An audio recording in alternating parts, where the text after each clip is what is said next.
Hey everyone, good Saturday morning from Waterloo, Iowa, Cadillac XBC. You are watching live coverage of the 2022 Peacock Classic. My name is Andrew Pfeffer. This channel that you're watching is called Bowling with the Pfeff. So happy to be here today for some more NCAA women's college bowling action. If you tuned in yesterday, you saw the competitors take part in 5-team Baker matches. And it was a great day of bowling. We have the standings up from yesterday. Valparaiso leading the field right now, 4,482 pins, the 5-0 record in those Baker matches. Aurora in second place, 4,471 with a 4-1 record. Marion of Wisconsin right behind, also a 4-1 record with 4,429 pins. Carroll and Quincy, both at 4,387 pins. Carroll with a 2-3 record, Quincy with a 3-2 record. Augustana after that, 4,101 pins with a 2-3 match record. And in seventh, North Central of Illinois, 3,670, 0-5 in matches, and Illinois Wesleyan in eighth place, 2,667 pins. With an 0-5 record in those matches. We talked a little yesterday about the oiling pattern. This is what it looks like. It's a 40-foot pattern that the ladies are taking on today. Same as yesterday, and they do not re-oil at the event. So it's out there fresh right now, and they will burn it up. They'll bowl on it until the end of the day. But today we'll have traditional games rather than Baker matches, as we did yesterday. So good chance for the ladies to make their case, really, to get all tournament team and things like that. Tournament host Upper Iowa University put out some hardware this morning just to kind of show off what the awards look like. They're pretty awesome. All tournament team awards and all tournament MVP. They light up. They change colors. Pretty neat. And the ladies will be bowling individual traditional games to kind of stake their claim for those awards. And of course, there are team awards too. And that's what they look like for the team champions. And second and third place, those were also put out and displayed behind the concourse this morning. Pretty neat to see that. So right now, the ladies are in open practice. So they're not on their competition pair, but they are practicing here at Cadillac XBC. We'll throw up that oil pattern just so I can switch cameras here and show you what's going on.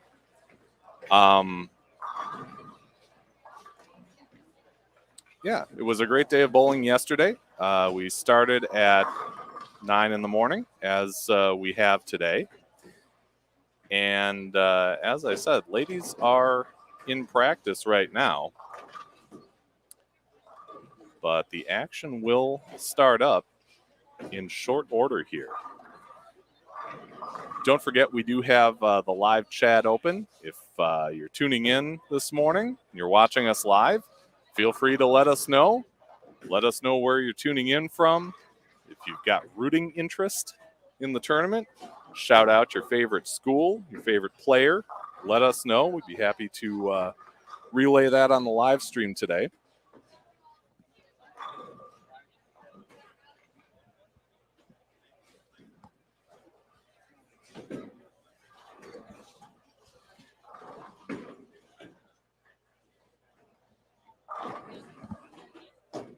Again, Upper Iowa University, the host school for this NCAA event, the 2022 Peacock Classic.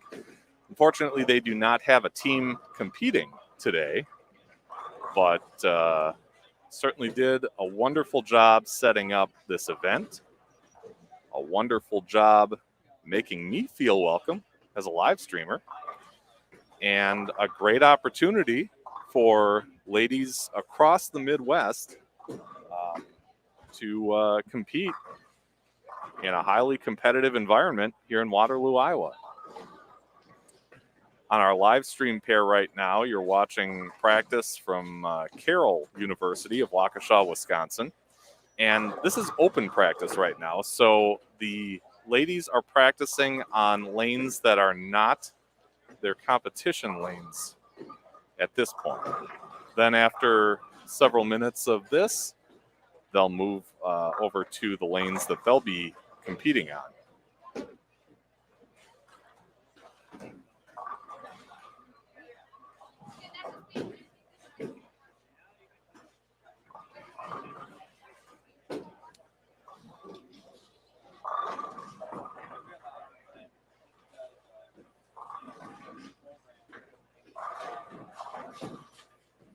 Again, we'll be running the stream throughout the day.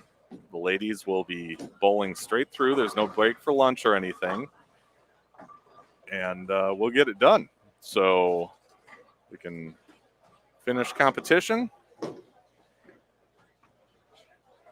get back home or to the hotel, whatever it is, and enjoy the late afternoon and early evening.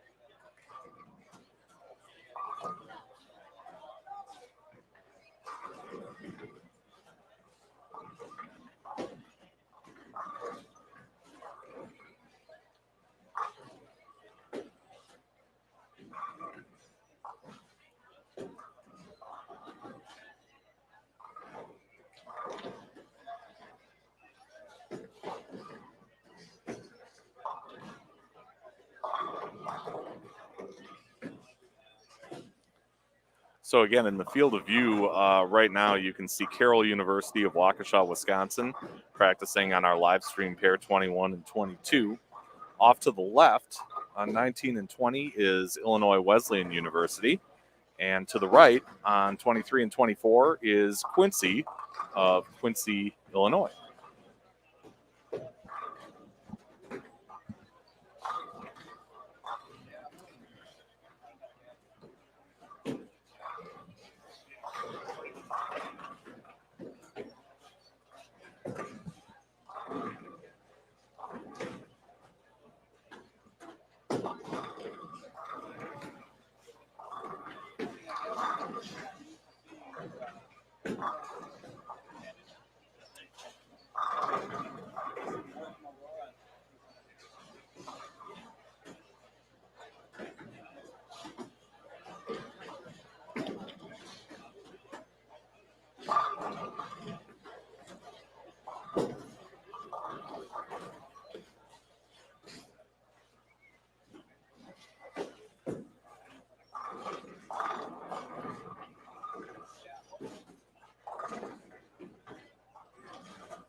Got a few more spectators in the concourse here than we did yesterday to start out. Of course, the folks filled in the concourse area as the day went on. Several parents, coaches, and friends. Hold up on your 12 minutes of open practice. You will have 5 minutes to head to your competition pair. Please hold up on your practice. You have 5 minutes to move to your competition pair. So now the teams are moving to the pair that they'll start competition on. They'll practice for a few minutes there, and then they'll get started with traditional games. So yesterday, the teams took part in Baker game competition, where one bowler would take on the first and sixth frame, second player, the second and seventh, third, the third and eighth, fourth, the fourth and ninth, and fifth, the fifth and the 10th. Today, it's just traditional games. So each individual player bowls their own game, start to finish, and trying to build up those scores, build up that tournament average, make their case for the all-tournament team, and those beautiful trophies that we took a look at the start of the broadcast.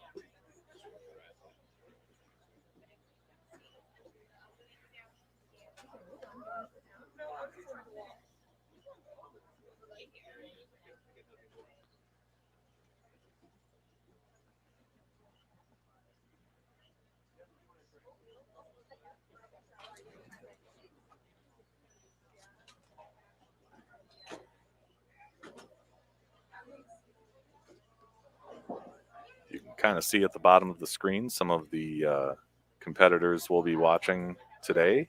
Illinois Wesleyan setting up shop on lane 21, and North Central, also of Illinois, on 22. This, of course, day 2 of the 2022 Peacock Classic. We're streaming live from Cadillac XBC in Waterloo, Iowa, a great host center that's really done a lot to help me get set up and make sure this live stream is hooked up properly, running correctly. So thanks to the staff here at Cadillac XBC for all their help. Bowling, of course, brought to you by Brunswick, the Cedar Valley Sports Commission, and Upper Iowa University and Upper Iowa Bowling. And we'll be streaming live today until about 3:30 p.m. Central Time.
So this is where they're bowling.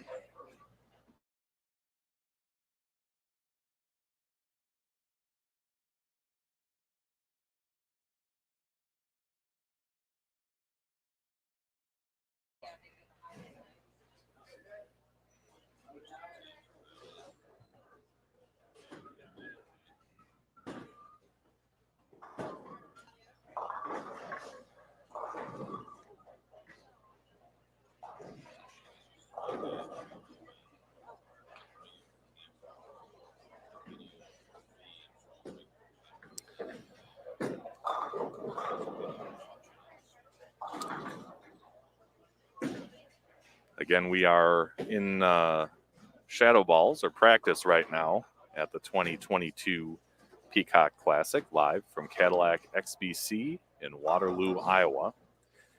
You're watching Illinois Wesleyan on lane 21 and North Central College on lane 22.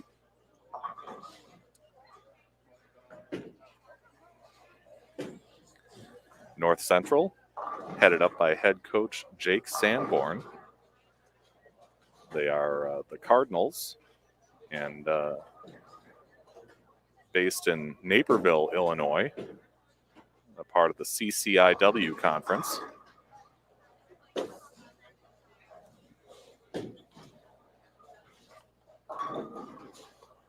Illinois Wesleyan from Bloomington, Illinois. They are the Titans, and, led by head coach Melissa Mudders.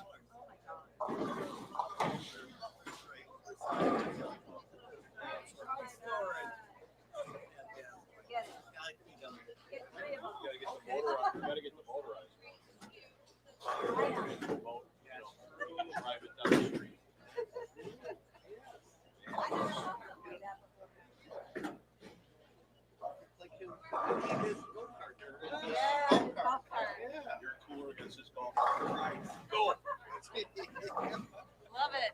Down the trail. There they go.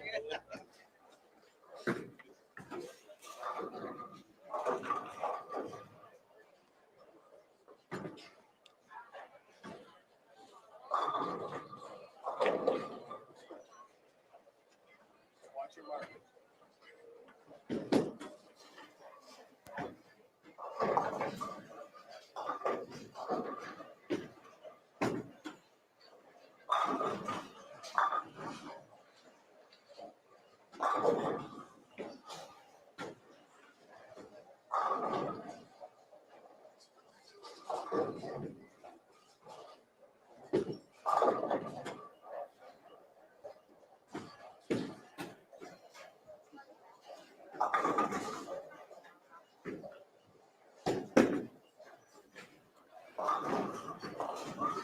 Some of the teams also have their hang on one.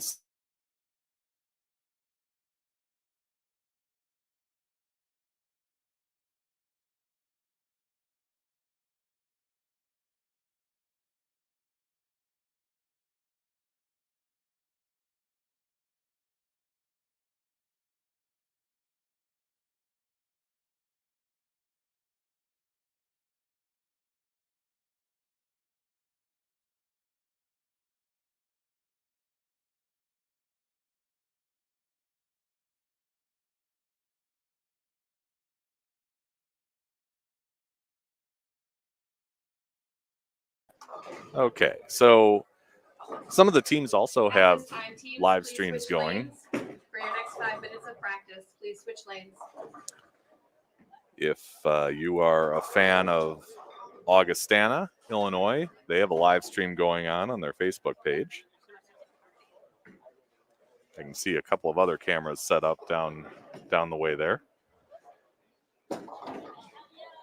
Our live stream pair is 21 and 22, so as the teams make their way through, you will see a variety of the different teams that we have competing today. There are 8 different teams in the field,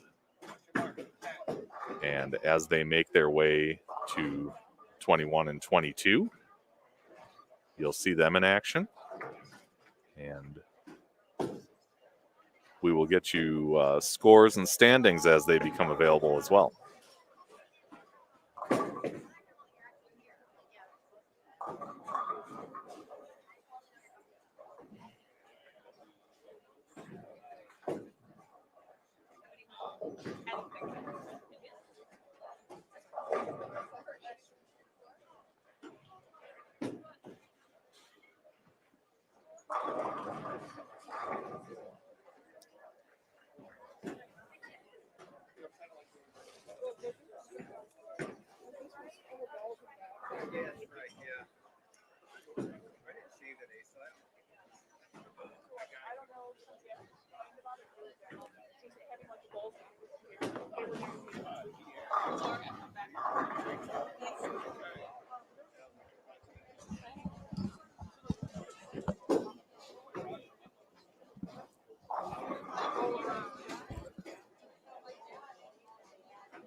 looked like it was just like the middle of duct tape.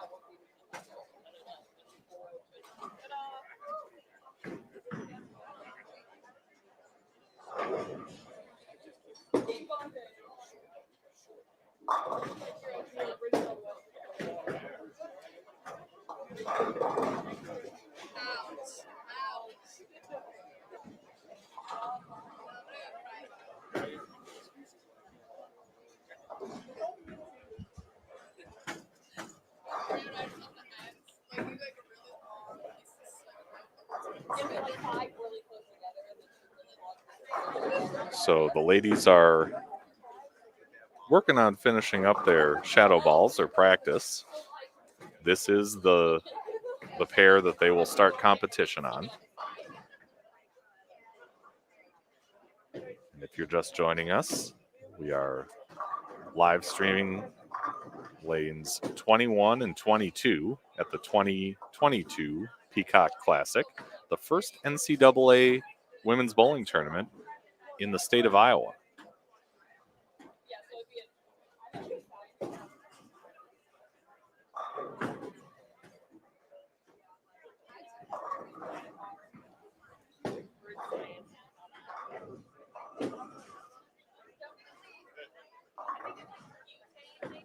In a few minutes here, we'll get started with traditional games as these teams continue competition for a tournament title in this 3-day event.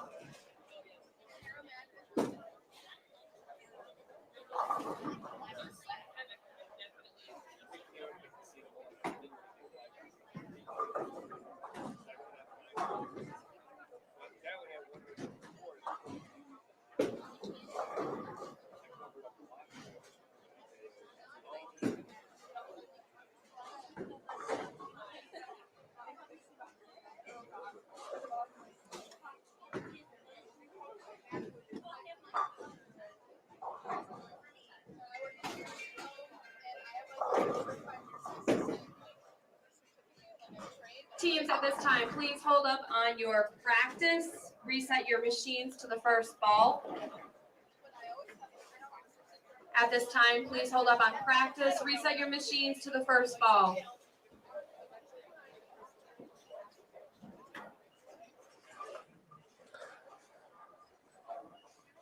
When you are ready and the arrows are up, you may begin round one. Good luck. So as practice comes to an end, we get set for our 5-team traditional game matches.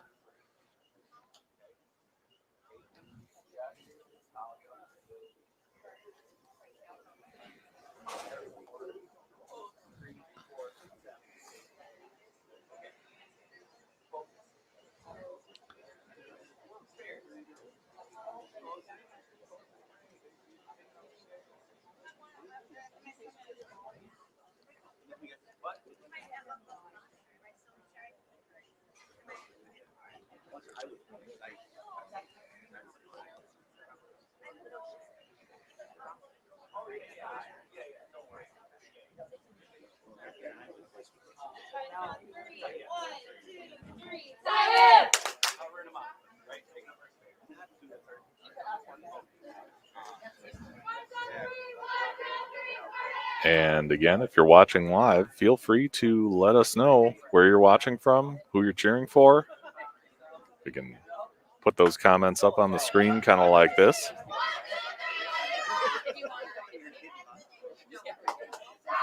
I'm sure the ladies and their coaches and families would appreciate it.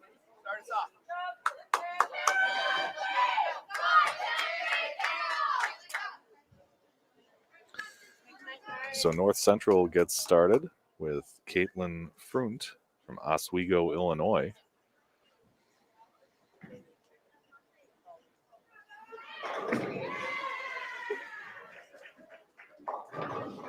And Wesley encounters with Sarah Buckman from Wilmette, Illinois.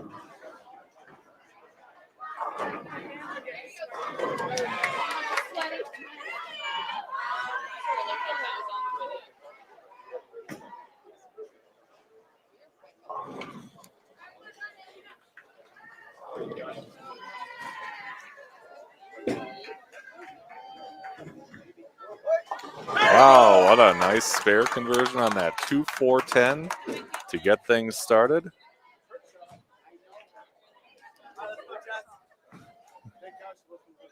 Sign my shirt.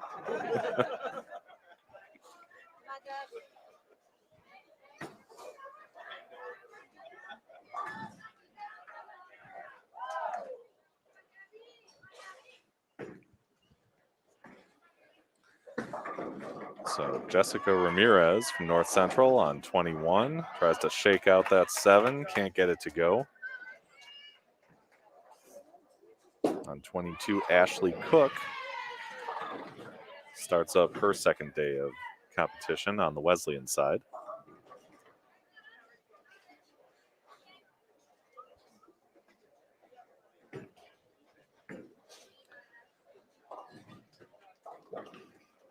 Cadillac XBC is a 36-lane house, and the competitors are spread out between lanes 17 and 36 with a dead pair here and there in between to space people out.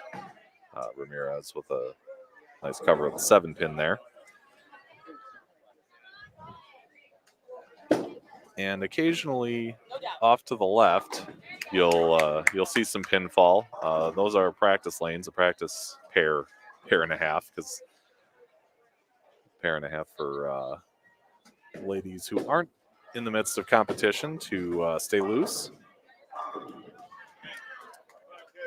There are some other practice lanes off on the high end of the house. I believe maybe just one, lane 36.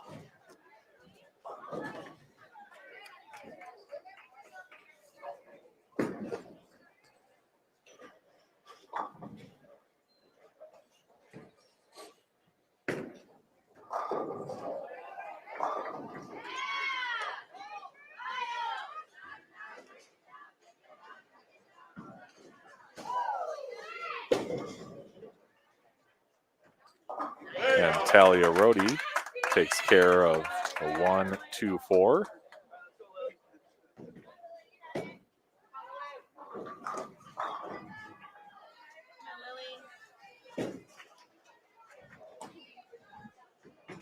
North Central's got some fans today. Some folks likely made the trip over from Illinois to support their Cardinal team. And you can hear it on a Brooklyn hit like that from Lily Ratledge.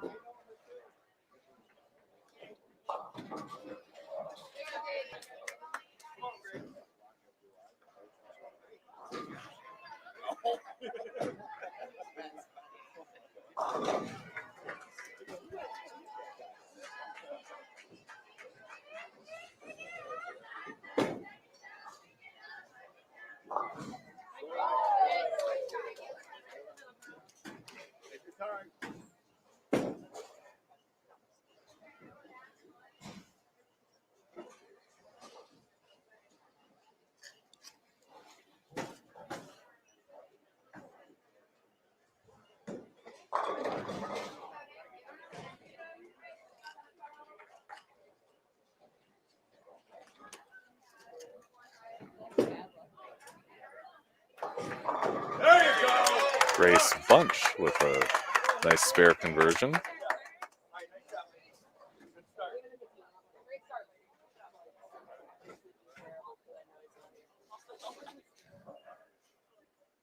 And squeaky clean on the North Central side of things.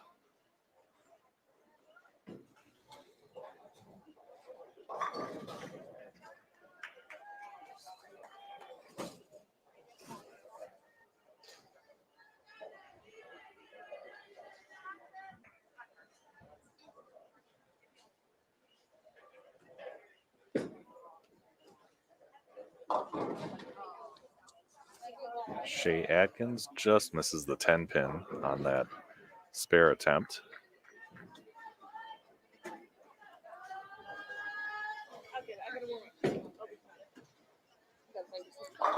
So unlike yesterday where the Baker games were solely on one lane in their entirety, this is more like a typical tournament or even league situation where the ladies will alternate, go cross lane on both lanes of the pair throughout the course of the games.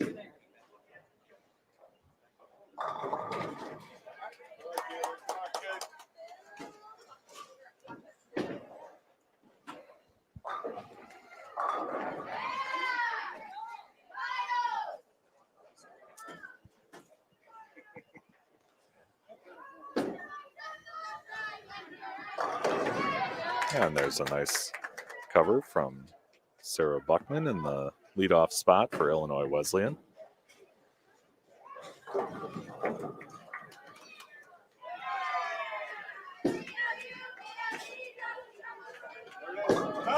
And a spare to match from Caitlyn Frunt. Sometimes that leadoff spot can be tough. You gotta, especially when you advance to, second, third, fourth pairs, you gotta make a good guess and pass along some information to your teammates, figure out the lane pattern, and help others to do the same.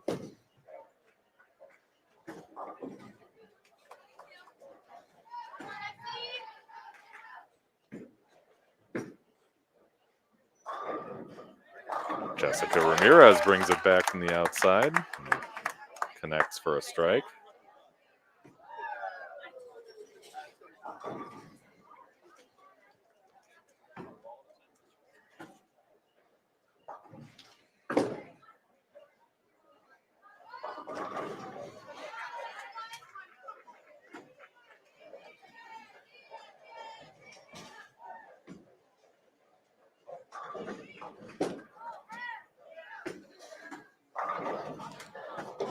Talia Rhodey avoids a little disaster there, just leaving the 10.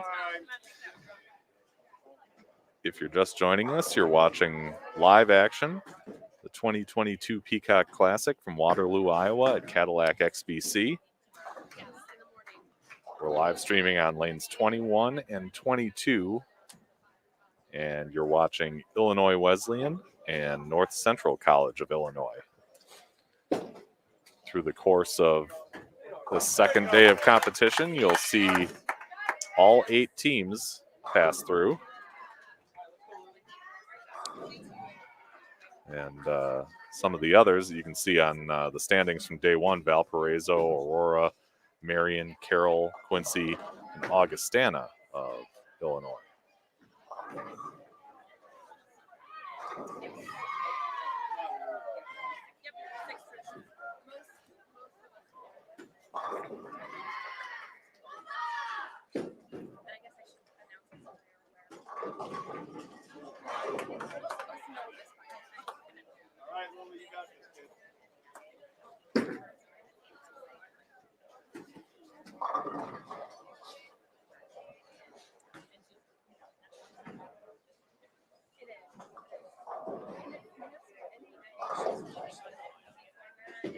Jade Miller of Chicago going to try and shoot at that 1-2-4.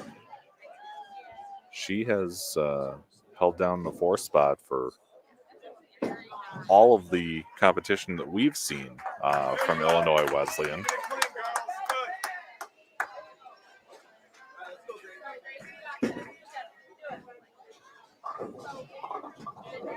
And just hooks by the head pin. And likewise, Shea Atkins, who's stepping up on 21, has been in the 5 spot for the entire tournament that we've seen on our live stream pair. Take your time, kid.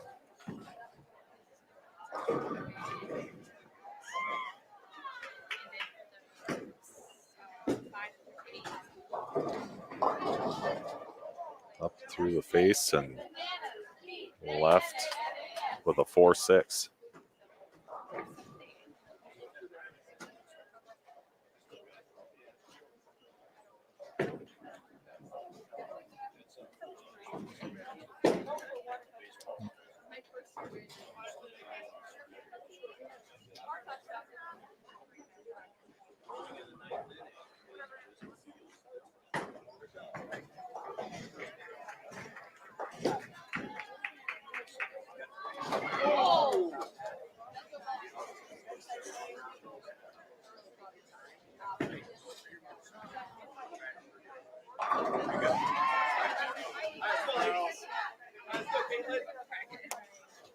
Lady. Sorry. Sometimes you gotta keep your eye out. Which is different than All right, Caitlyn. Caitlyn Frunt with a nice trip 4-7.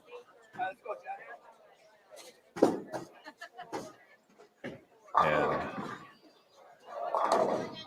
she'll keep the momentum going for North Central. it's good to know. I mean, it's good to know when you're what this tournament day is. The good news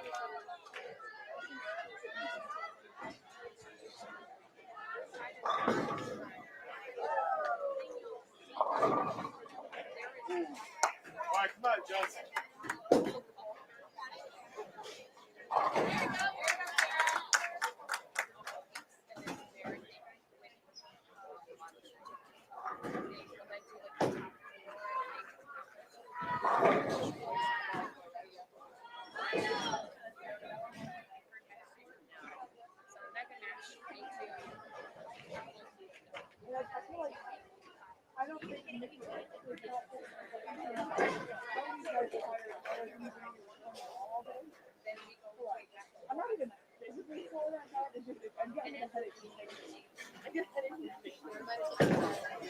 mentally sore.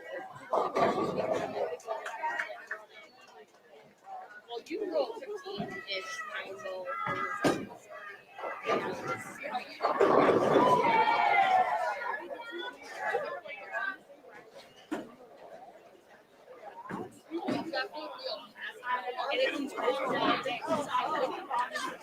Jessica Ramirez getting 2 out of that baby split.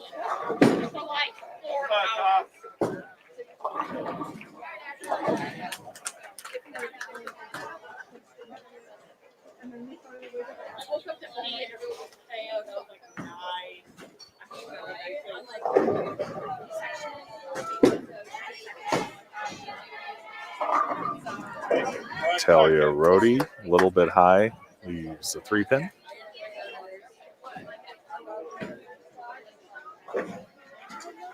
And then I get scared when I'm home alone. And a nice cover of the 2-4-5 from Ashley Cook.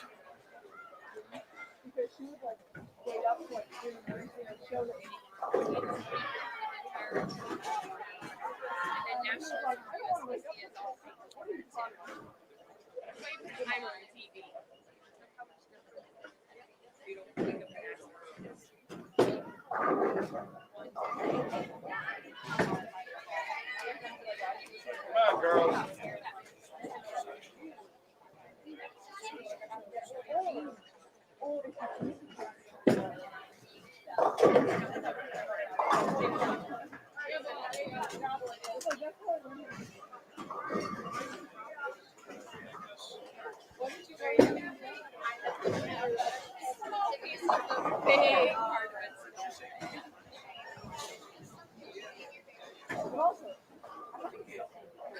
It is nice.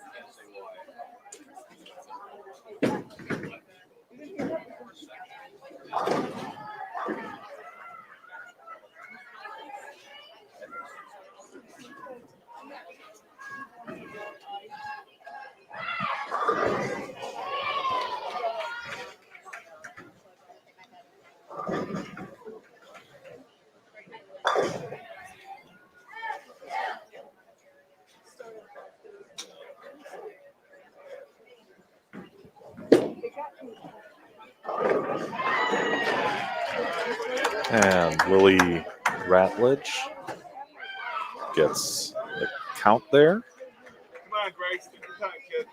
Takes the 4 pin off of that 4-6.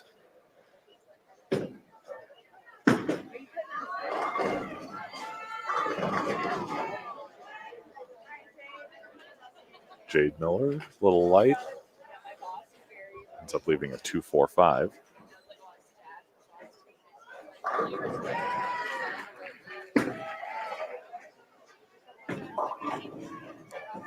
And Grace Bunch will have a 9 pin. No, 3 pin to deal with.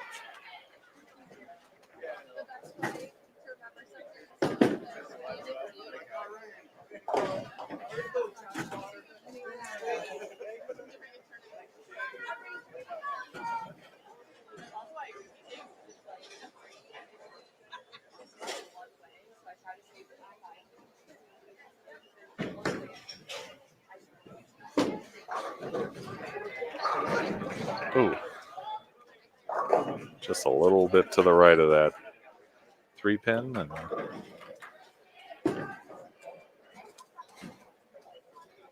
it was close. She had the right idea.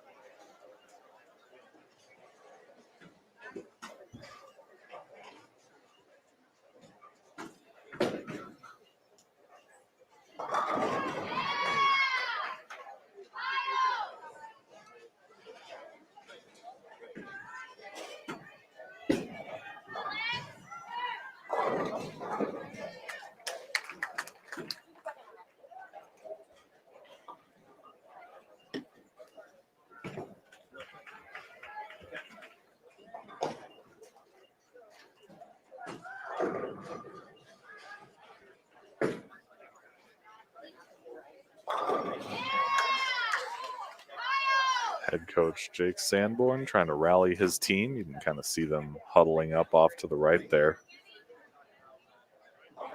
Trying to encourage them to make good shots, fill frames, and pump up those scores.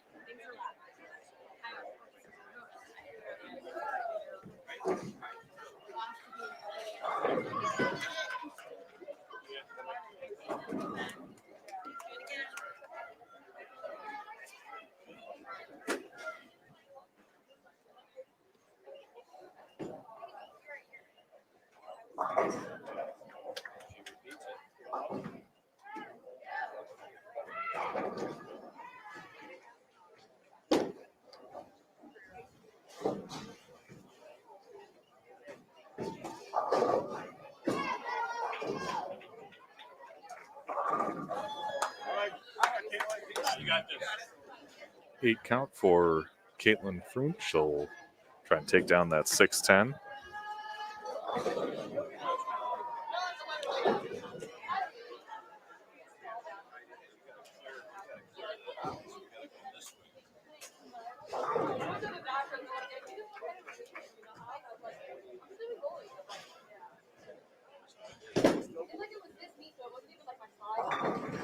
There you And she does. Keep it going, girl.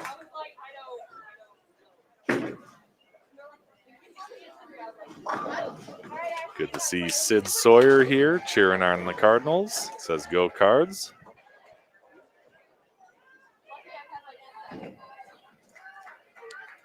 And it's neat to see the enthusiasm from family, friends came out here to cheer on those North Central College Cardinals as Jessica Ramirez goes through the nose and ends up with a 6-7-10 split.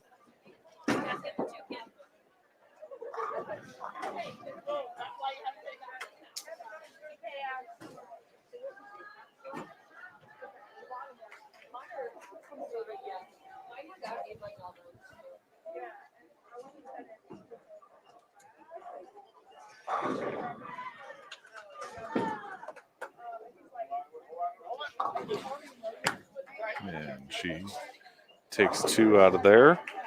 It's a great day to watch college bowling, right? We'll be streaming live through the day until about 3:30 this afternoon. And NFL football doesn't even start until 3:30 this afternoon, so it all works out.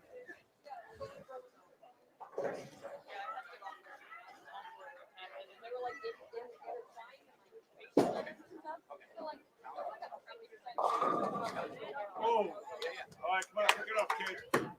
Talia Rhodey goes Watch your mark, kid. through the beat, but kicks out some pins and leaves herself with a 10 pin.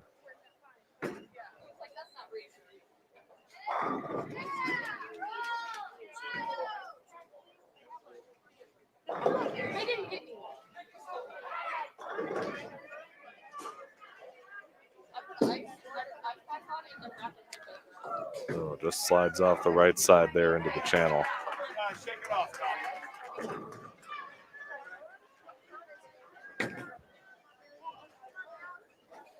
And Olivia Katie takes care of that 1-2-9 combination.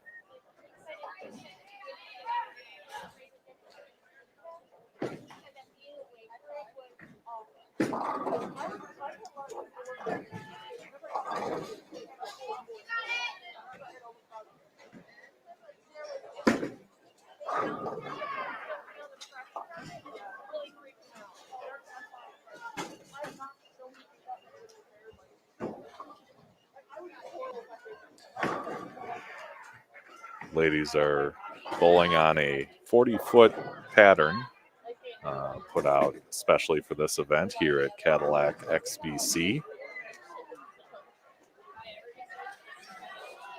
And it seems pretty apparent, at least through the course of the competition yesterday, that things kind of tightened up a little bit as the day went on. Some of the ladies migrating left in search of a little miss room.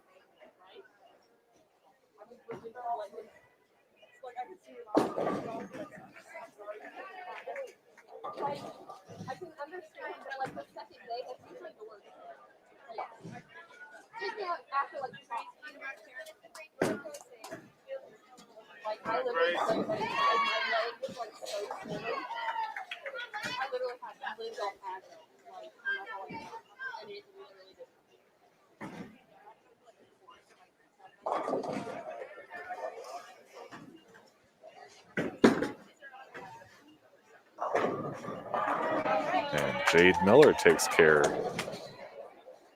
of the remaining 7 on the deck.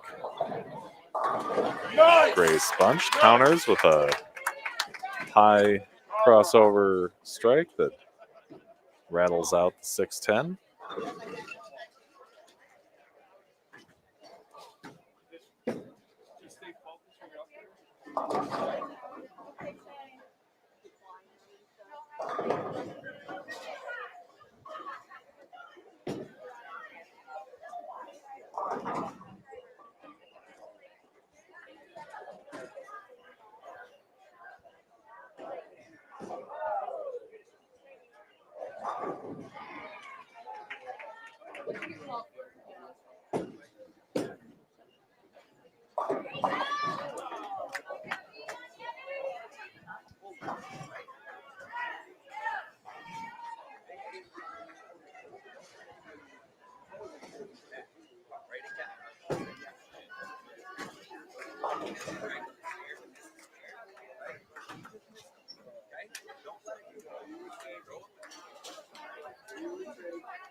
Let's go, Caitlyn.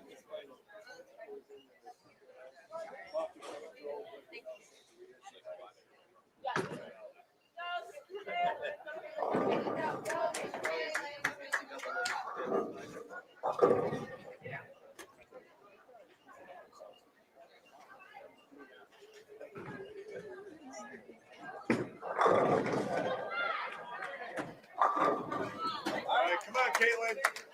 Caitlyn Frunt with a half pocket 10 pin.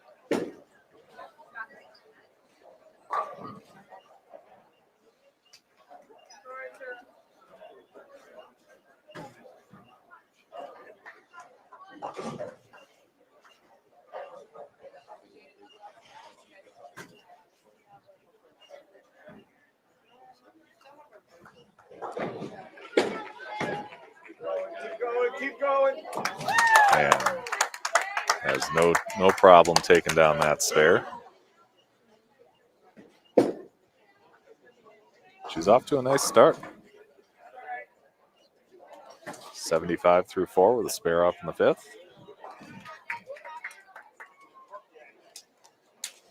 Leading her team so far in this first game of competition on day 2.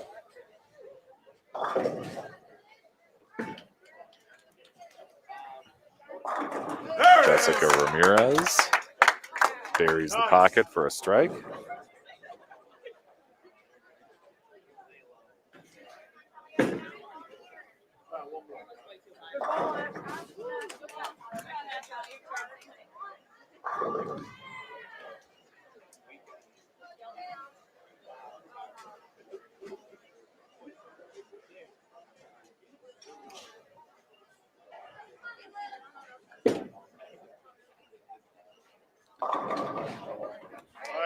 Talia Rhodey leaves a 6-pin.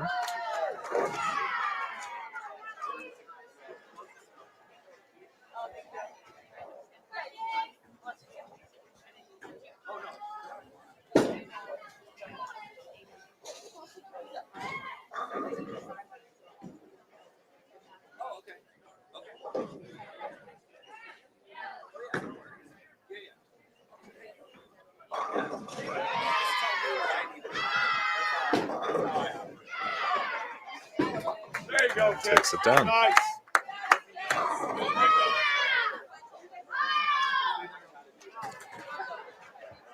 If this is your first time checking out the channel, welcome. First of all, we're glad you're here watching live action at the 2022 Peacock Classic in Waterloo, Iowa.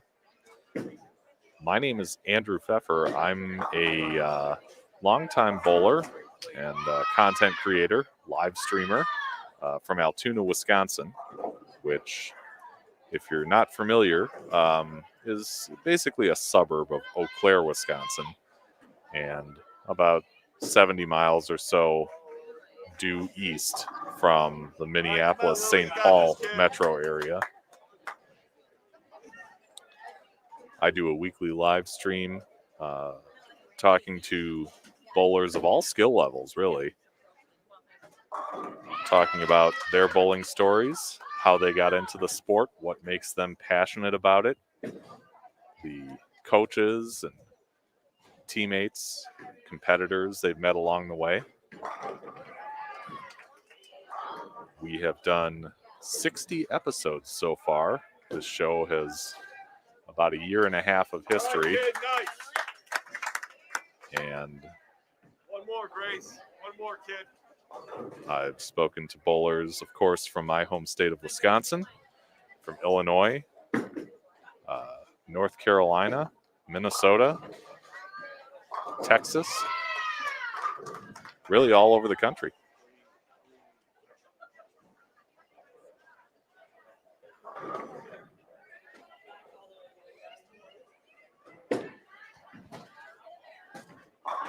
Oh, nice. Nice ball. We do have a presence on Twitter and on Facebook.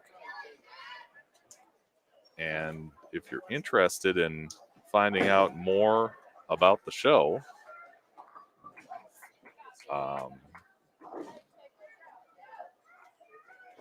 you can certainly search Bowling with the Pfeff under on those platforms. There you go. Nice play, And you girls. can also email me at bowlingwiththepfeff@yahoo.com. Be happy to talk bowling with any and all of you and share your bowling story if that's something you're interested in.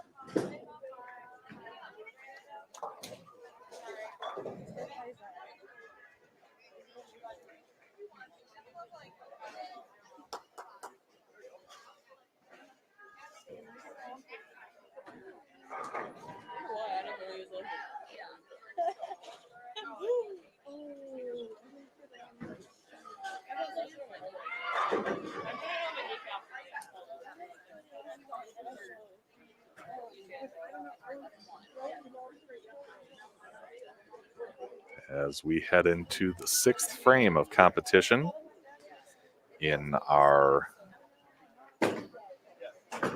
traditional game matches here. You're watching Illinois Wesleyan on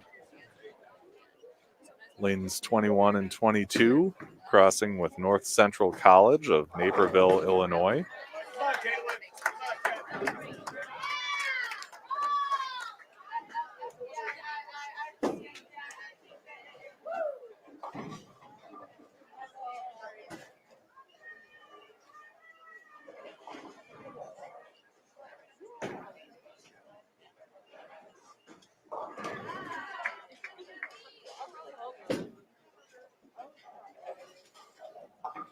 Oh, Caitlyn Frunt just misses that baby split.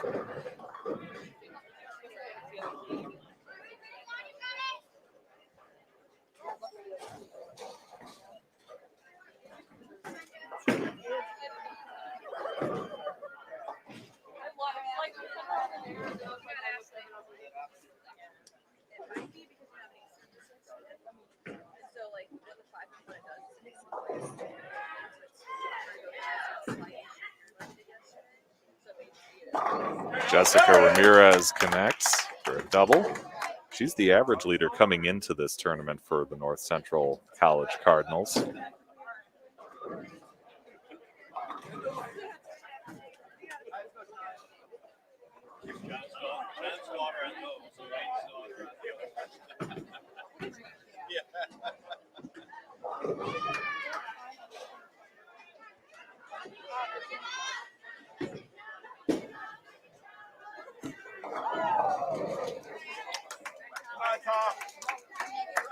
Got this.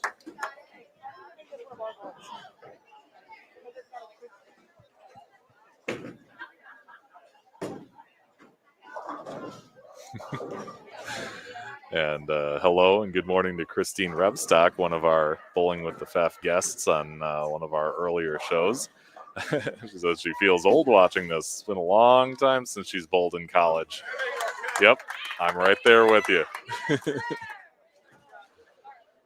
A lot has changed, but some of it stays the same. You know, still got to make good shots, still got to make a lot of spares.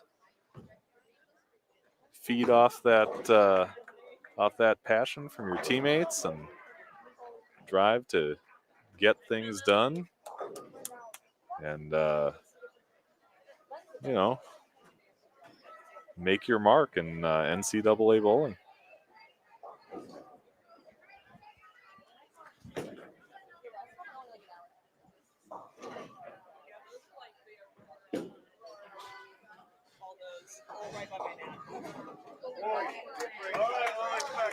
Lily Ratledge breaking up the split there, leaves a 4-7.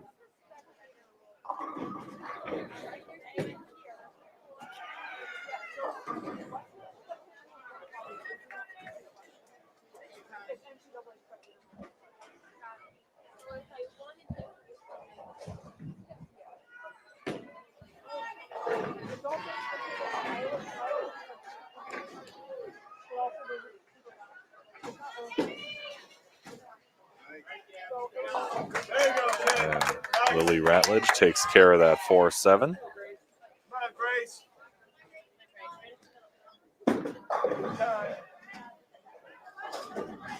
You can really hear Coach Sanborn, you know, stressing to his players the importance of filling those frames. And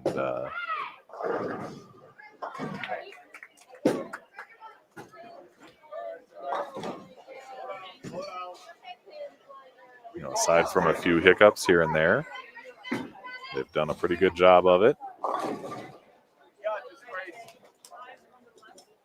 It's apparent that staying in balance at the line is a big thing for a lot of these ladies in North Central and a lot of the other teams that we've seen in the field today. And that's kind of where the power and the accuracy can come from in this sport.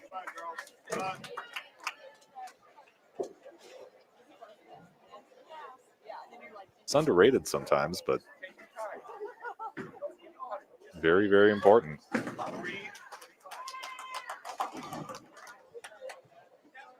Shea Atkins almost takes down that split end, or spare rather, ends up getting 4.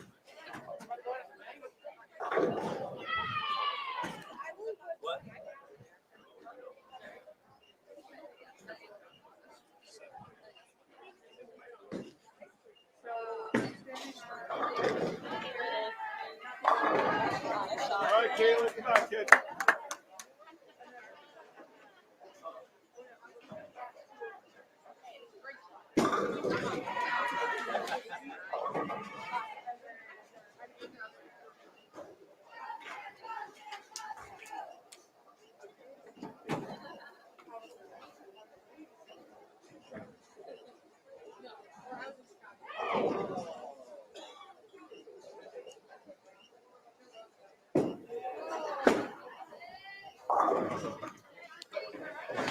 Oh.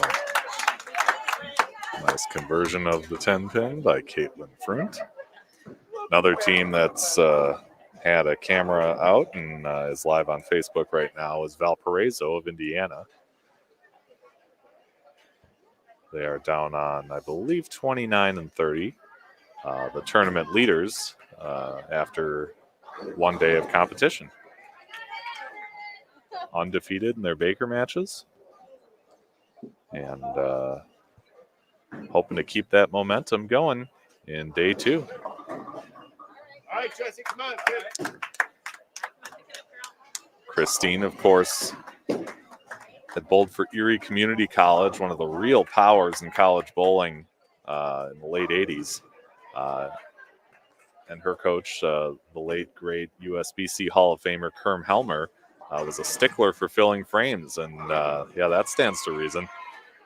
Got to fill those frames. Spares, a lot of times the competitors that can make their spares are the ones who advance to things like all tournament teams, tournament MVPs,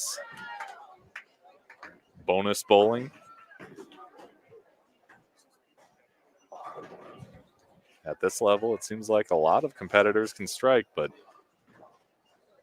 making those spares time and time again, that can be the X factor. Jessica Ramirez takes down the 2 pin.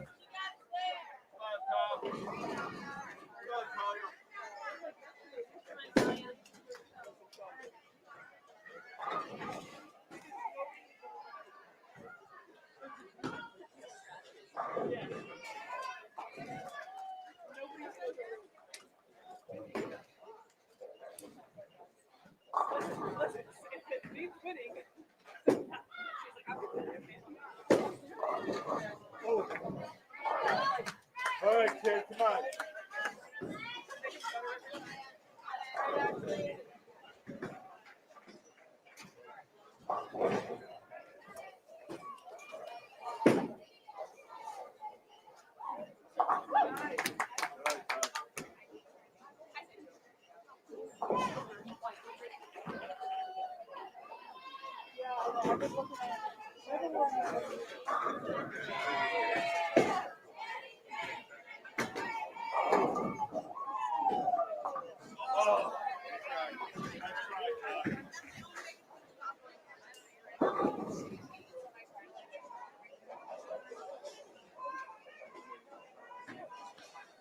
You look at the history of the college game on the USBC side.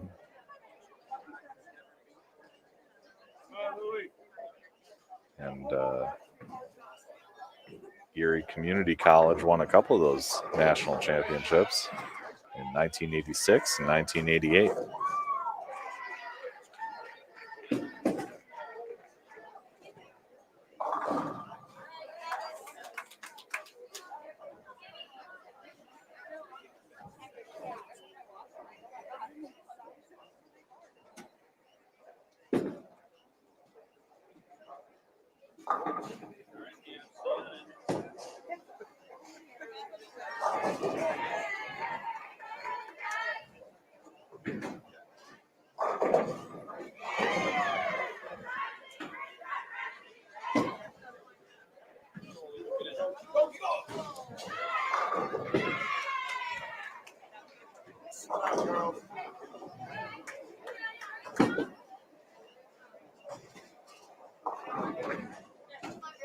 on, Grace. You got this, kid.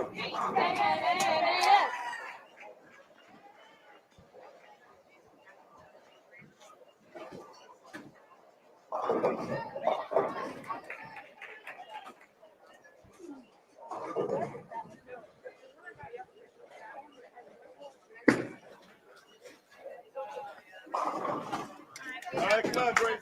Grace Bunch just sliding by the head pin a little bit. She'll go after that 1-2. Hopes of making the spare there.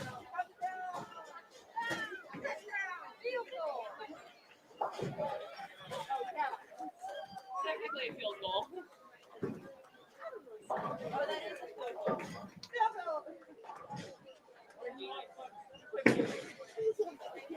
We play ball.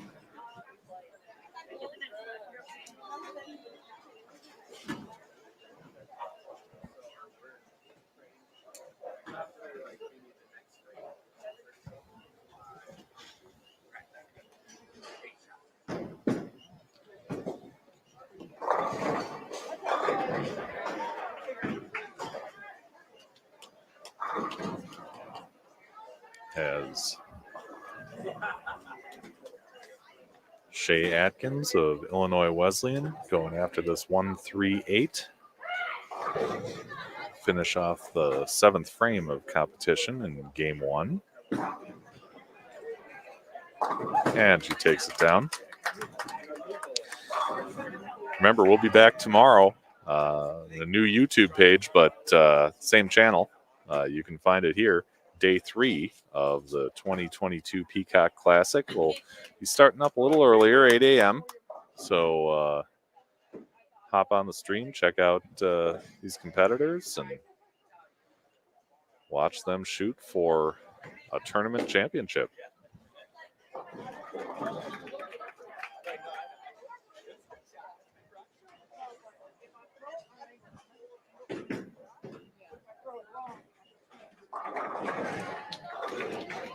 Come on, Caitlyn.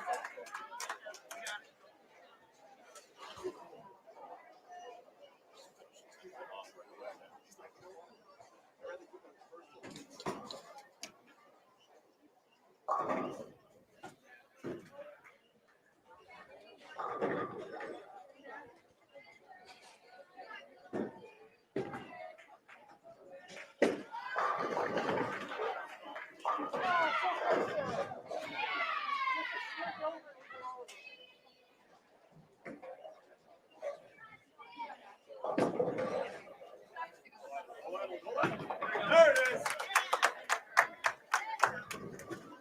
Come on, Johnson. Caitlin Fruit takes care of that spare. Give us a mark, kid.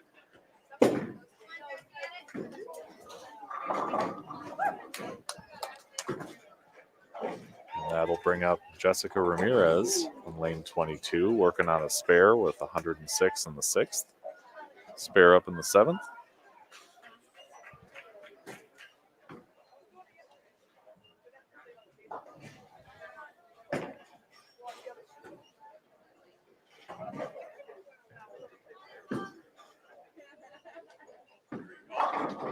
Oh, Nice shot. Couldn't quite climb the hill to get deep enough in the pocket, but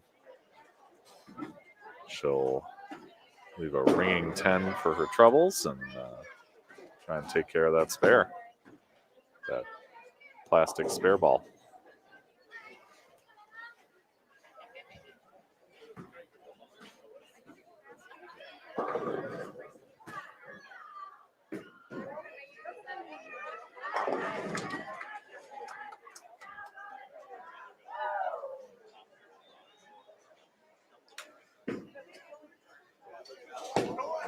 Oh, just missed it off to the right a little bit.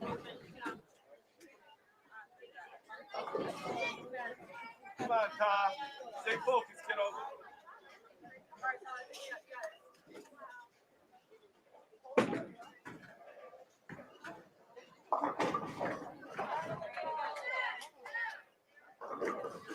Olivia Cady on the Wesleyan side. Up high and leaves a 7 pin.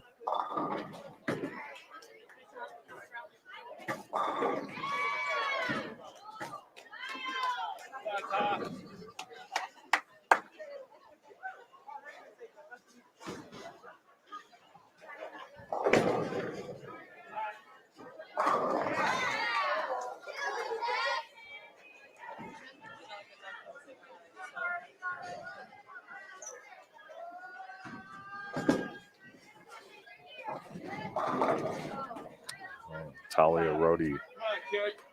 chops the three off the 6'10". North Central, as we mentioned, from Naperville, Illinois, mentioned that they have 10 NTCA all-academic selections. They're a part of the 2020 NTCA all-academic team.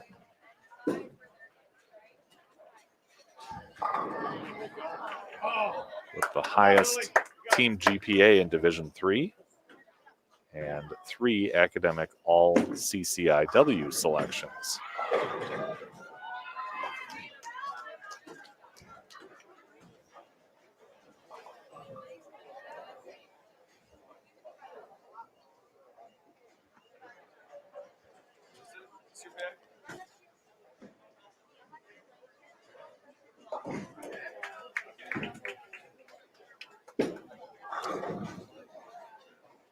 Lily Ratledge takes care of that 7-pin.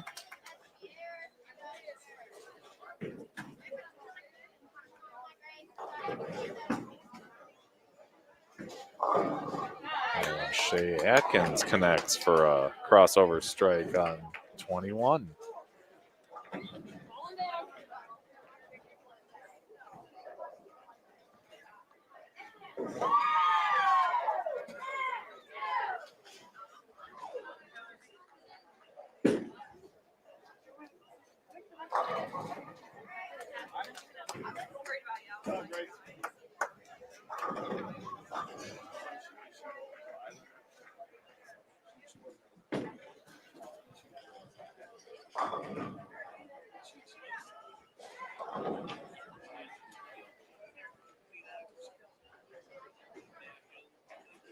Some of the other teams off to the right, a little farther along, heading into the 10th frame of their games. It's Grace Bunch picks up the 1-2.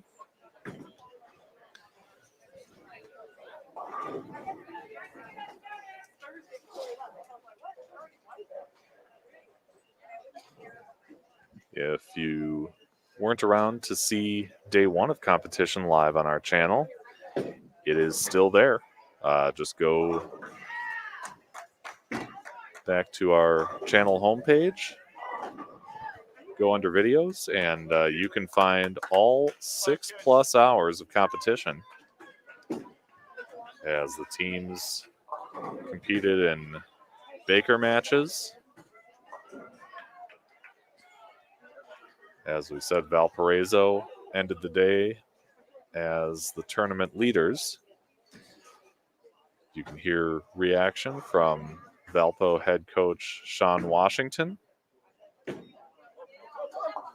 and relive the first day of competition in Iowa's first NCAA women's bowling tournament. Come on, Josie.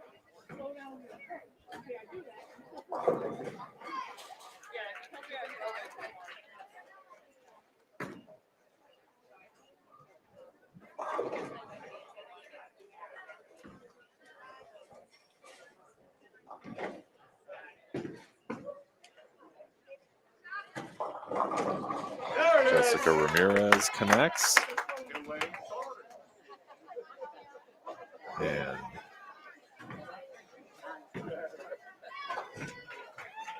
that will bring up Talia Rhodey.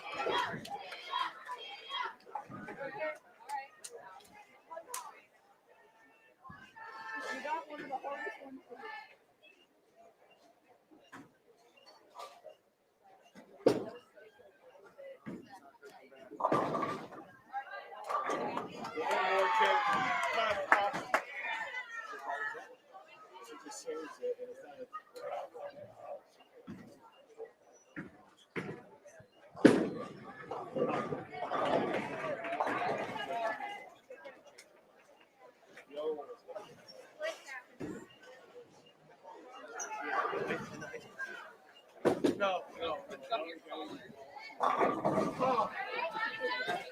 on, kid, shake it off.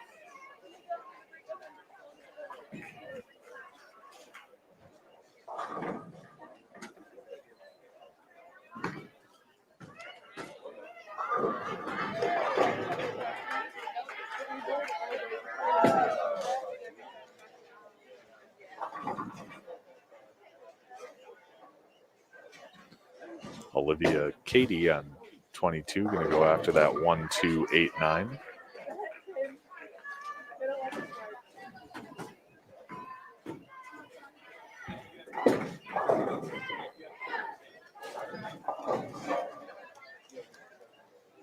And a similar lead for Lily Ratledge on 21.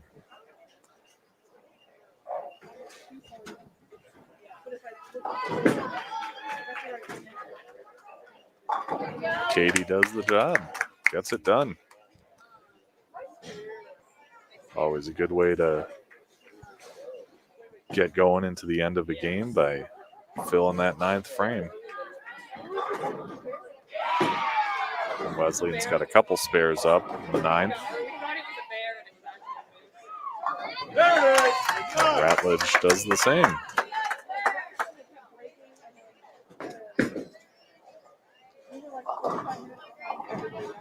Come on, Grace.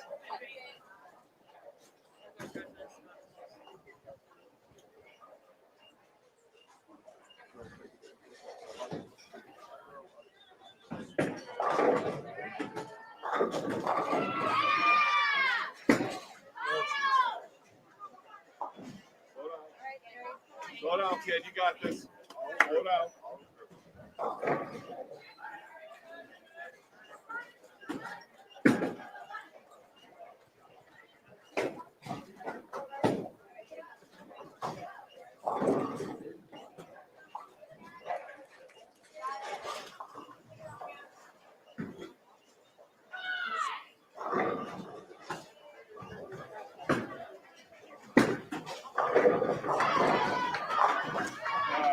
All right, come on, shake it off.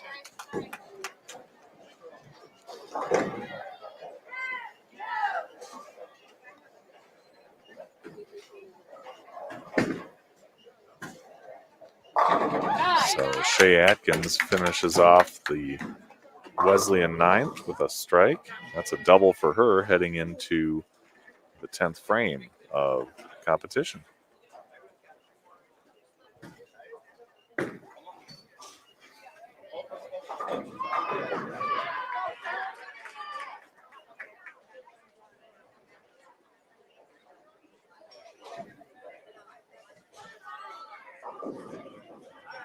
Everybody trying to finish strong before starting game 2.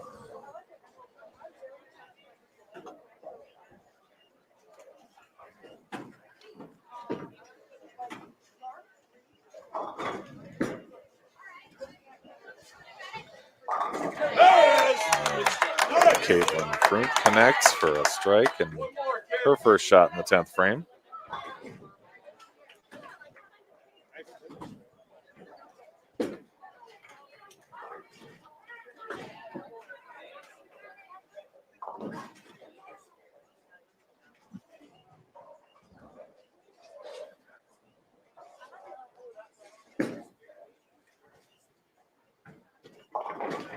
Up high, leaves a 6'10". She can end up with a 165 if she covers that.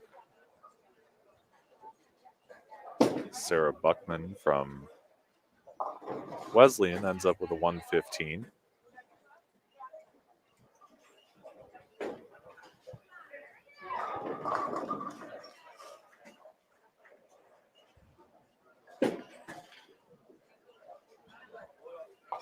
And there's a spare for Caitlyn, and she finishes off a 165.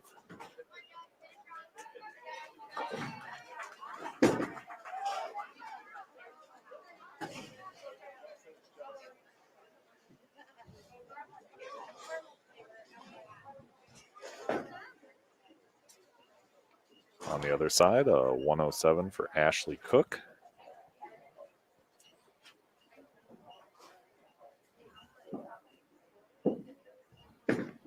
Here's Jessica Ramirez. Pushes that one out to the right a little bit, leaves a 210.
Ramirez gets the 2, but not the 10. And she will finish off that first game with a 162. Olivia Cady on the Wesleyan side ends up with a 94.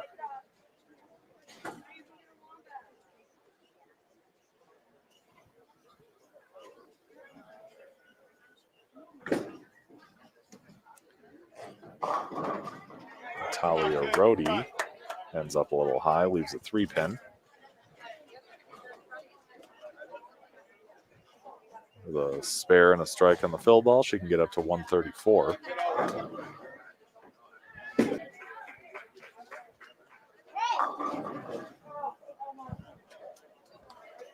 Jade Miller almost converts that spare.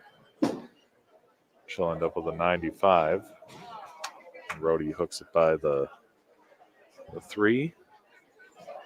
And she will end up with 123.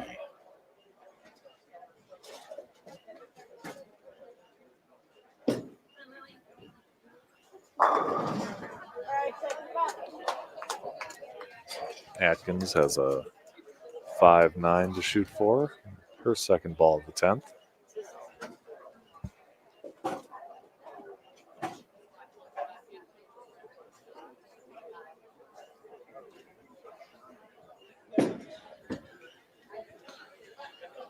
And Lily Ratledge carries out that 10 for a strike in her 10th frame.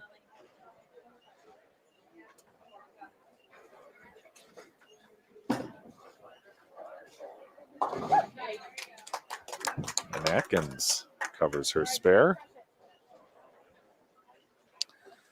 That'll give her 118 in the 9th with a spare up. Shot at 138 if she strikes on the fill ball.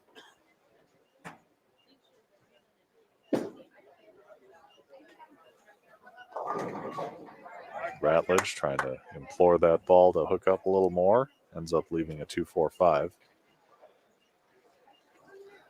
And she covers this. She ends up with 156.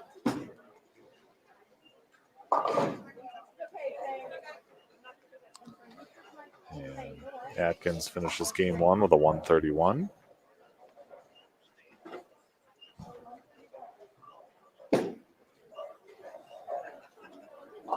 And there's that spare for Ratledge, and she'll finish with 156.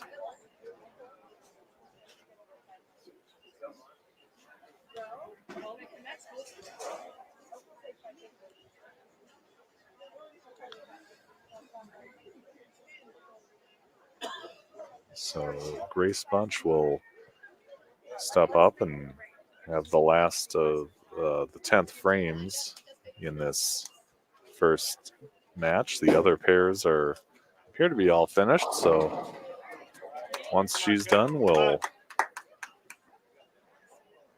have our competitors moving to their next pair and see 2 of the other teams in our field.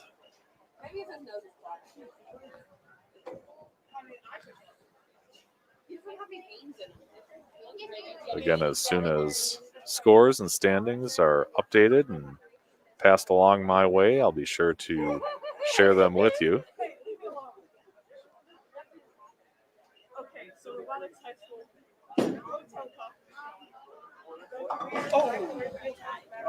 Bunch takes 1 of the 2, ends up with 104.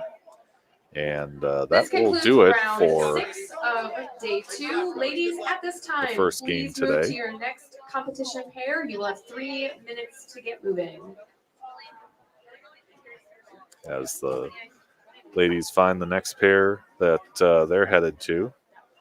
Again, this oil pattern, a 40-foot pattern put out for this tournament. And as we make our way through the day, You'll see a bunch of other teams competing on our live stream pair, including Quincy of Illinois, Carroll of Wisconsin, Marion of Wisconsin, Aurora of Illinois, Augustana of Illinois, and our day one tournament leader, Valparaiso of Indiana.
All right, we are just about to get started in what they're calling round 7, the second traditional game on day 2 of the 2022 Peacock Classic. On our live stream pair right now, you'll see Aurora University of Illinois and Valparaiso University of Indiana.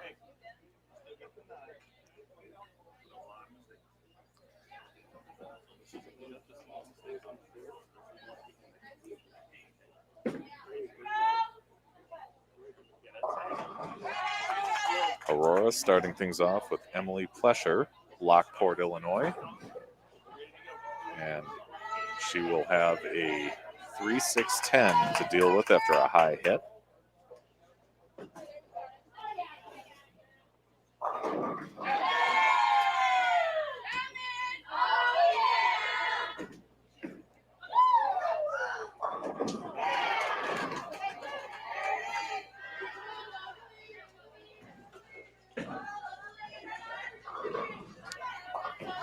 Just chops that 3-pin off the 6 and 10. And on 22, Lilu Smith connects from the Brooklyn side and starts things off for the Beacons and head coach Sean Washington with a strike.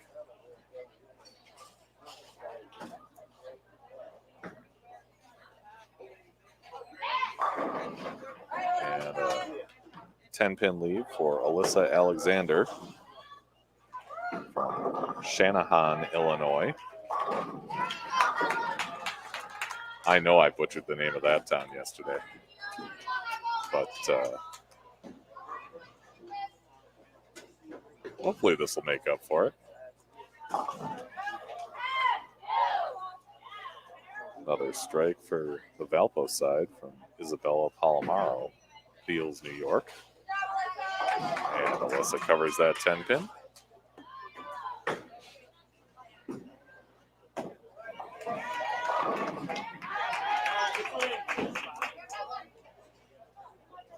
Allison Eibel is up high, leaves a 4-pin.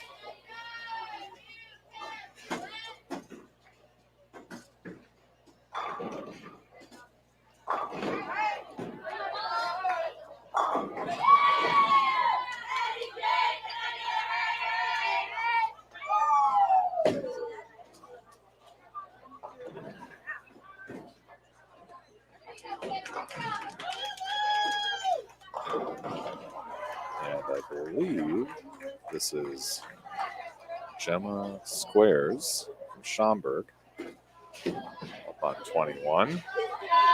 And she takes 2.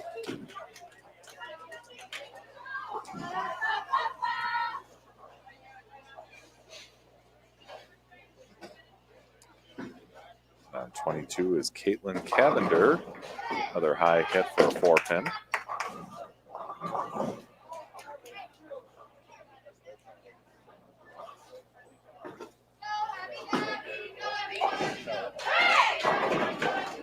Alex Bergen connects for a strike. She's graduating a year early. And starts things off the right way. Game number 2.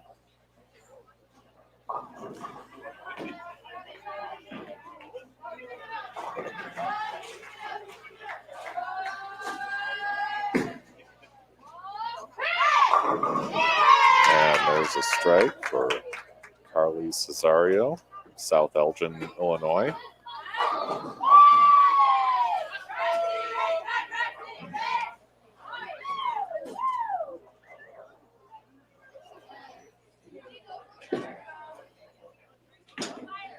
And Noelle Duty follows suit.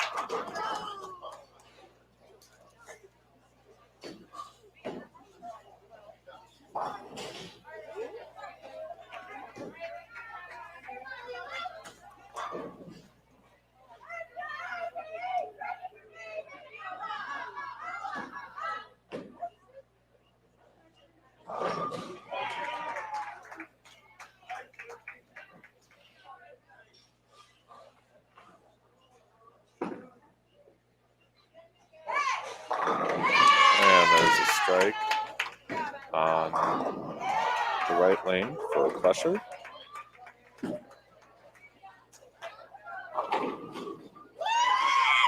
Wow.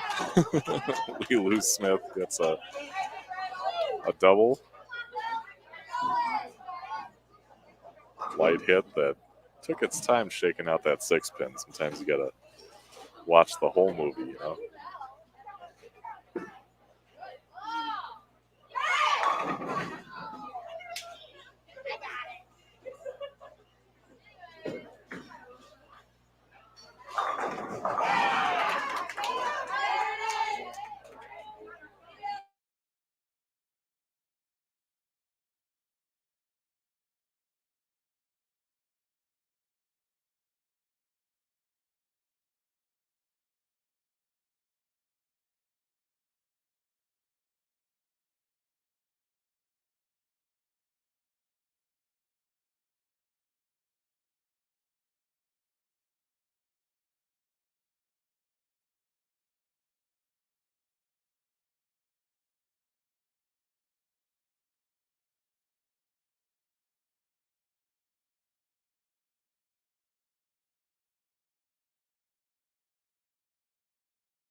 So as we watch the competitors make their way through the second frame, I'm going to try and get you a score update here.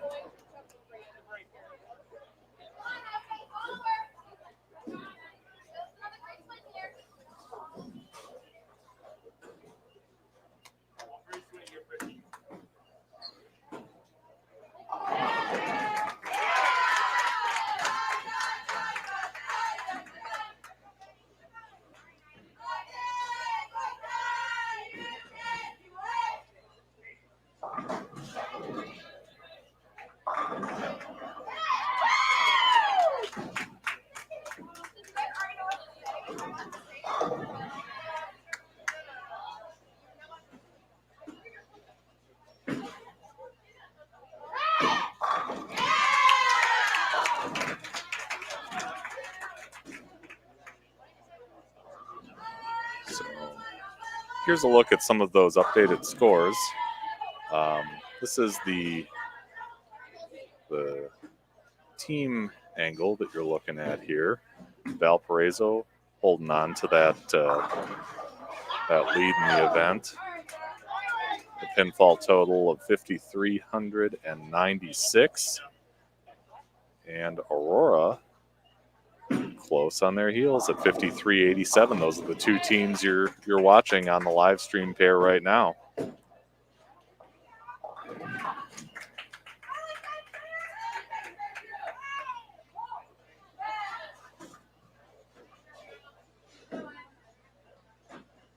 As far as the individuals are concerned,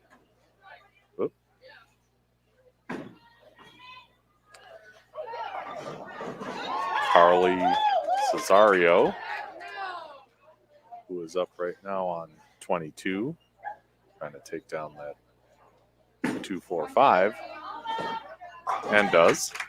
Started out with a 225 in game one.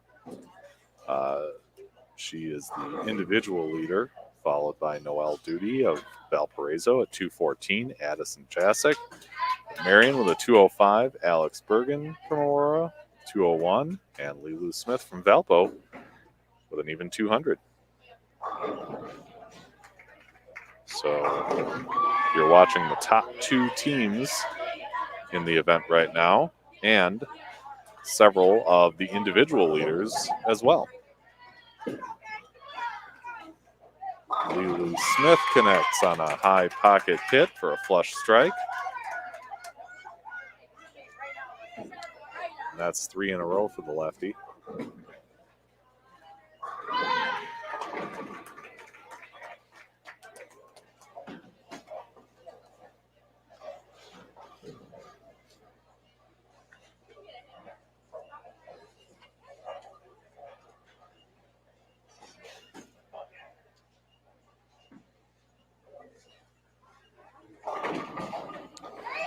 Oh, light hit, and Isabella Palomaro gets her strike.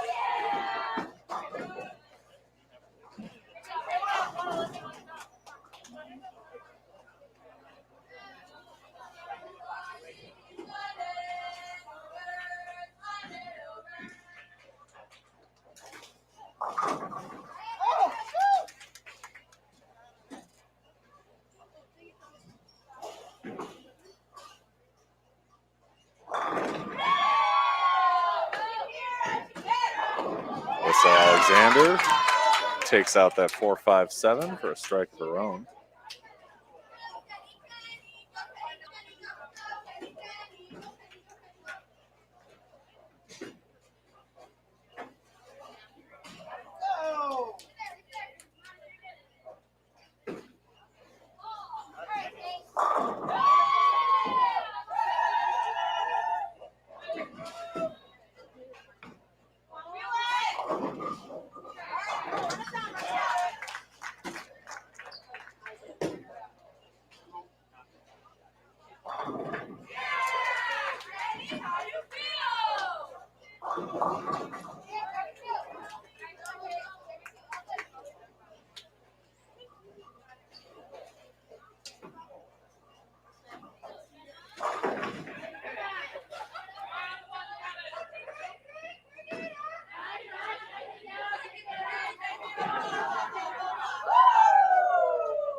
Duty slaps out that 10 pin and rebounds from that open frame with a strike.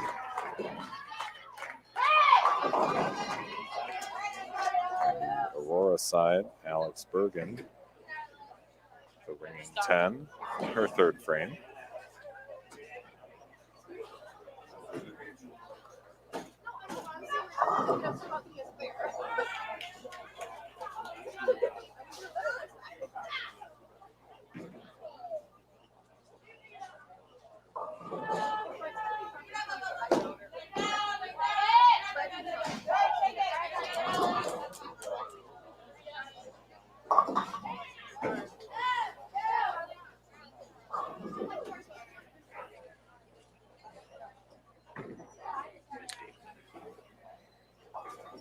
All right, Carly Cesario up for her third frame on lane 21. The individual leader in the first traditional game with a 225. She leaves a 2-pin.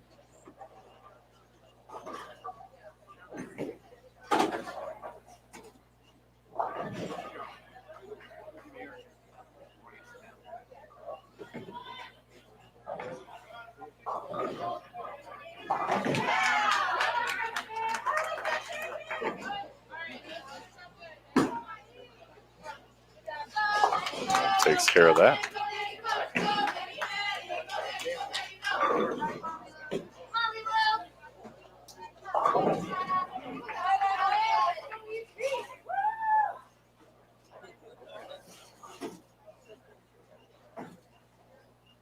One great swing here, Lulu.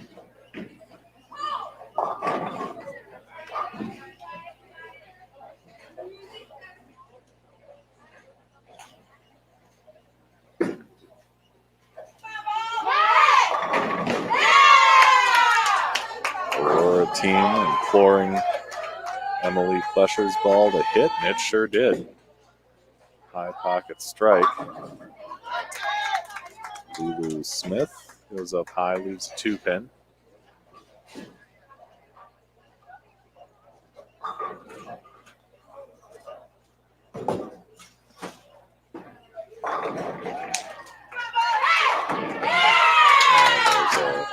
Strike for Alyssa Alexander.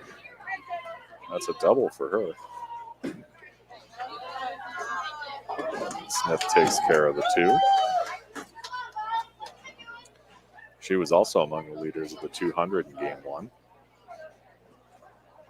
And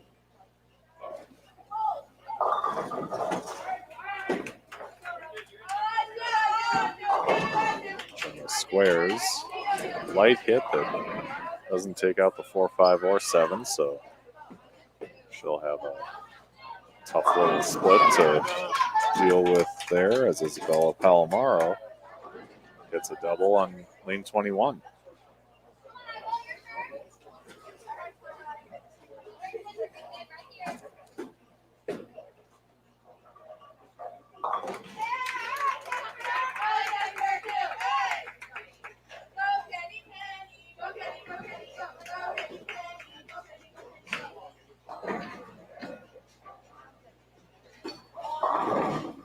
High hit. Just trips the 4 out, but can't get the 9. For Allison Eibel. Again, these two teams atop the standings. Valparaiso leading, Aurora just behind them.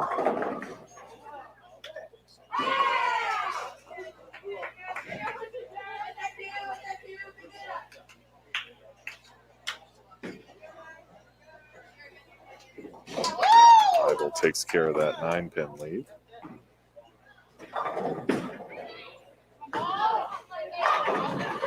Messenger can't take out the 10 for Alex Bergen.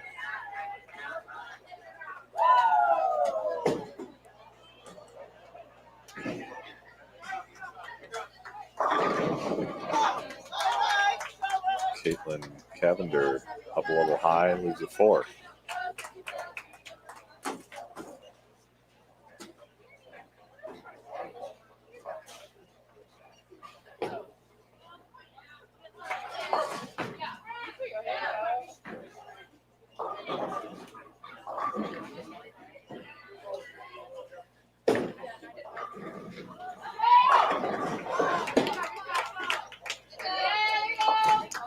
takes care of that 10.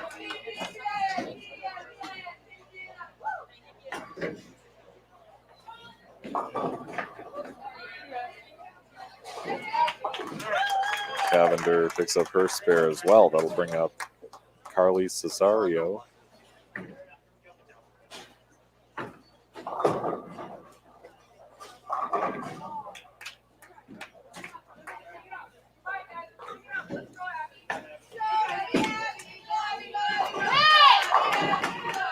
She also leaves the 10 pin on a half pocket hit.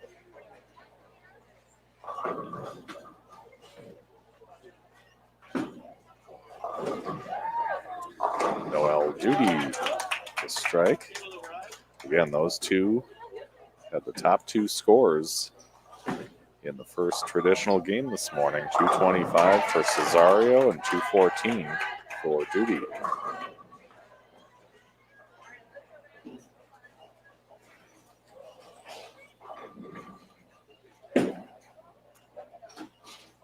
And Cesario gets that 10 pin out of there. She'll have 58 in the third with a spare up in the fourth.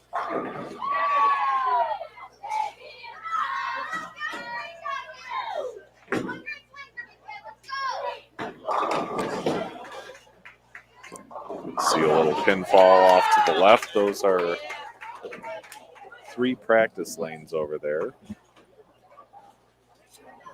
Our competitors are taking advantage of.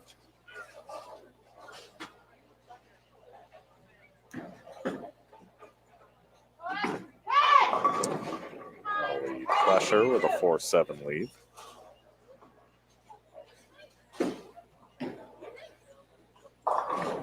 Lulu Smith up high for a 2-4-7.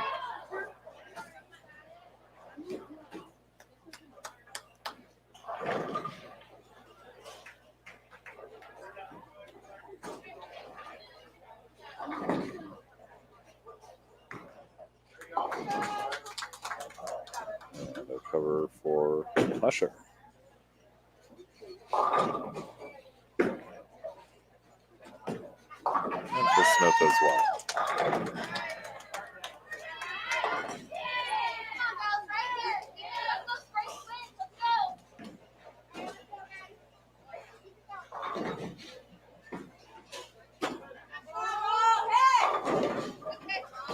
Half pocket hit, carries out the 7 for Alyssa Alexander.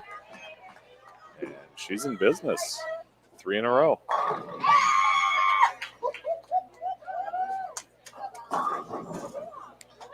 As Coach McElneal giving a little guidance to Gemma Squares for her shot on 21.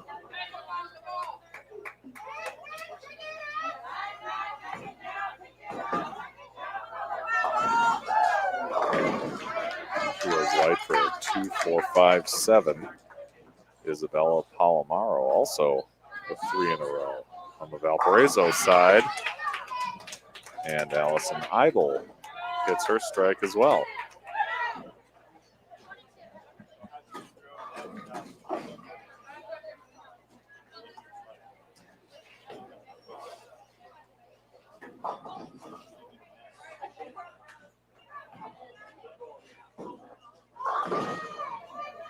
It's pretty important to try and feed off that momentum from the others on your team when you're in this team situation.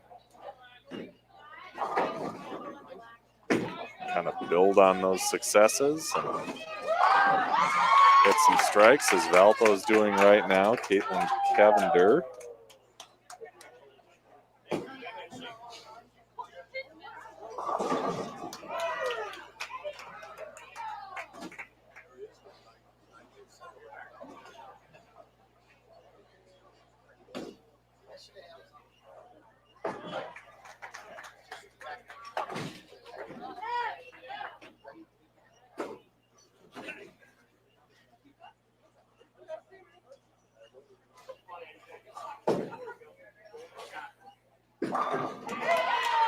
Noelle Duty from Tinley Park, Illinois, splashes that half pocket hit for a strike of her own. She's on 3 in a row, and the whole team getting in on the act there. Valparaiso, the tournament leaders.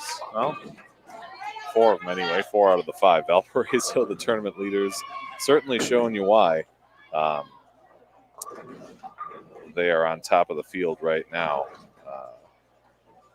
Their first traditional match, first traditional game was 9-14, which is third highest in the field. And good enough to hang on to that top spot for the moment.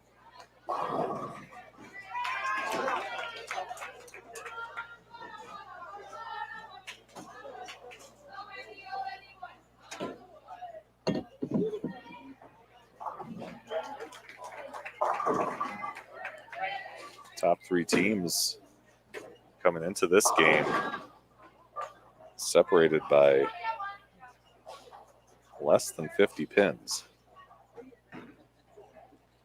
As Carly Cesario goes through the nose and ends up with a 4-6.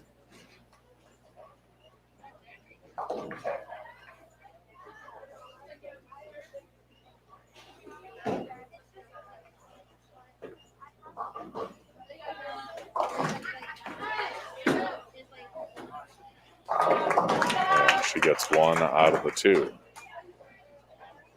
So we move on to frame number 6.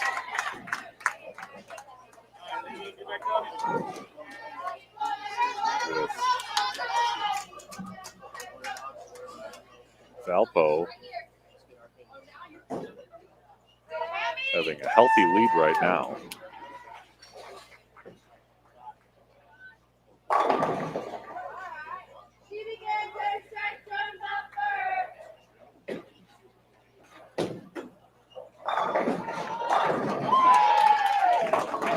Smith up high and ends up with a 4-6-10.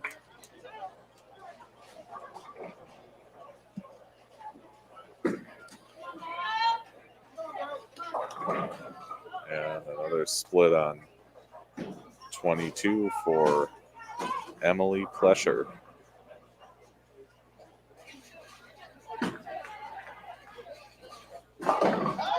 Smith takes 2 out. She's got 122 through 6.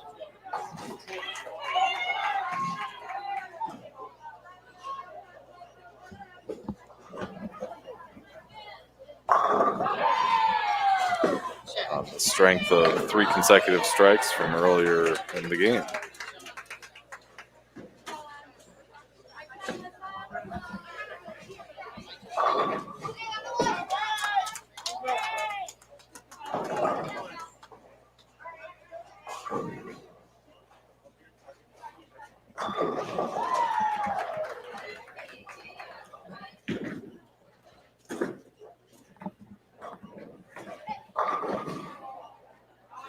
Half pocket hit, can't shake the 7 out for Alyssa Alexander.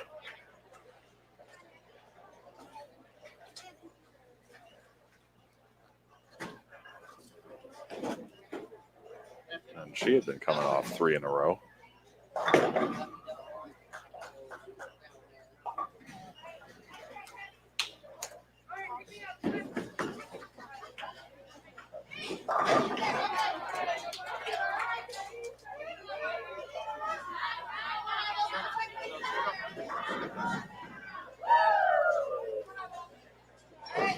And covers that spare. Again, these are the top 2 teams in the field right now doing battle on our live stream pair, 21 and 22.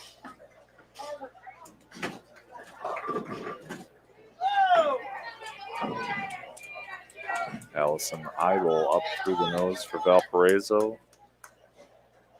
And she leaves a 6-7 split.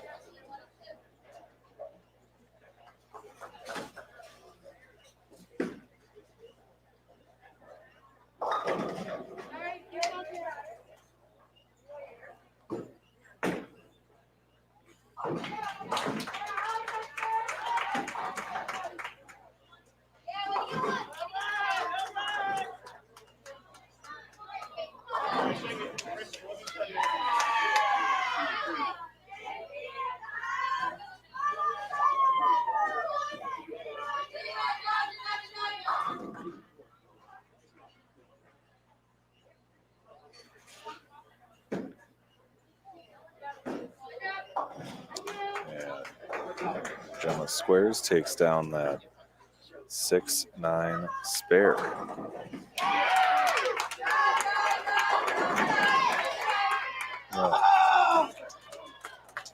Caitlyn Cavender gets that 10 pin to wiggle a little bit, but it remains standing.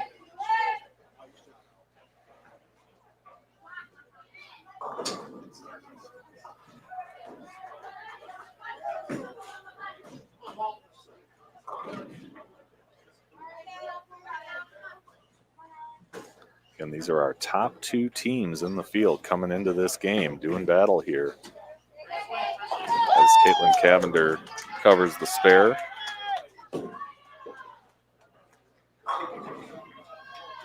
Valparaiso finishing the first traditional match with a slim 9-pin lead.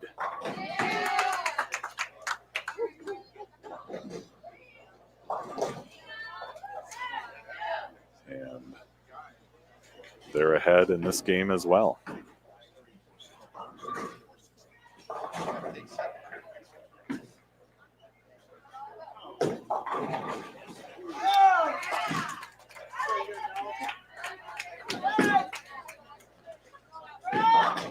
Carly Cesario up high, knocks out that 3-pin, leaving just the 10.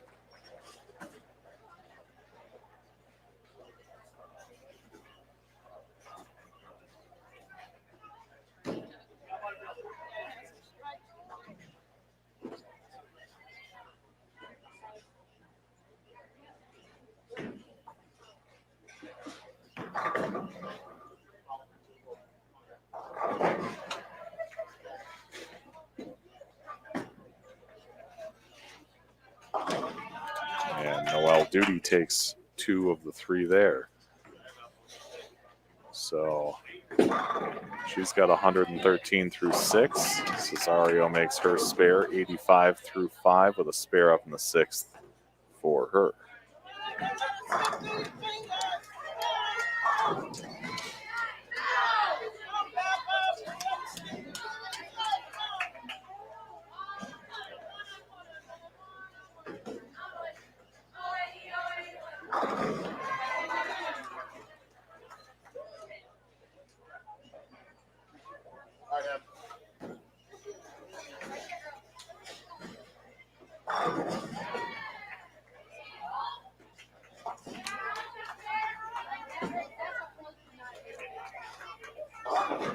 Emily Flesher going through the nose, but getting maximum benefit by kicking out that 10-pin for a strike. Lulu Smith kicks out the 7.5 pocket hit. Both teams start out the 7th with strikes.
Alyssa takes care of that 3-pin. And Isabella Palomaro answers with a spare. Both of those players in the 120s in the 6th frame with spares up in the 7th. High hit for another split. Gemma Squares.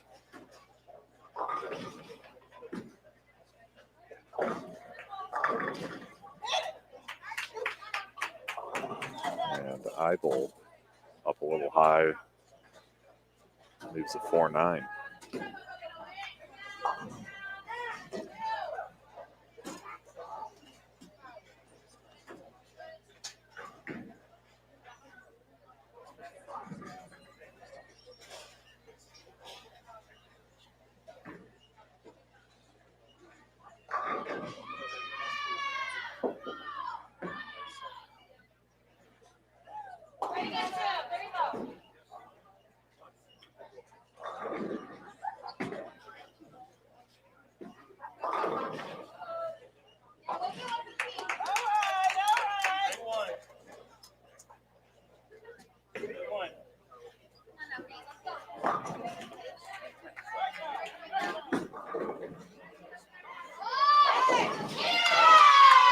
Alex Bergen gets it to go in the 7th.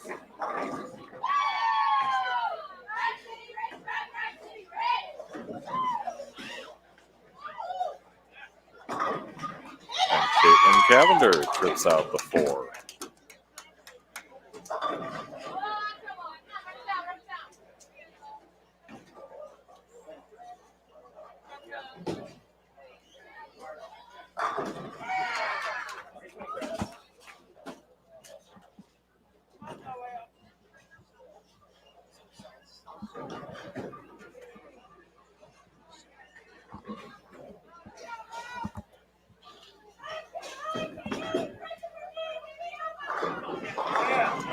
Noel Duty smacks the pocket, leaves a 10-pin.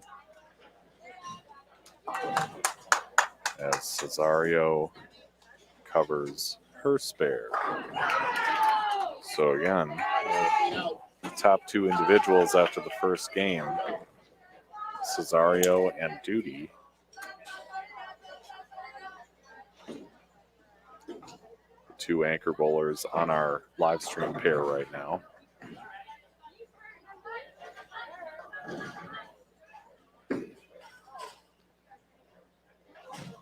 Duty just hooks by that 10-pin. Take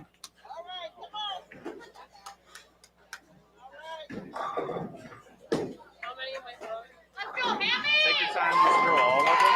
Just make sure you're done before Noel finishes. So just relax and get through all of them. Valparaiso trying to maintain about a 69-pin lead. 79 pins.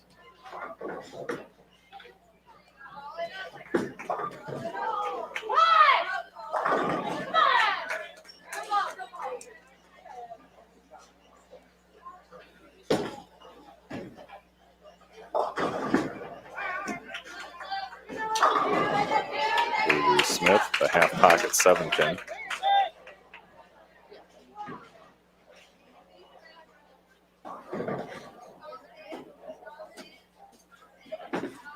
The lone lefty on the pair right now, and that left side will transition a little bit different than the right.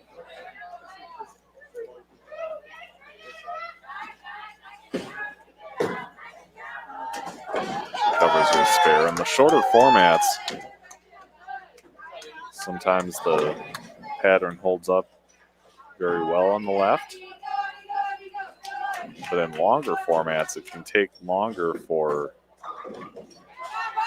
the left side to get through the transition if you don't have a lot of players playing that part of the lane.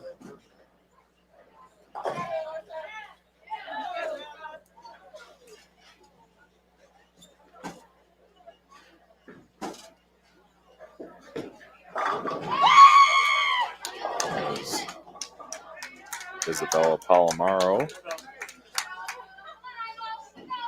The strike on 21.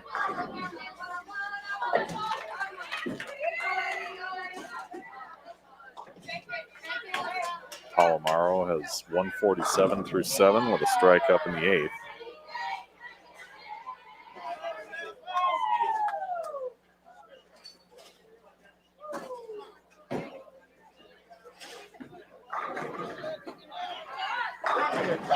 Ivel crosses over and that 9 won't go.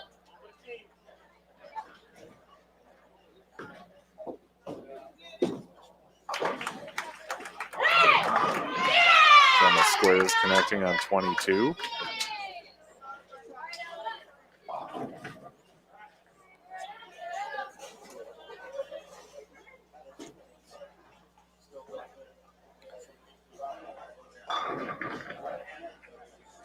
Aurora, as a team, has a 9th place finish at McKendree this season. And at the Stephen F. Austin tournament, Cesario finished 19th individually. So she is certainly no stranger to great individual performances, and trying to continue a fast start here at the Peacock Classic.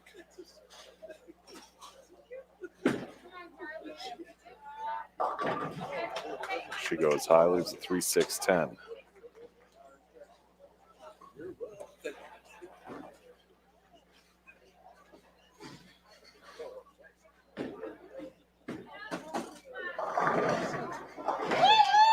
a spare for Caitlyn Cavender on the Valparaiso side.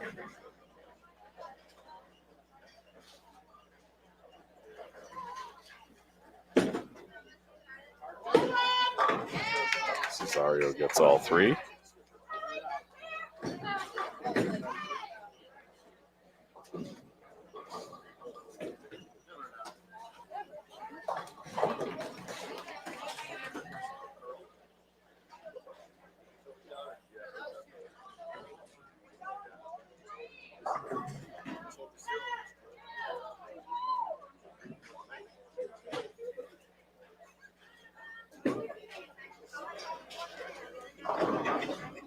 Duty on a light hit, can't shake out the 10-pin.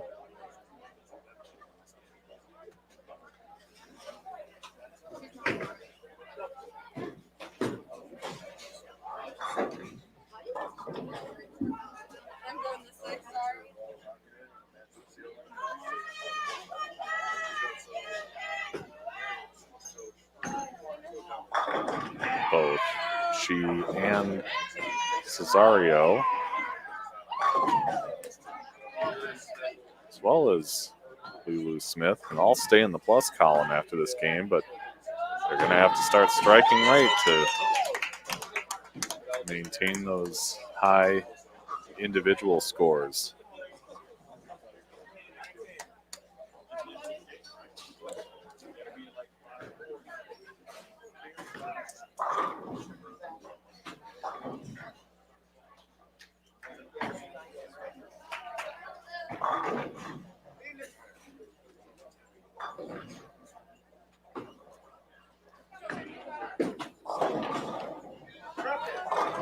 And that was right off her hand.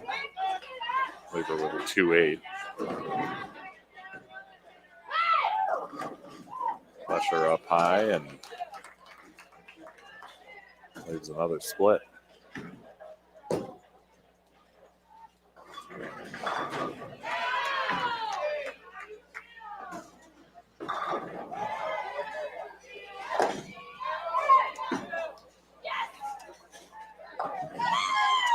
And she takes care of that.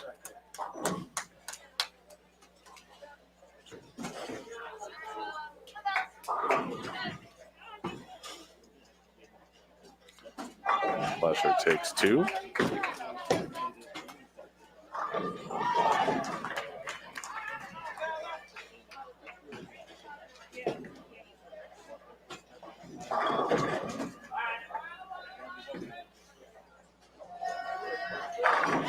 There's a strike from Isabella Palomaro. And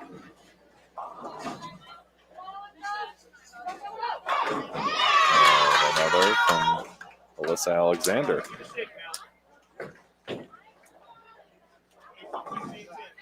So in the late going here, these ladies trying to set themselves up for high scores with strikes in the all-important 9th frame. Eibel also connects the high pocket strike.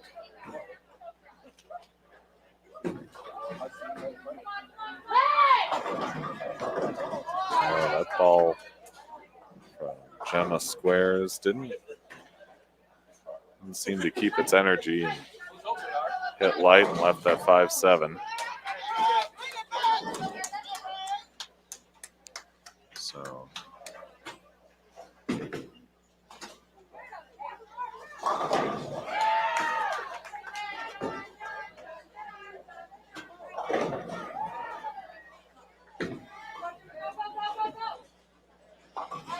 that gets the 5 out.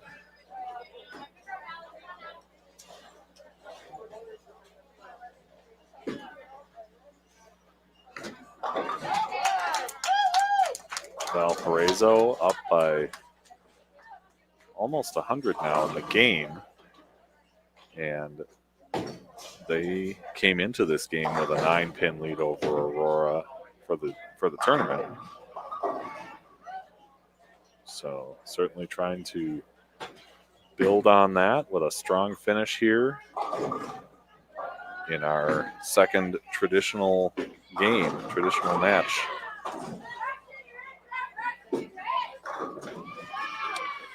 Noel Duty, flush strike there. That'll help the cause.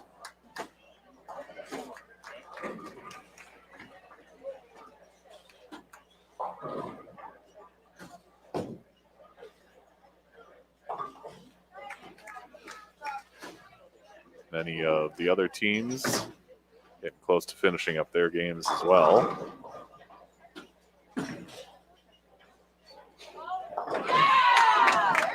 Alex Bergen takes care of that 2-8.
Cesario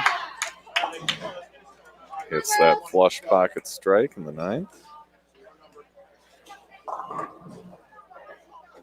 And that'll bring us to the 10th here, as the top 2 teams in our field try to finish strong, set themselves up for 3 remaining traditional games in day 2 of the 2022 Peacock Classic.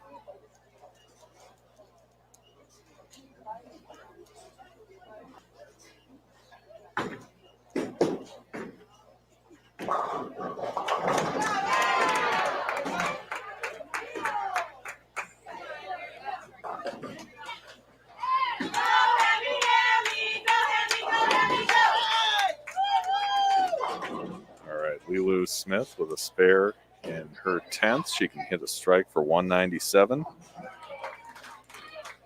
Emily Plusher strikes on her fill ball for 146.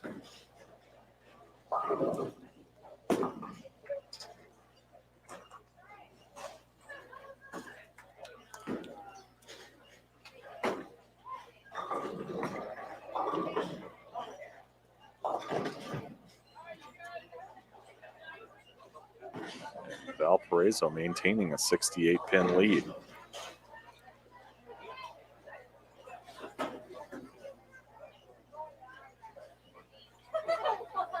And that's just in this game. Smith kicks out the 6-8. Gets that fill ball strike for her 197. And a Brooklyn strike for Alyssa Alexander.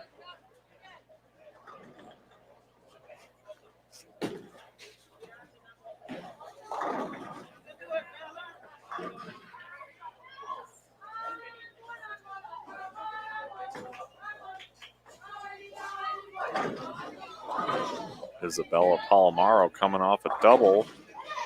Hits light pocket, sends that 5 right in front of the 7. And Alexander hits a double. Well, double in the 10th anyway, 3 in a row for her. So Palomaro can go spare strike for 216. While Alexander has 211 up there if she can finish strong with another strike.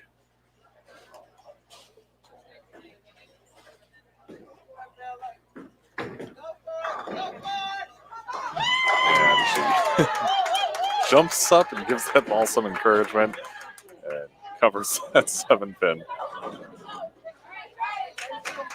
All right, 9 count for Alexander. She'll finish up with 210.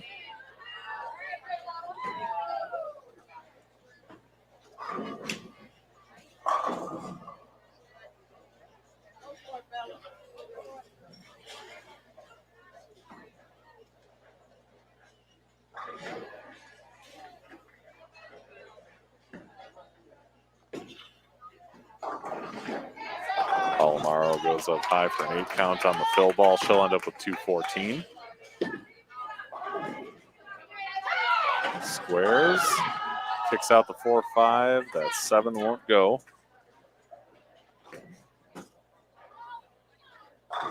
She can go spare strike for 142.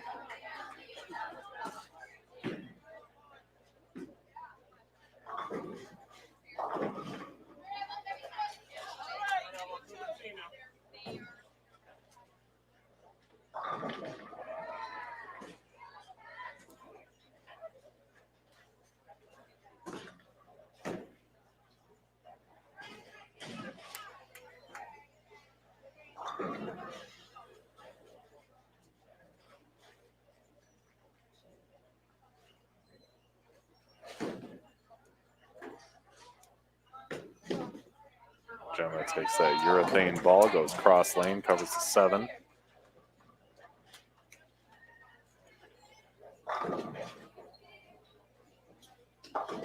And Eibel gets 1 off that 2-5, and she'll finish with 151.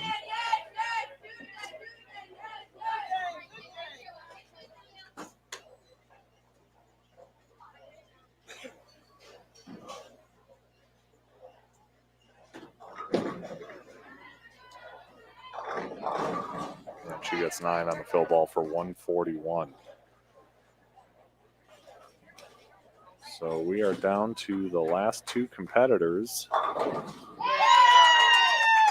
Caitlyn Cavender strikes in her first ball in the 10th.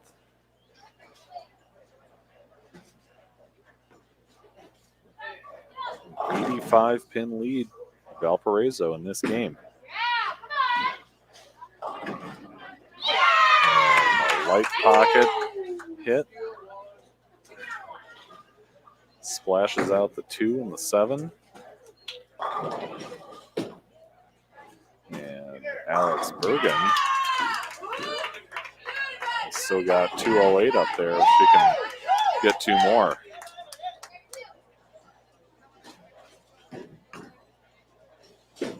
Cavender up high, leaves a 4-7. She can have 197 with a spare.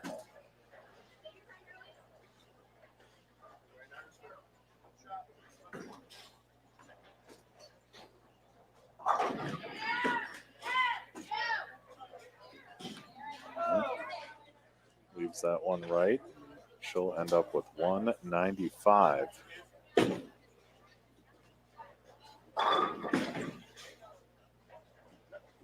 Bergen covers her spare for 198. So Noelle Duty and Carly Cesario, the top two individual performers in game one, will step up for their 10th frame in this second game. Two within a pin of each other going into it.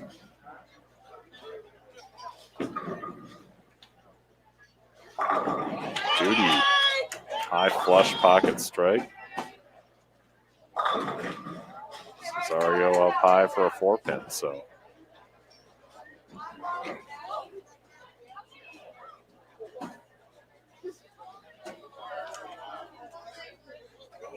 So Valpo is going to come out of this and maintain their standing above Aurora.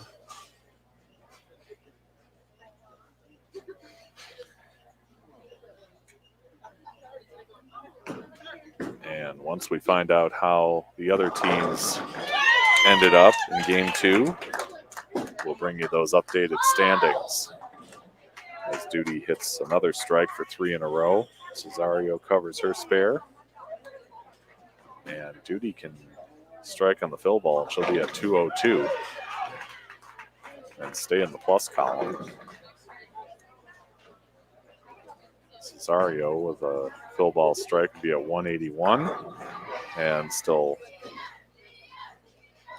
a few pins over 200 on the strength of that 225 she shot in game one. So Duty fills 29 in the 10th, ends up with 201.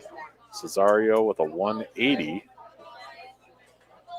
And Valpo, again, maintaining that position and adding to it above Aurora with a 958 in the second game of their 5-game block. Aurora ends up with 875 for that game. And as the other teams finish up their game, we will step aside for a moment.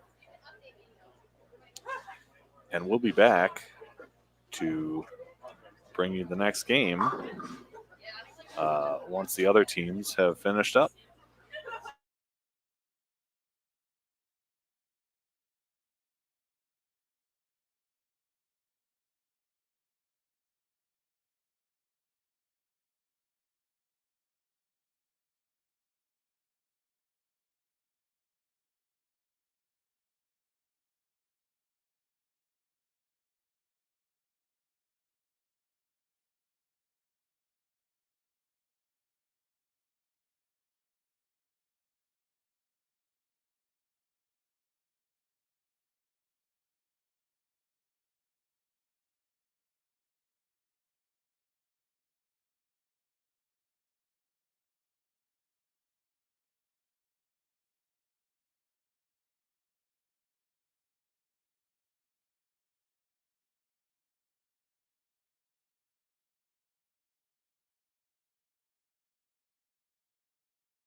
So the teams here are making the walk to their new pairs as we get set for our third game of competition here today.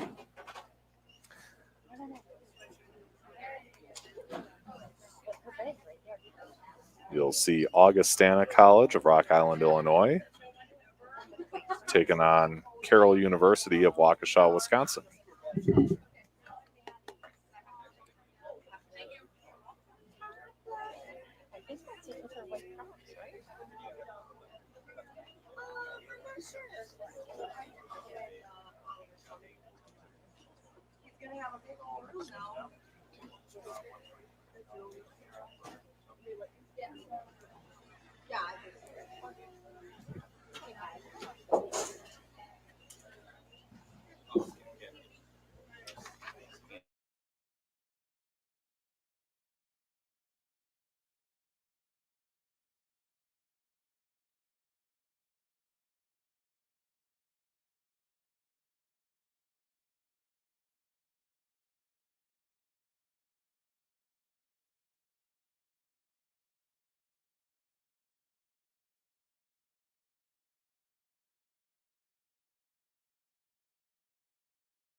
And now we are about to get underway here in what they call round 8.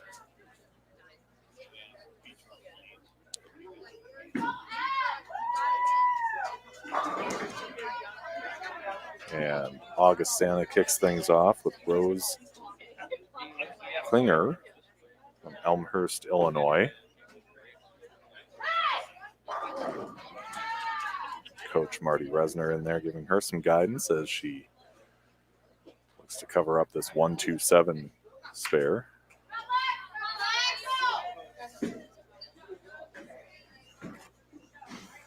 On the Carroll side, it's Lexi Ciesmeyer from Menominee Falls, Wisconsin.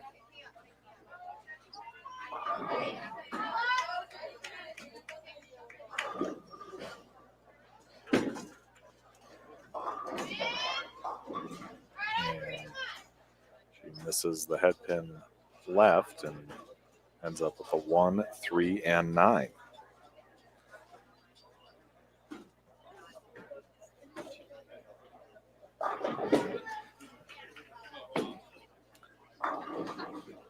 Kennedy Sawyer goes Brooklyn and has a 5-9 to deal with on her second ball. Ciesmeyer takes down that spare for Carroll.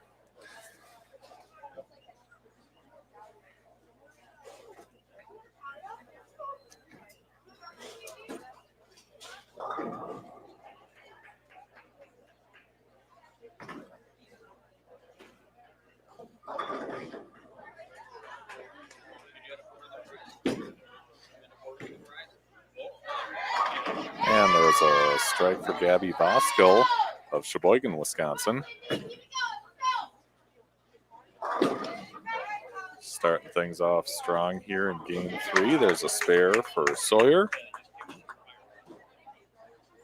a native of Bloomingdale, Illinois.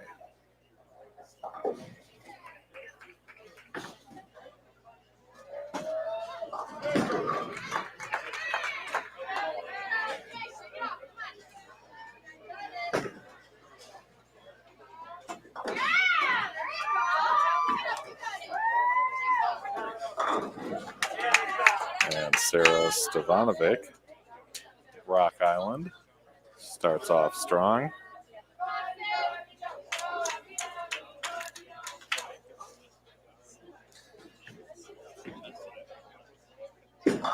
Abby Clark in the 4th position, It's a CCIW Player of the Week in early December.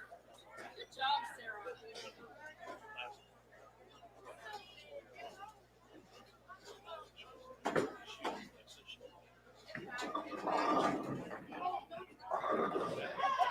Sarah. And we've got a little mess to clean up before she steps up to start her game.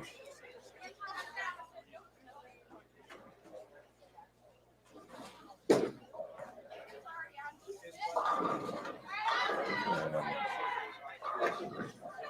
Emma Faffel from Brookfield, Wisconsin, who we saw in the anchor spot for much of day one, in the fourth spot here today, trying to take down a 4-7.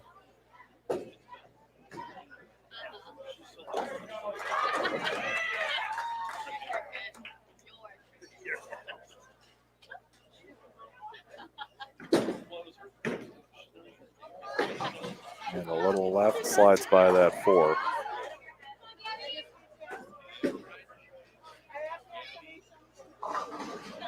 Clark up high, a little baby split to work on. In the anchor spot for Carroll is Gabby Soul from Menominee Falls, Wisconsin.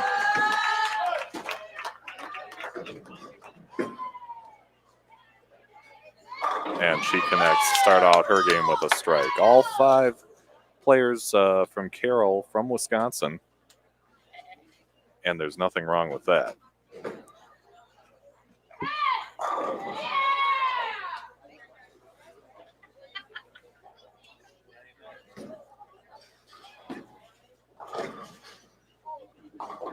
Clark takes out that split. She's also from Wisconsin, Twin Lakes, which is a little southwest of Milwaukee.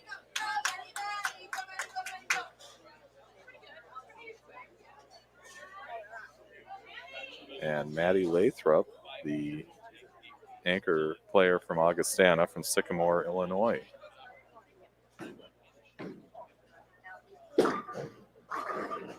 Starts out her game with a 2-pin lead.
Carroll University, a relatively new program in Division III in the CCIW.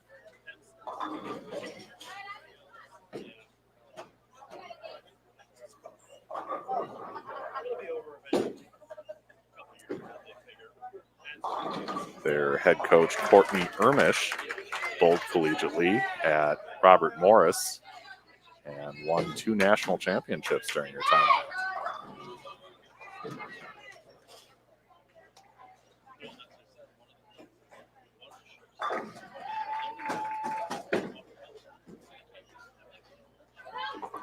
And there's another split conversion there on 21 for Gabby Vosco.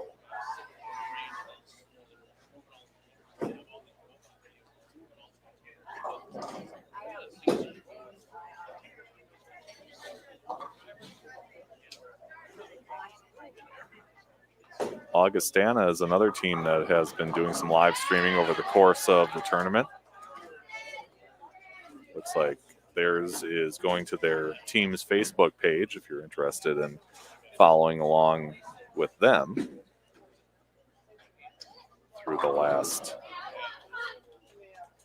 2 games today.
Going to get you some score updates in just a moment here as tournament organizers are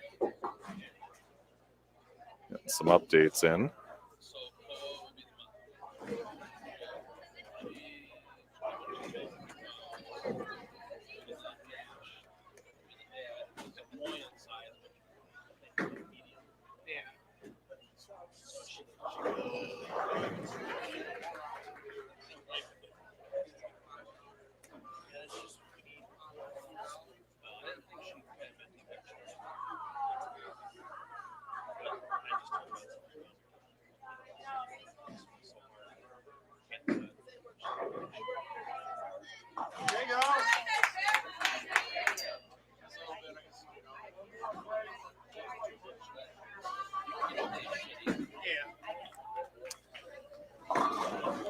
So here are the updated team standings.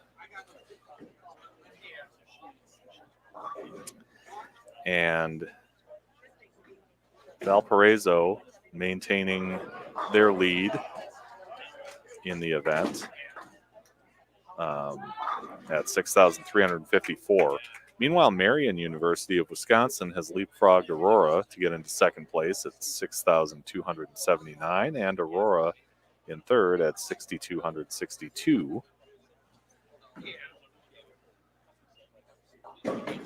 On the team side of things, individually,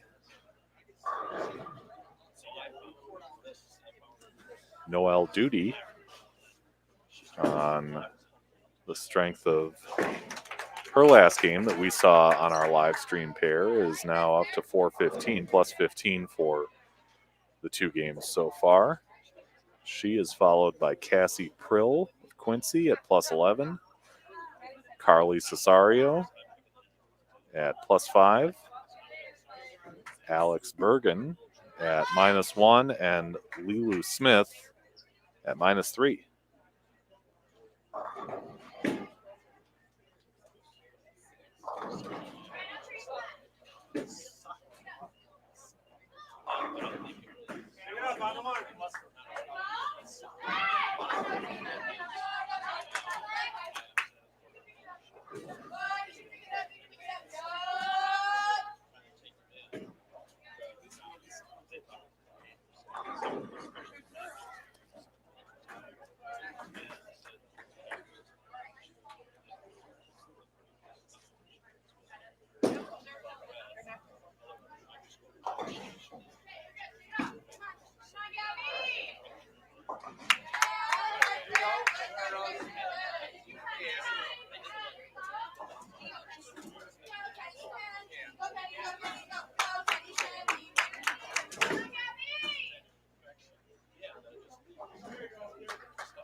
Kennedy Sawyer going Brooklyn, leaving a 10 pin.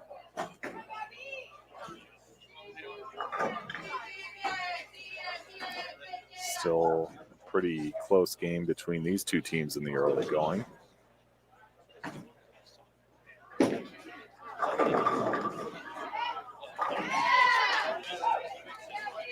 Gabby Voskuhl taking care of that 6-10.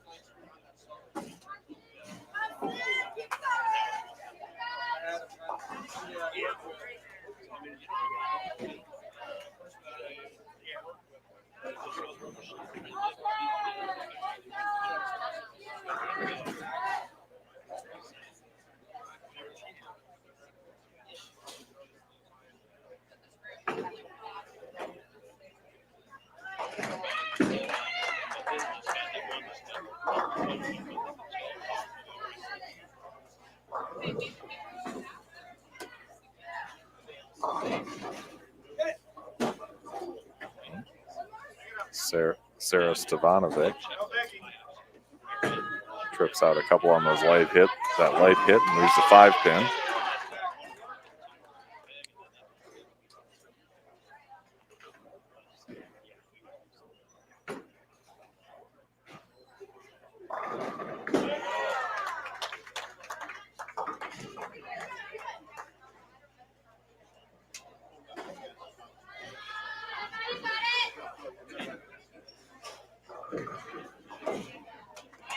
And covers that.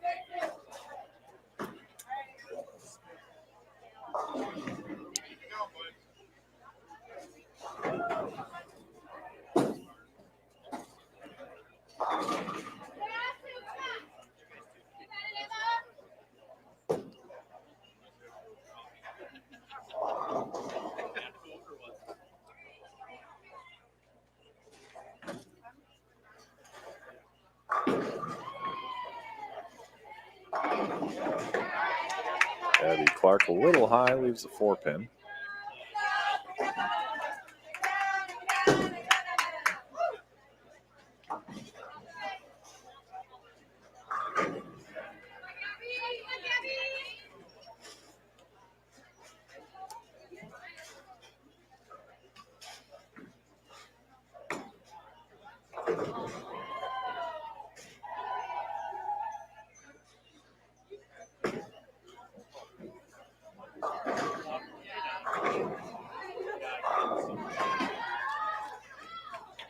And takes care of that.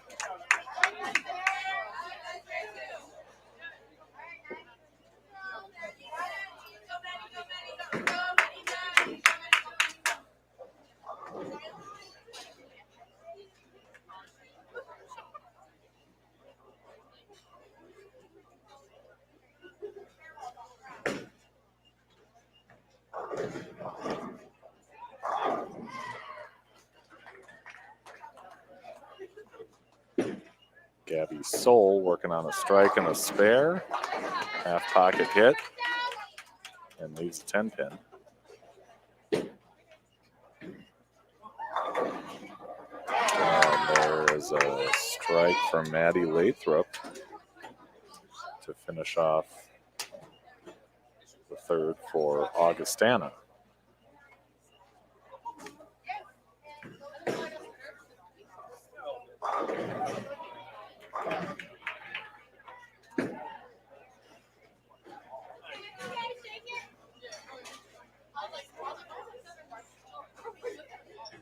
So it's a 21 pin lead for Augustana as we start up the 4th frame.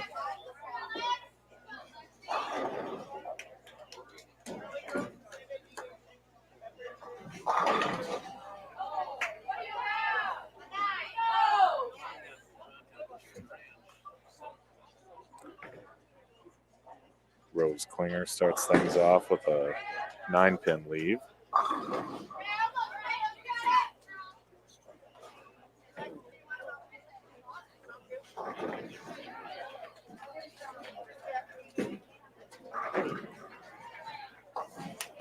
And Klinger picks it up.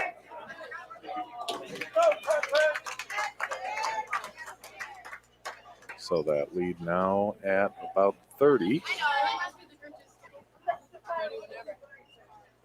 She's ready whenever. We're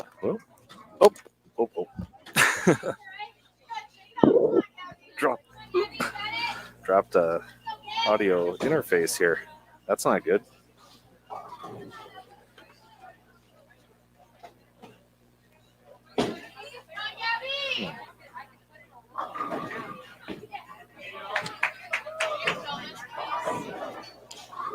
Well, hopefully that sounds okay. There's a little buzzing on my end, but hopefully nothing that they can hear on on the end. I've got Carroll head coach Courtney Ermish here joining me in the broadcast booth. After Hello. a little mishap there. It happens, right?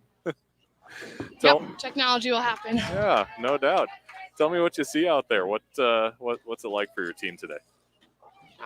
Well, they're struggling a bit. What I'm seeing is a lot more. We have to be a lot more particular today.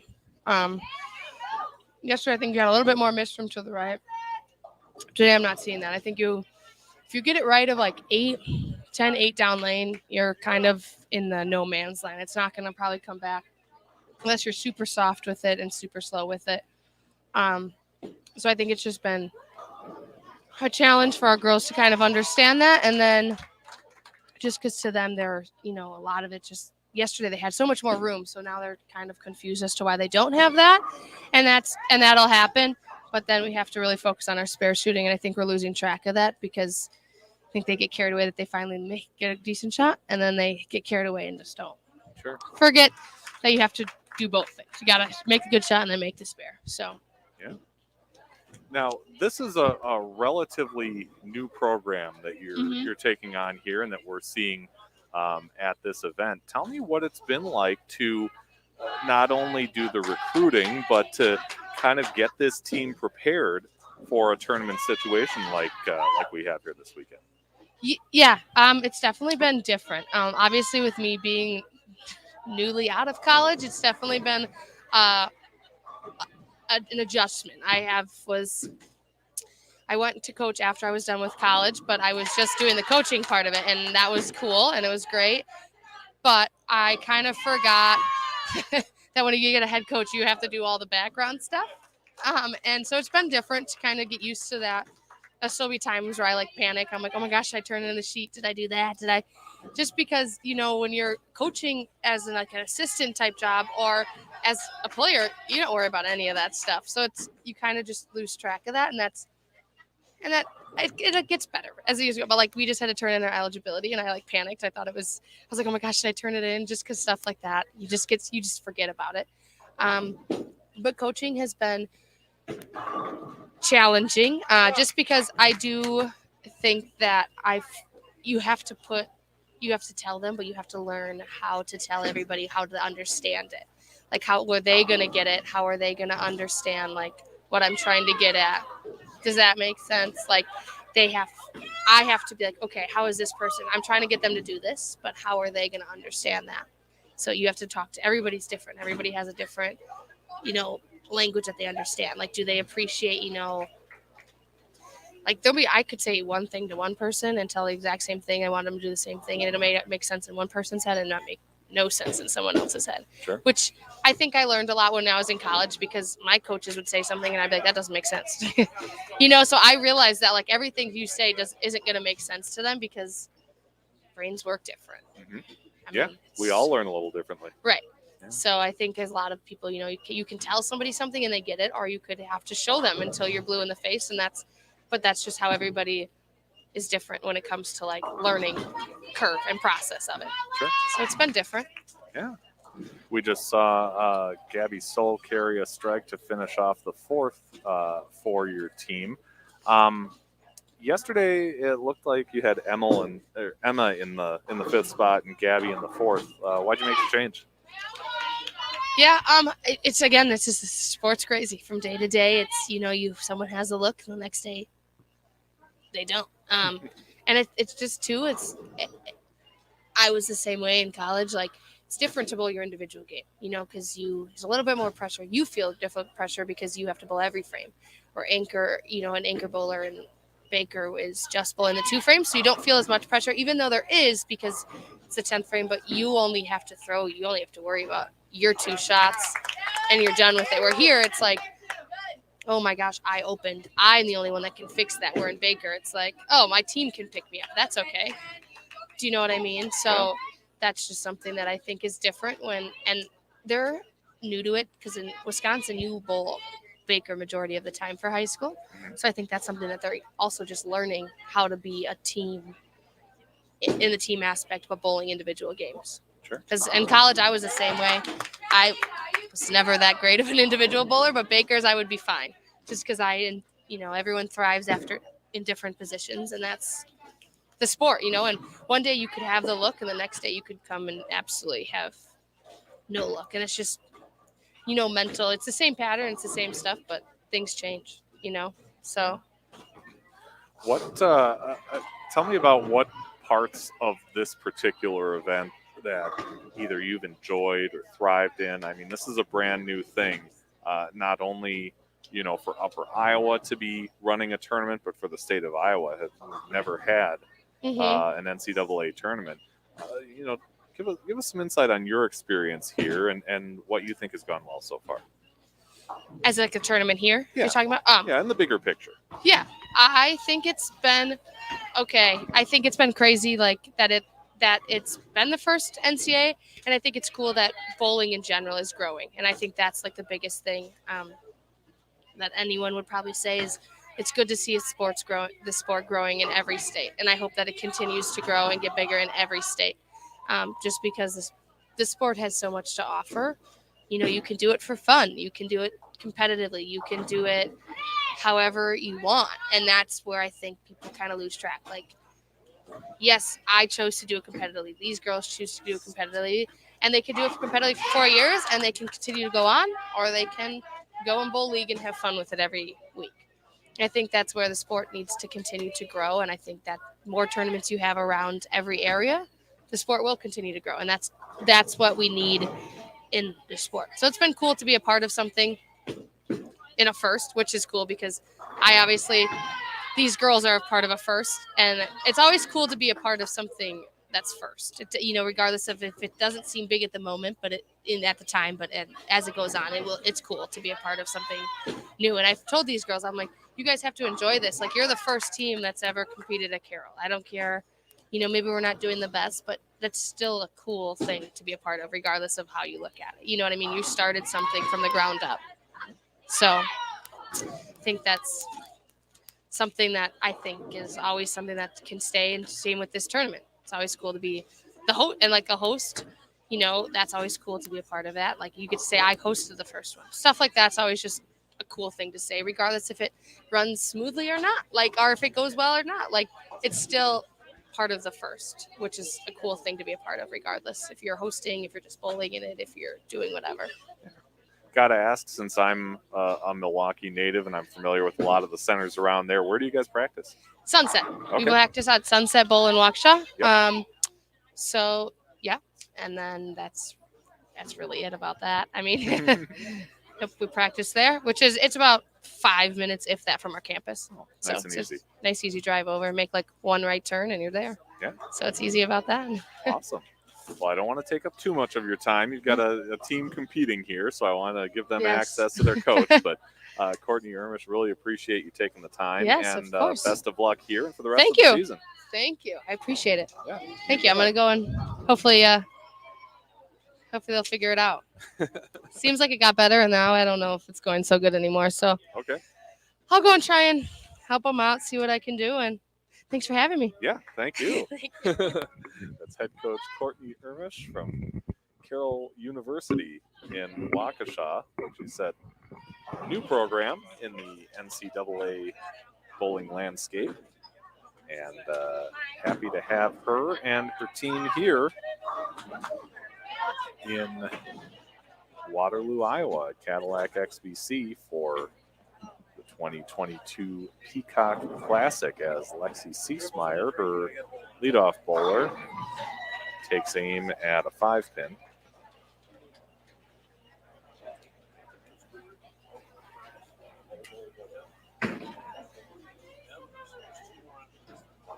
Yeah, she's got that collegiate experience, as I said, from Robert Morris, winning championships and then joining the coaching ranks right after her competitive days in college are done, and can pass along that wisdom and experience to her ladies as they navigate their way through the first season. I'm hoping the audio has been okay, both for that part and right now, since I managed to knock over a piece of equipment on the on the way through. But anyway, we carry on either way with Kennedy Sawyer, who collapses a Brooklyn hit. Kennedy was Augustana's most improved in the 2019-2020 season.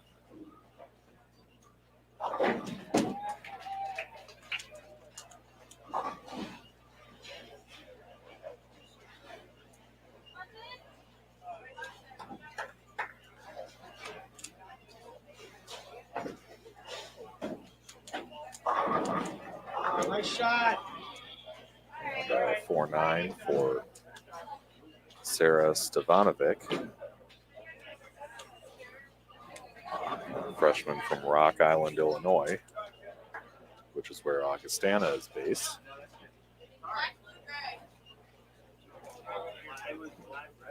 And a light hit for Sydney Rodeman at 21. She's got a 4.57 to shoot at.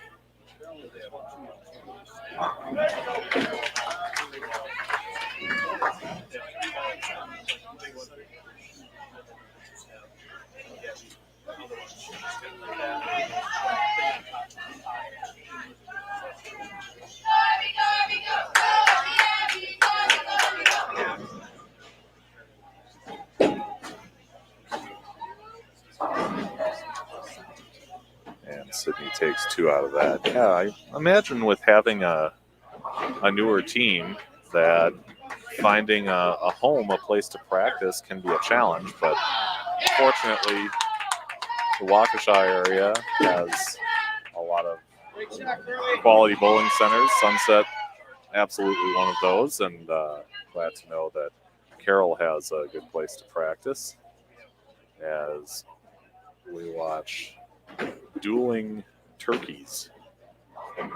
3 in a row there for Emma Faffel as well as Abby Clark. Hit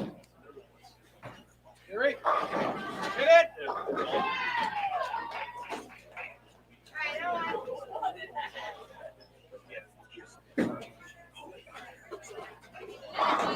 Abby Soul connects on a high flush pocket hit. Nice.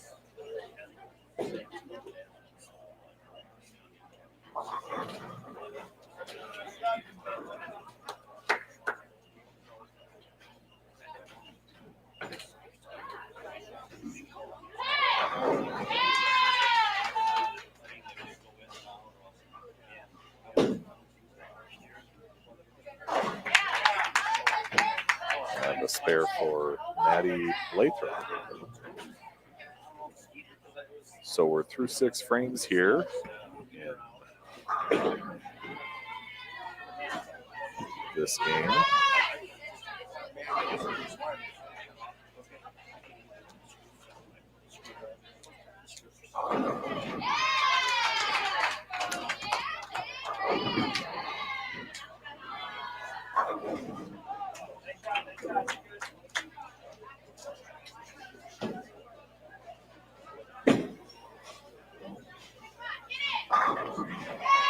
Lexi Seesmeyer pounds the pocket, gets all 10.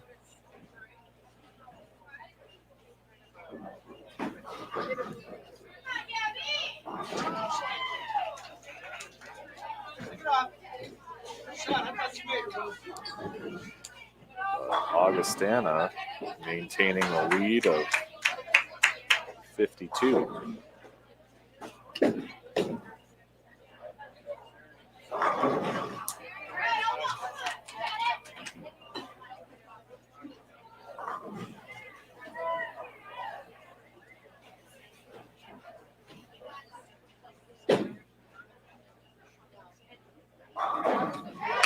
Kennedy Sawyer gets the Brooklyn hit to fall. That's 3 in a row for her.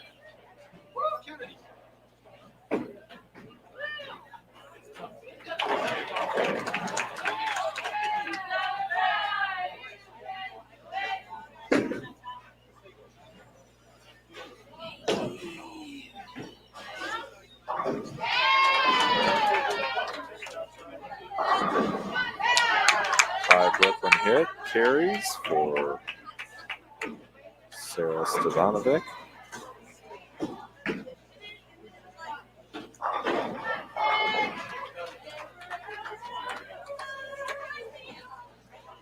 And Abby Clark working on 3 in a row here.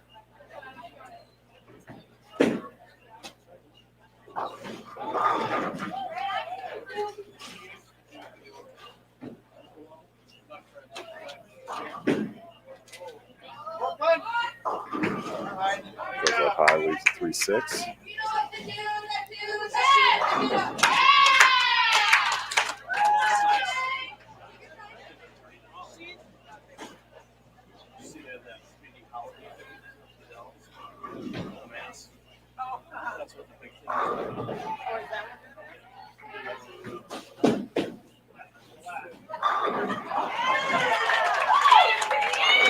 Spare for Sydney Rodeman of East Troy.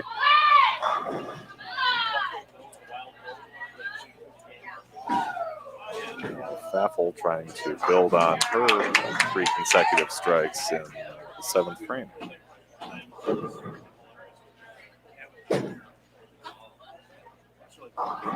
Goes up high, leaves a 6.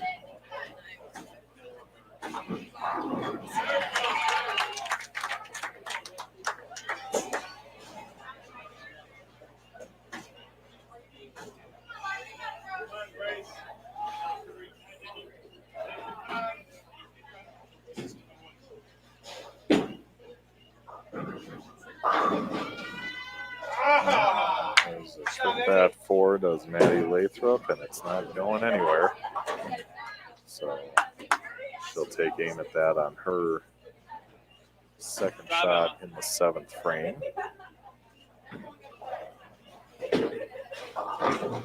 As Baffle converts her spare. Keep going.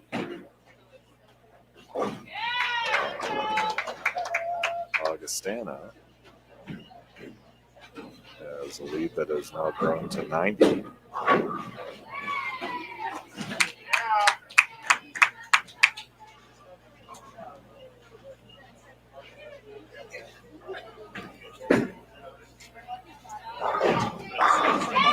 Soul hits a double.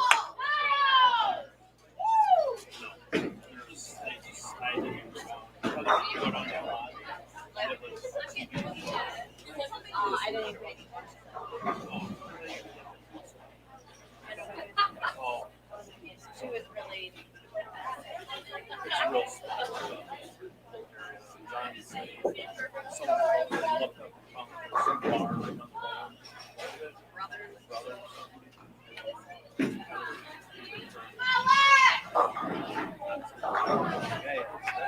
Up high, and Rose Klinger ends up with a 6, 7, 9, 10.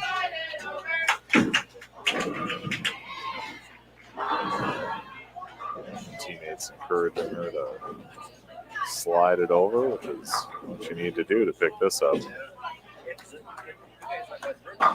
Oh, had a good shot at it. Got 3 out.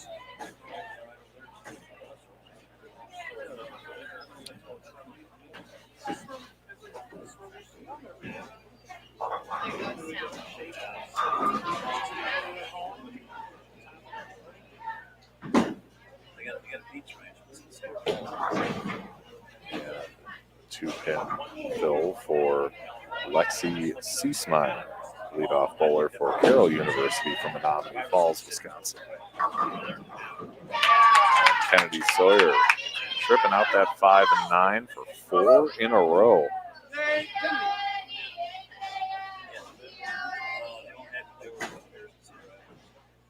That Augustana lead just keeps growing.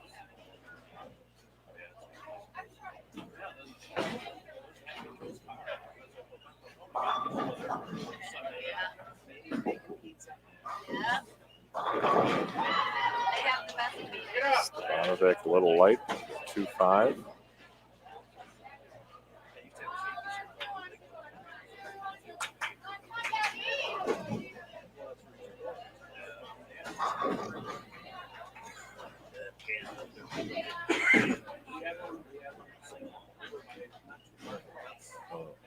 Just missed that 6 inside.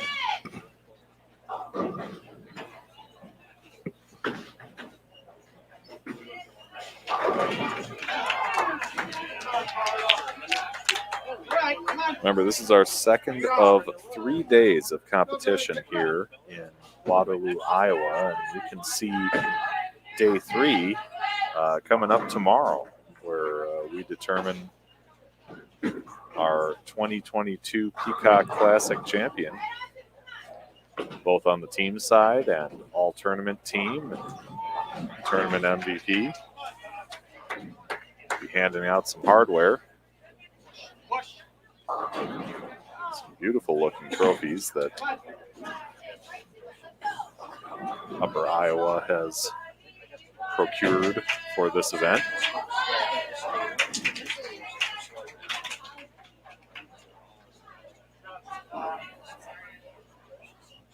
Maybe you saw them early on. Here's what some of them look like.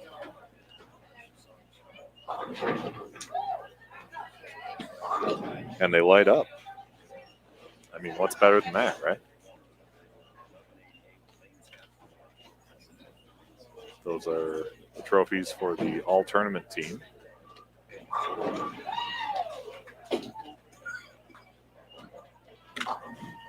And on the team side, the winners will walk home with those beauties, the top 3 teams in this event.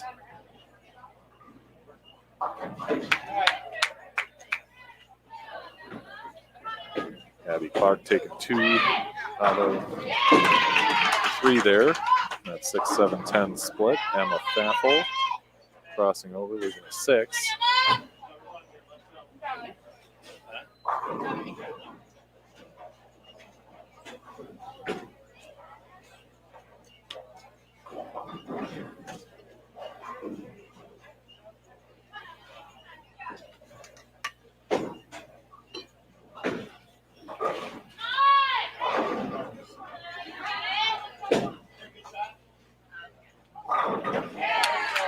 There's a strike for Maddie Lathrop.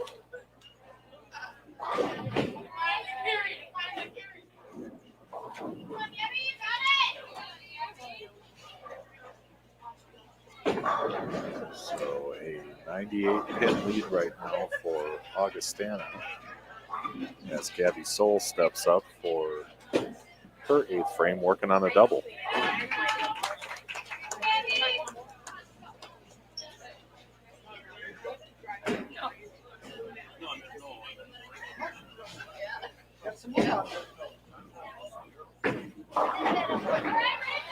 Up high and leaves a 3-6.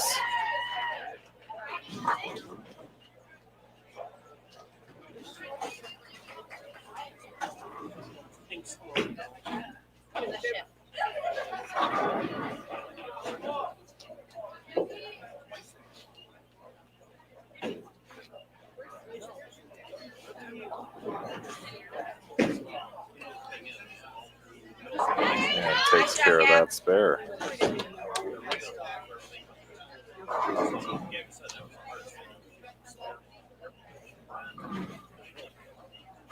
Again, on the team side here,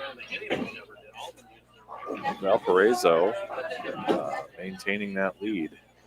With Marion in second, Aurora in third, then Quincy, Carroll, and Augustana, our two teams on our live stream pair right now, followed by North Central and Illinois Wesleyan.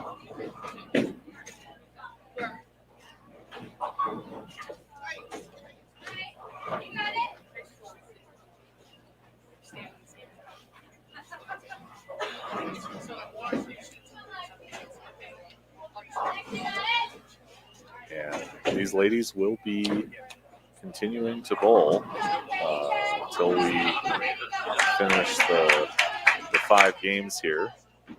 So there's no break for lunch or anything. We're pressing on.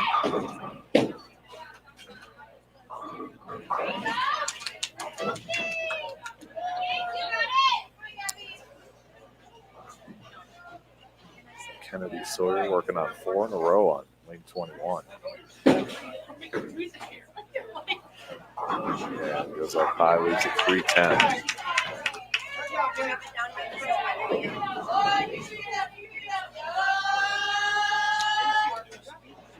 I know, right?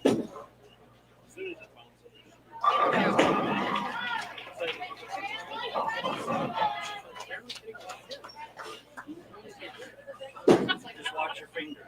Yeah, you're lucky I didn't wipe those. Takes the 3 off that 310. And she'll have 170 through 9.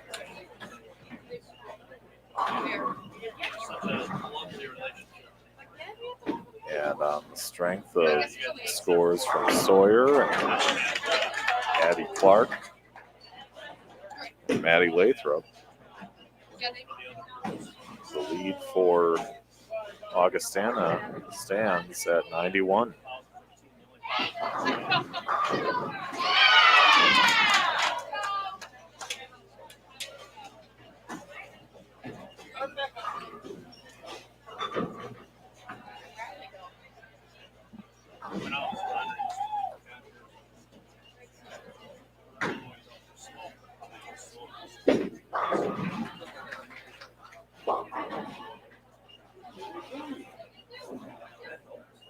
Sydney Rodeman knocks out that 4 pin, and she'll be left with a 6-8, 6-10, excuse me.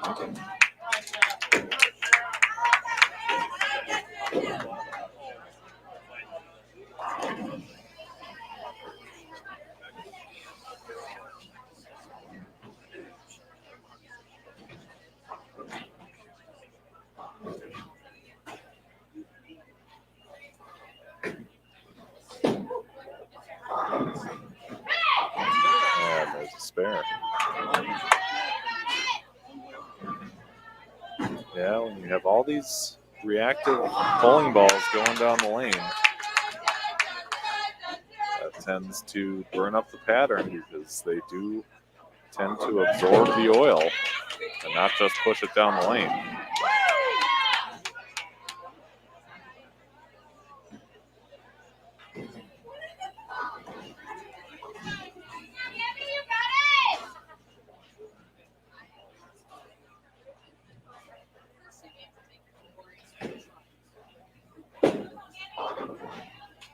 Maddie Lathrop takes down the 8 pin there. She'll have a double working going into the 10th frame.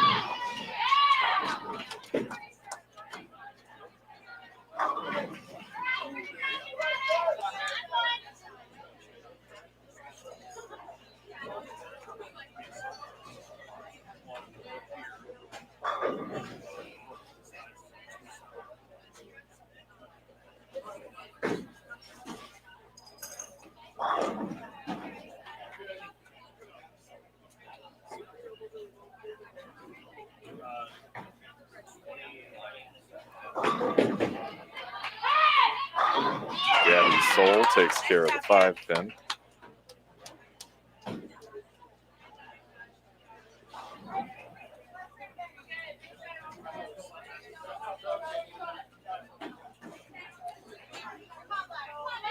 So into the Augustana 10th we go with Rose Klinger. The sophomore leaves a 6-pin.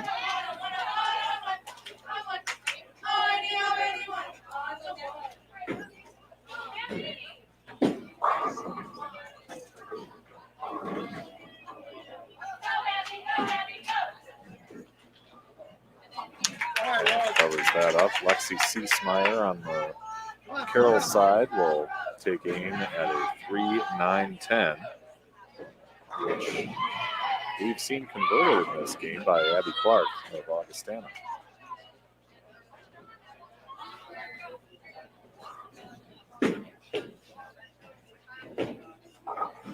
She gets 2 out.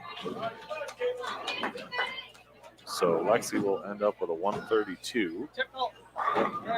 And Klinger a 145.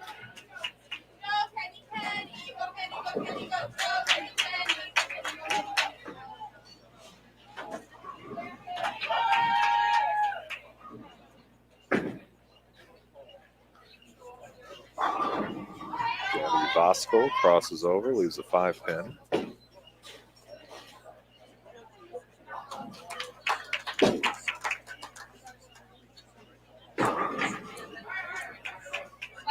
As does Kennedy Sawyer.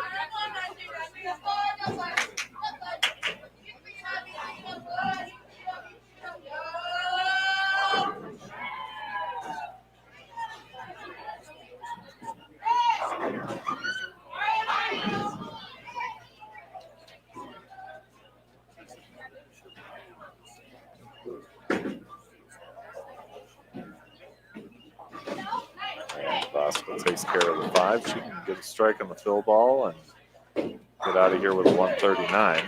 And Sawyer spares hers as well, and she's got a possible 190 if she can strike in the fill ball.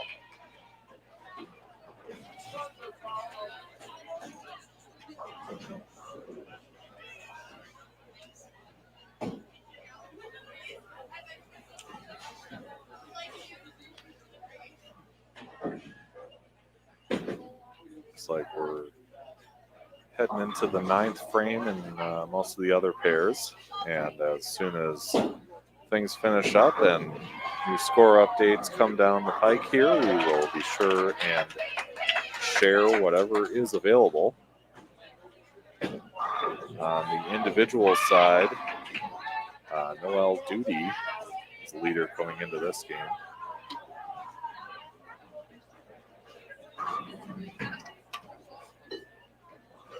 Followed by Cassie Krill and Carly Cesario.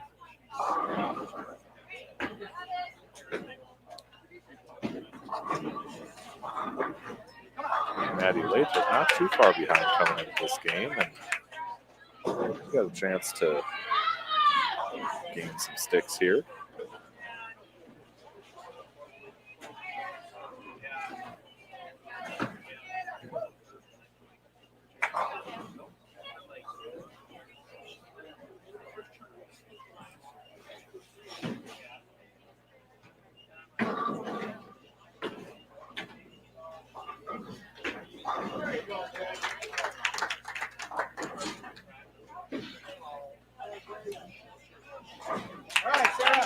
There's a 10-pin conversion for Sarah Stevanovic.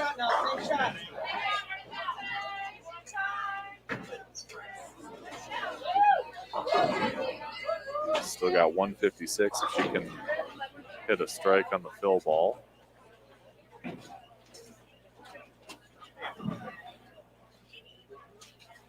Meanwhile, Sydney Rodeman shooting that spare and covering, and she can get to 136 with a strike.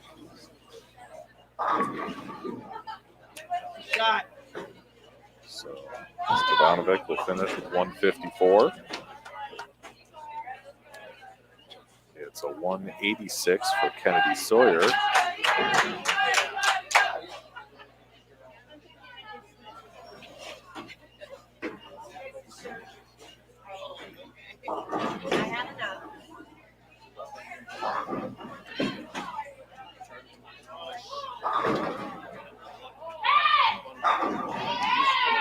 Abby Clark almost got that 7 out, but it just kind of shifted a little to the right of its spot.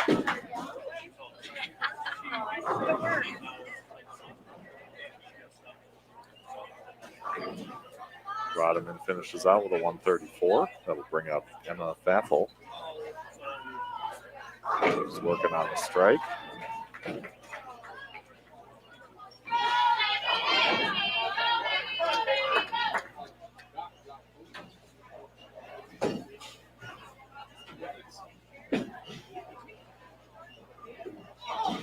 Clark just gets that 4 out of there to cover the spare. Good count on the fill ball, and she can break 200. As Faffel gets a double with a first strike in the 10th.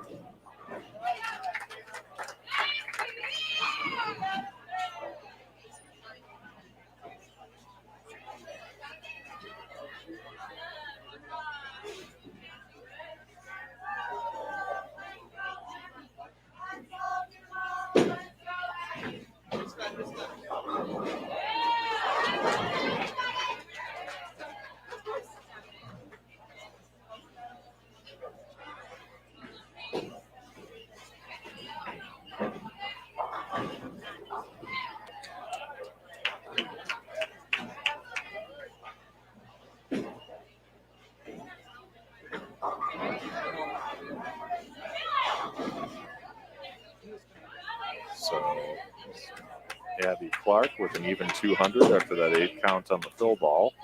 And Faffel converts her spare for 181.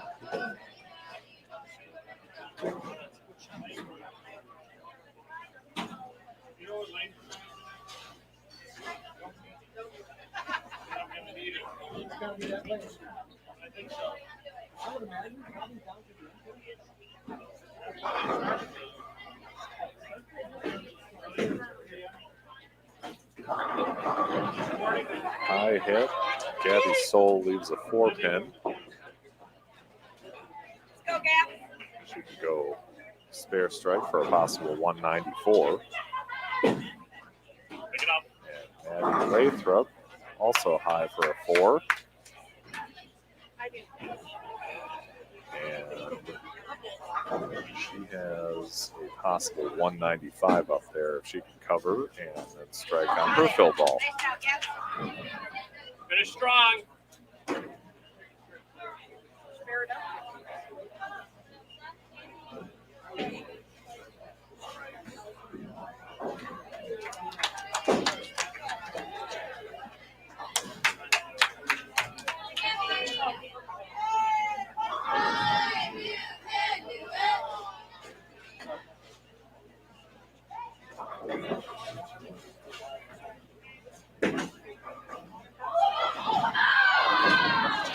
Soul gets a 7 on the fill for a 191.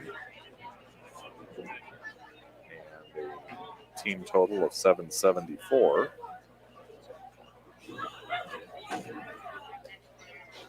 So this one will go to Augustana. As Maddie Lathrop finishes strong for a 195, and that will bring their total up to 880. So it's Augustana taking that game over Carroll 880 to 774. Some of the other teams still finishing up their games. And once that happens and we get another set of teams over to our live stream pair, we will be back to let you know who's here and what they're doing in this next game of competition. Stick around.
So as the teams make the walk, heading over to their next pairs. We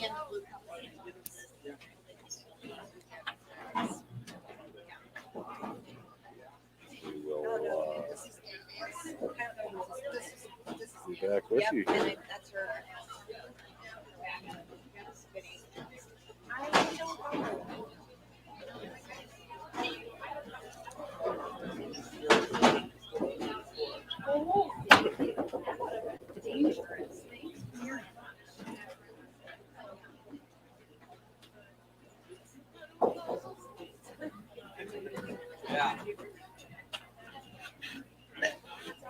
As a courtesy, coaches and teams, can we please make sure to throw out our trash and our water bottles scattered around the center? That way it makes it easier for us to get things. Thank They you. call it round 9 that we're on to, but you can also think of it as the 4th of 5 traditional games that the ladies will take part in today. Don't forget, this is a 3-day event, and you can see day 3 of competition right here on the Bowling with the Fef YouTube channel. We're starting a little bit early tomorrow, 8 a.m. So we'll have an earlier start and have all the action for you. We will determine a winner. We'll find out who the teams are that will end up placing at this inaugural event. And we'll let you know who ends up on the all-tournament team as well as the tournament MVP. Again, that's Sunday, tomorrow, 8 a.m. And the awards ceremony is scheduled for about 1:30, so we're thinking we'll wrap things up at around 2 p.m. Central. So be sure and join us to see the exciting conclusion of the 2022 Peacock Classic. I know, I teach your ears. I can hear a lot. Here on our live stream pair for our 4th game of competition today, we have Illinois Wesleyan. Teams at this time, you may begin round 9. And Aurora University on lane 22.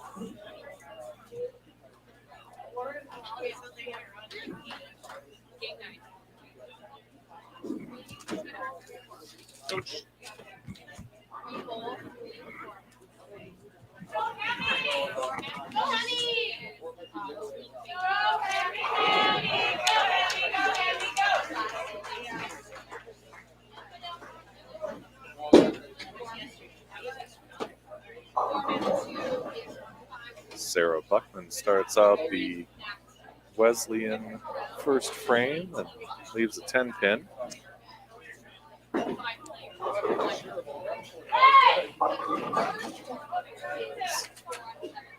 Emily Plusher goes high and ends up with a 4.67.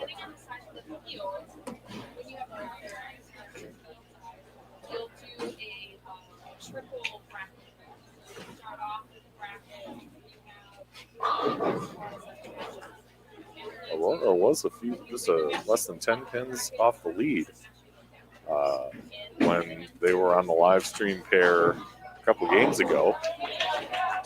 Valparaiso won that match and ended up keeping the lead, and Aurora was at 3rd. It's in 3rd place. So we'll see how things shook out in the last game and get you some updated scores and standings as soon as they become available.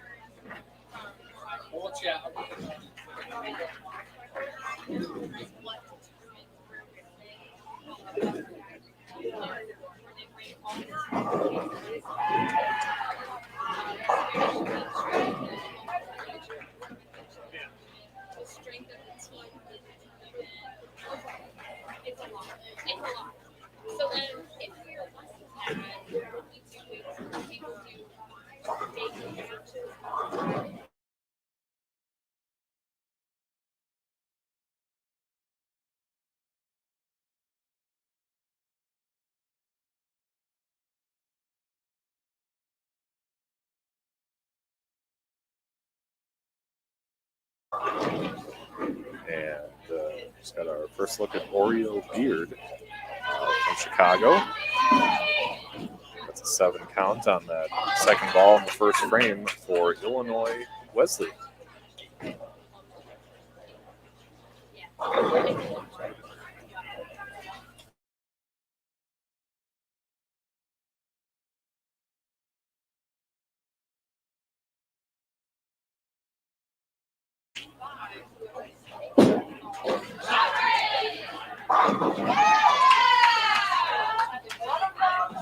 And there's a strike from Natalia Owarzek, freshman from River Grove, Illinois, one of just a couple of two-handed players in our field today.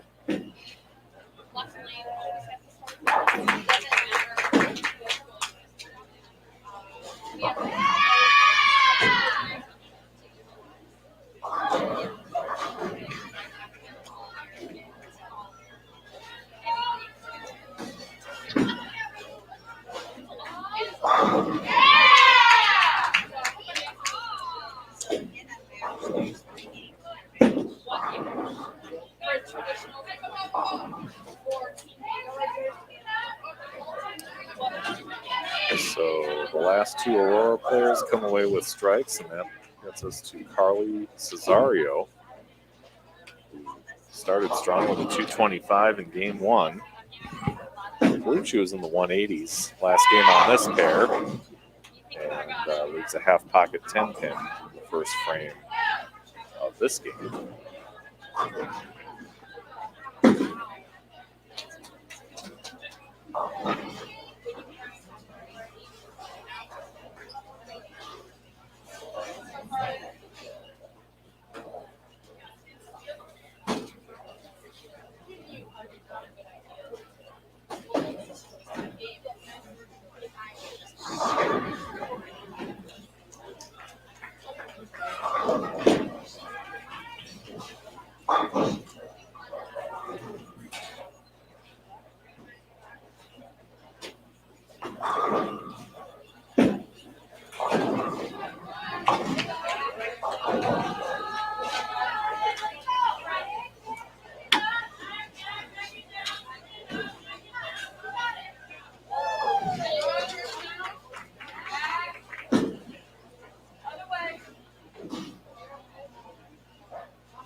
Okay.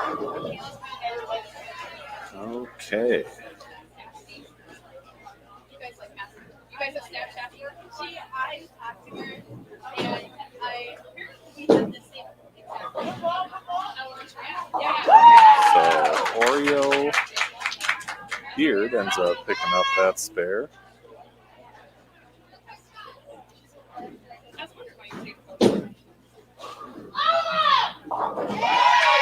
does Natalia Olerzek.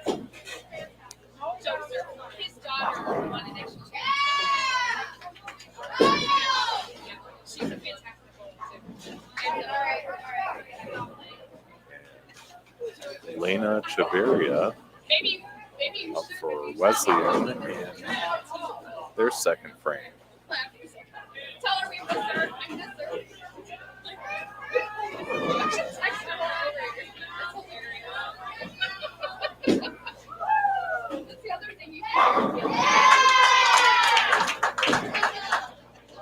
And we are supposed to be together.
Have some updated scores and standings your way in just a moment here.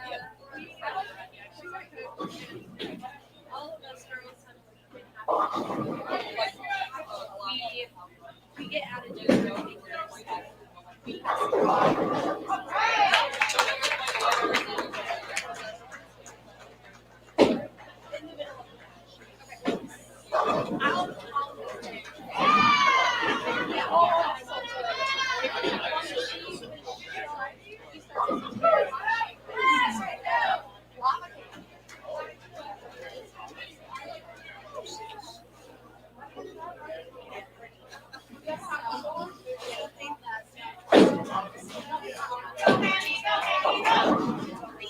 So,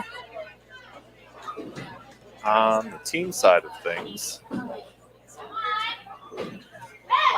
it's Valparaiso holding that lead. A 7-1 match record and a pinfall total of 7,321. Marion University of Wisconsin just behind them at 7,262 with a match of 7-1 match record. Followed by Aurora at 71-26.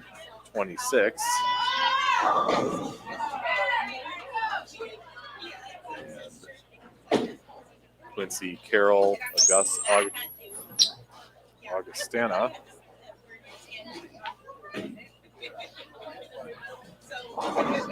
I don't think that was me. Augustana, North Central, and Illinois Wesleyan rounding out the 8-team field.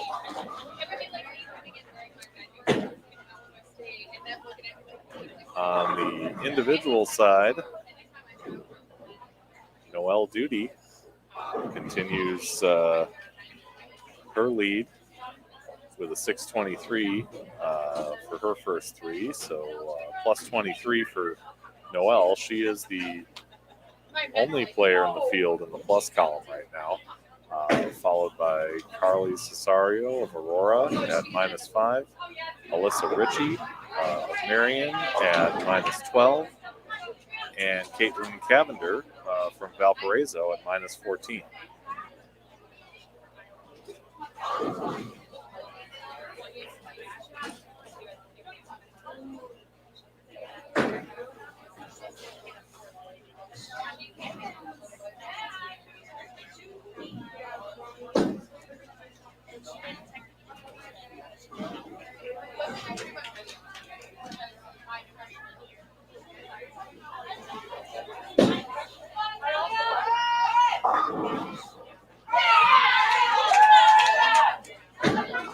Tell you what, it is, having been to many events, both collegiate, amateur, it is very impressive how quickly these tournament organizers are pumping out score updates. So big thanks to them for that, for keeping everybody in the loop, keeping things updated, letting players and spectators know how everybody's stacking up as competition goes on. And, Natalia Orezek just taking down that 3-pin by the slimmest of margins, but it's a spare nonetheless. As Aurora jumps out to a 62-pin lead.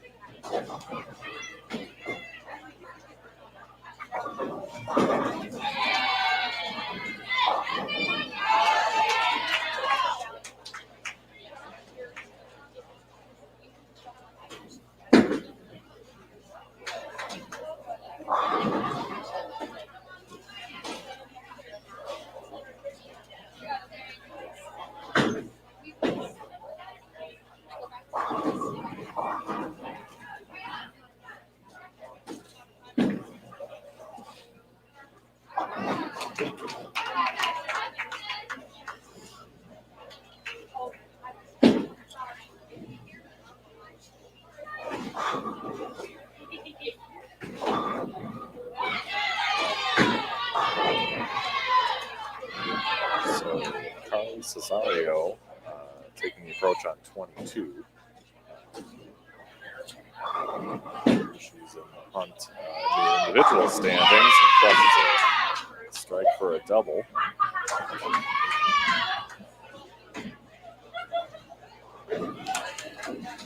Her teammates let her know that's a pretty good thing.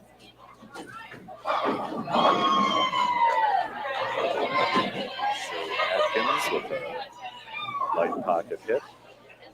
It's a 4-pin.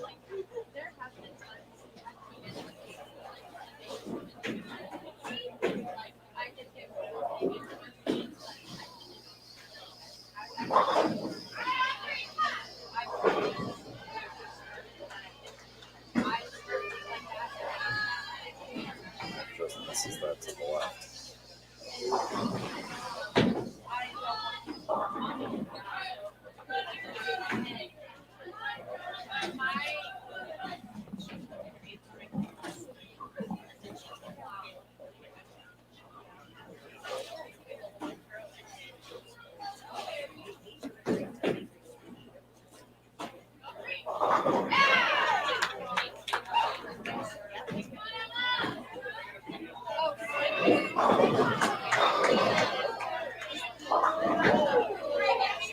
So 9 count for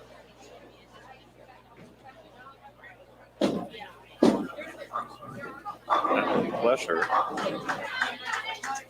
to start out the 4th frame on the Aurora side.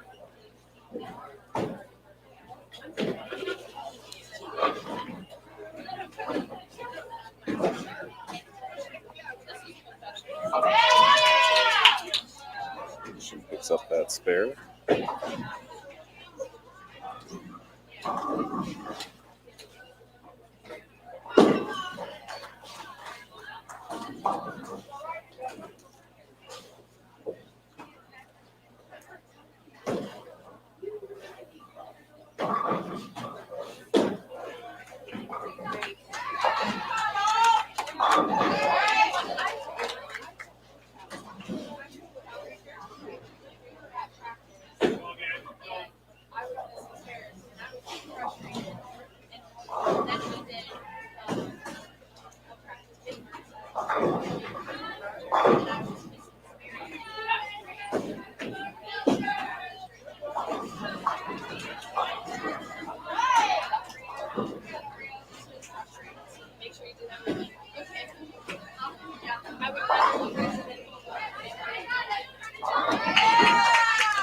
It's a spare for Alyssa Alexander.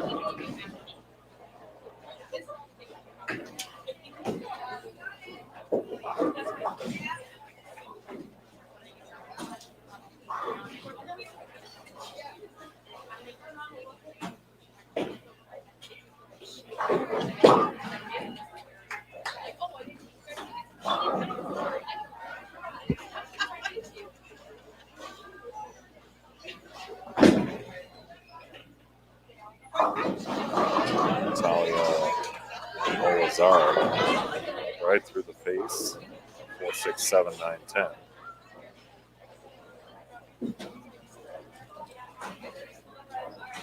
She'll give this a go. That plastic spare ball. Cross lane from the left side. Back to the right. And gets the count.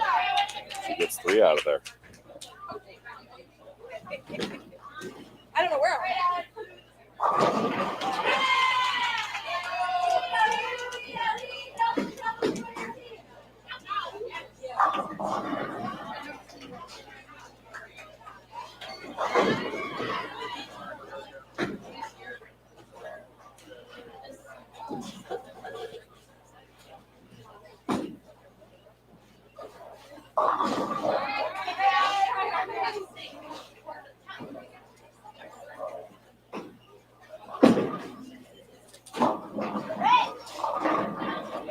Jade Miller connects on a light Brooklyn hit. Topples over the 5, 6, and 10.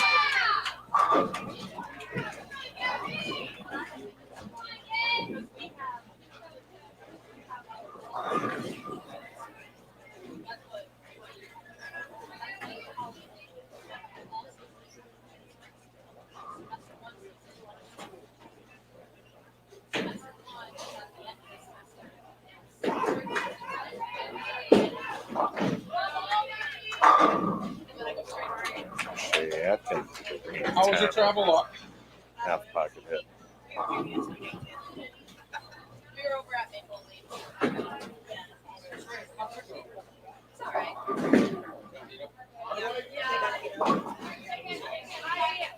All hooked up at the last second. Chopped 3 off the front, off the 6 and 10.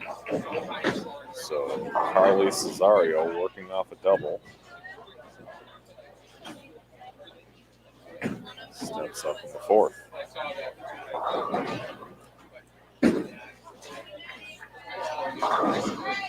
That one down lane a little quick and left her with a 1, 2, 8. And then our coach told us, mentioned how far we were down, mentioned that we pretty much already As we told you right off the bat, Carly is in second place individually going into this game. Got the spare there. Only trailing Noelle Duty of Valparaiso. Paced the field for the first 3 games with a 6.23.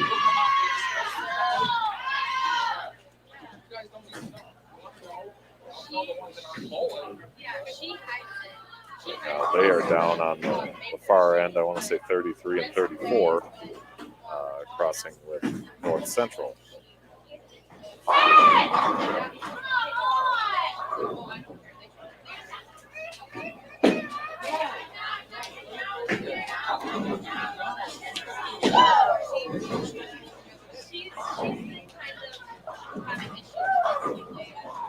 of us girls want to have already talked to our head coach about it, and he has done something about it. She's doing it about what happened yesterday.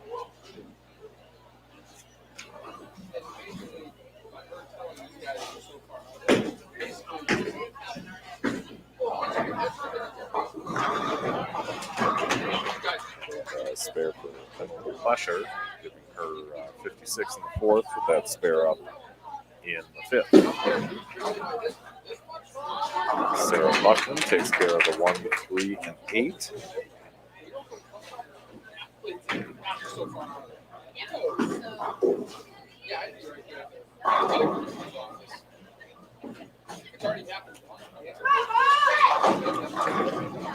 Light hit for Alyssa Alexander.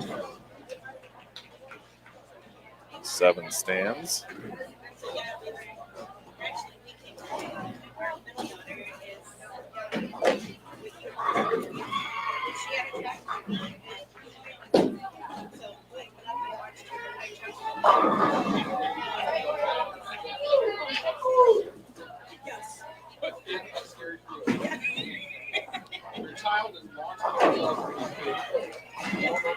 Just slides by that 7th pin.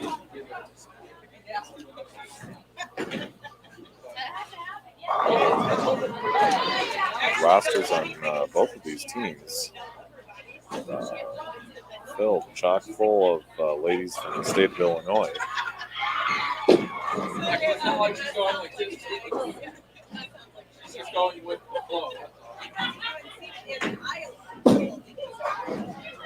There's a strike for Natalia Owazarek.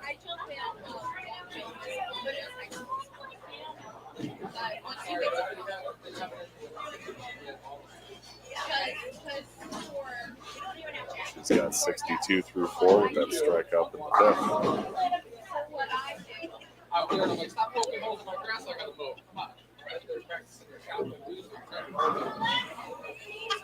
Sorry, that's going to be my fault next year. I will be hurt. That's fine. That's fine.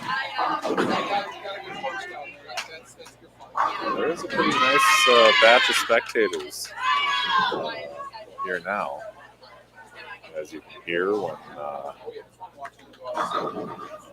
player ends up with a strike or a spare,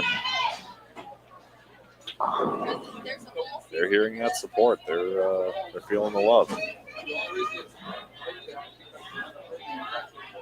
A few from North Central, a few people wearing Carroll University colors.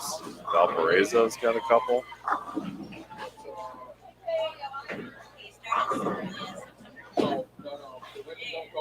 And it helps that it's a weekend day. Easier to get down here to the lanes on a Saturday than on a Friday for most.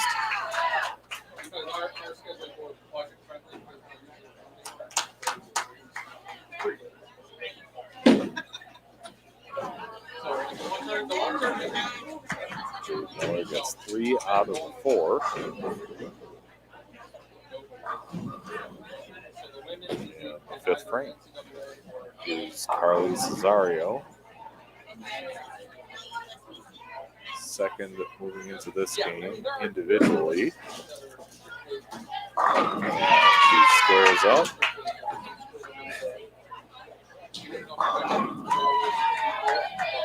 Hits flush pocket and knocks them all down.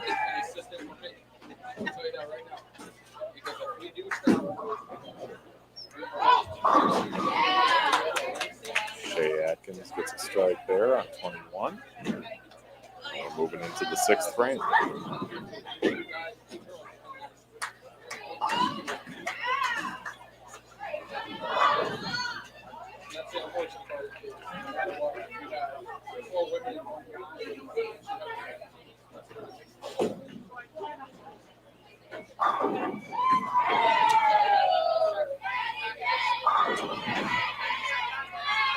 We're trying to figure out what we can do next year.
Alyssa Alexander with that pin to twist between the 4 and 7, and just left with the 4.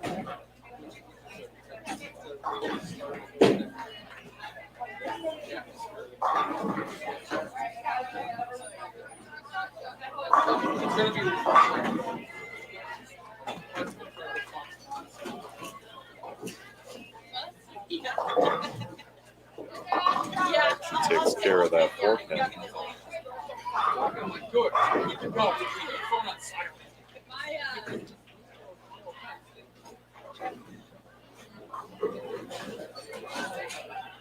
Some of them do. Some of them don't.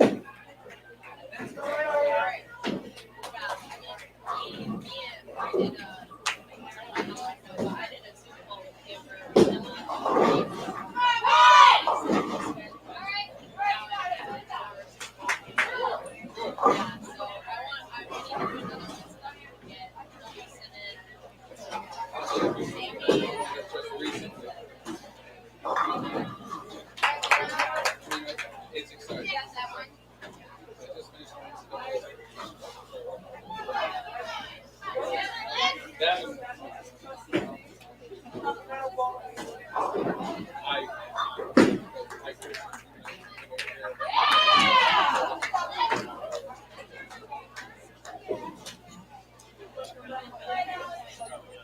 No, not for what she did. No, it's not hard for her. But yes, for the other 4 girls, it was hard for her. Not help her. Hey,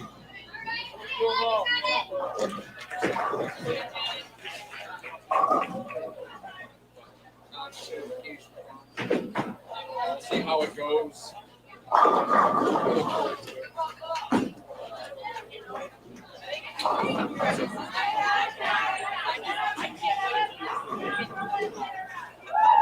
Like I know I should say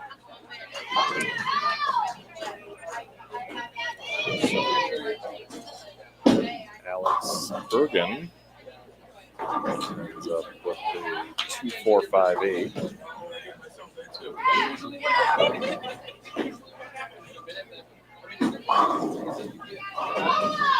And gets all 4.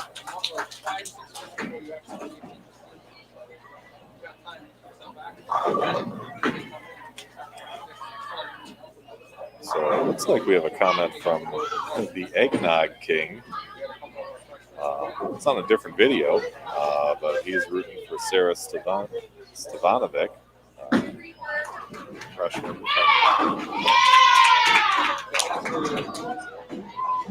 believe that's Augustana. Glad I got the notification to see that. And Jade Miller picks up the 3 pin in the 6th.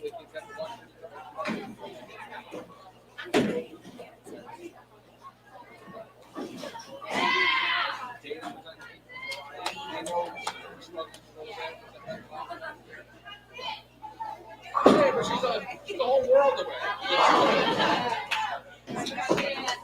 Shane Atkins crosses over, leaves a 6 pin.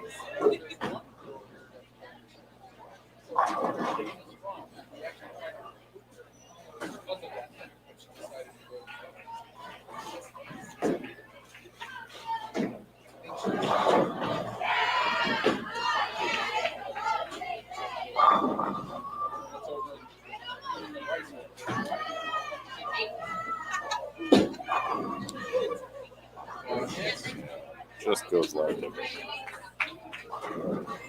So we move on to the 7th.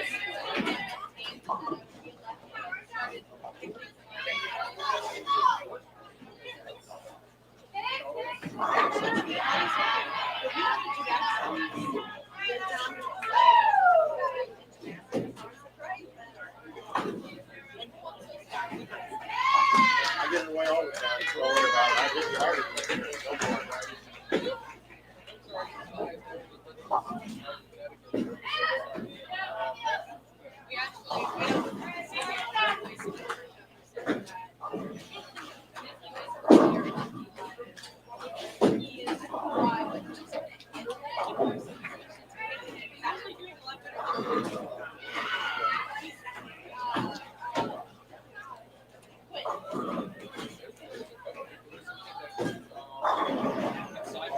you're in the business of scoreboard watching,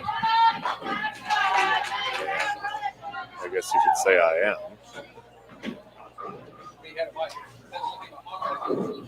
you'd probably like to know that Marion is just off to the right here. And they have a score of 466, almost all the way through their sixth frame. So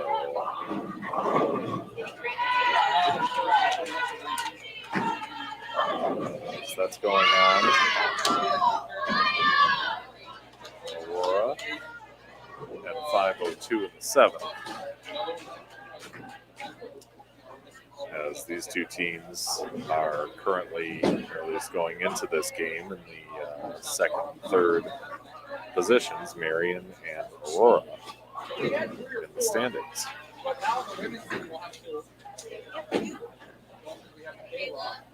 Valparaiso is off on the high end, I believe 33 and 34, and I can't quite see what the score is there, but Marion and Aurora, it's getting pretty close.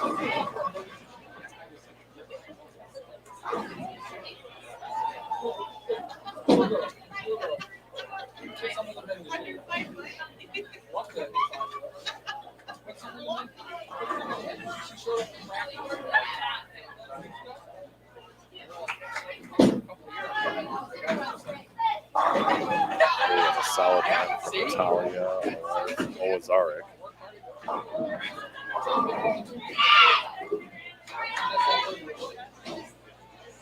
Freshman two-hander from Aurora.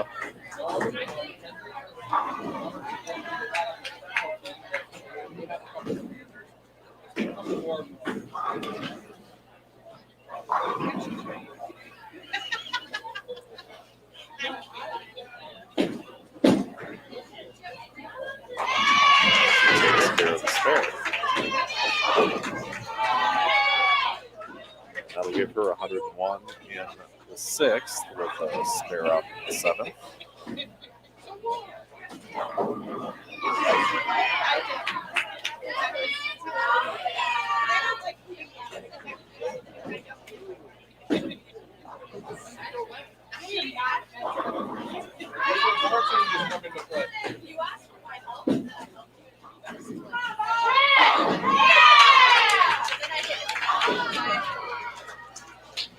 There's a strike for Alex Bergen.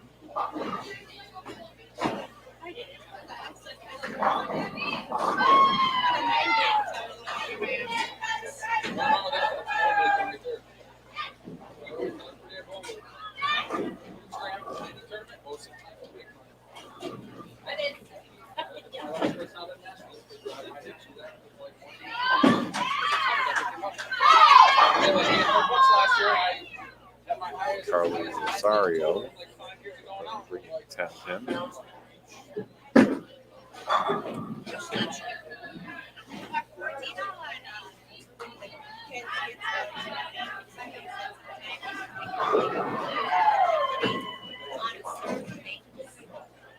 Not 100% sure that would be something to ask.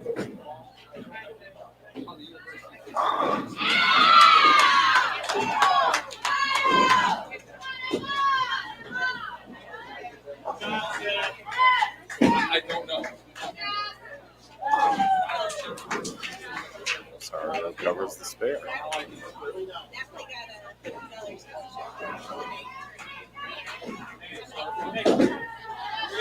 gives her 136 through 6 with a spare in 7.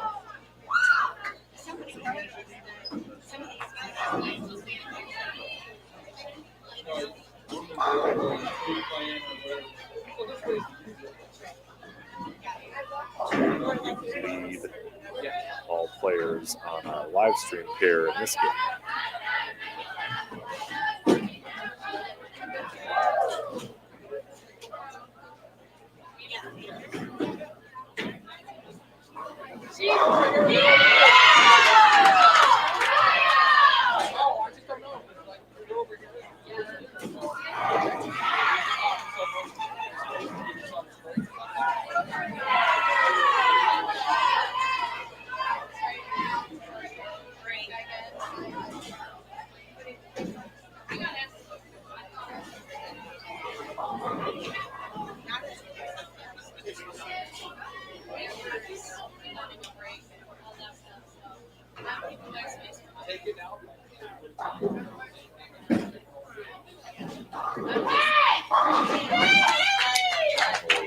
pressure, connects. Strike. Looks like she's migrated in a little bit. Seems to have found a nice spot to build from there.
Beard gets pocket. Moves to 10.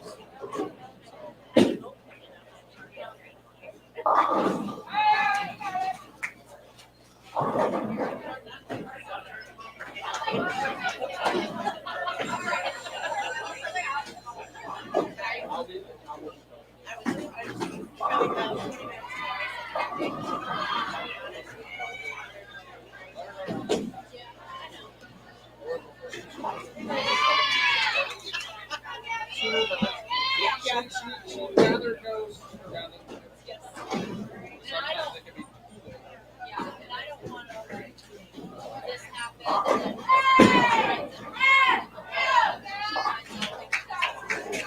Talia Ozarek takes care of that 3-pin. as far as That's a nice strike. Dana Taveria.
Mario connects. Finish out for 8.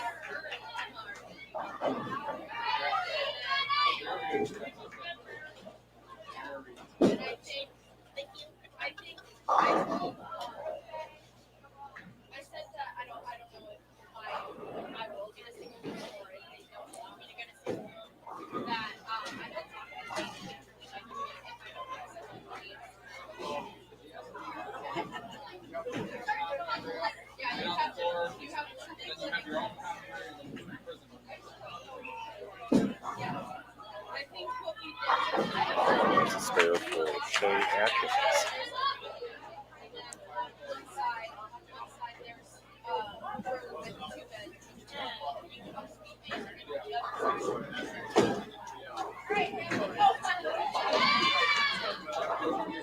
Marian University finishing out their age frame, and Their total so far is 661.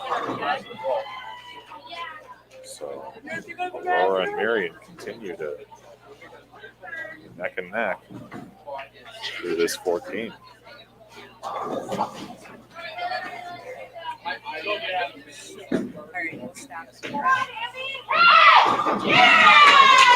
Double for Fletcher.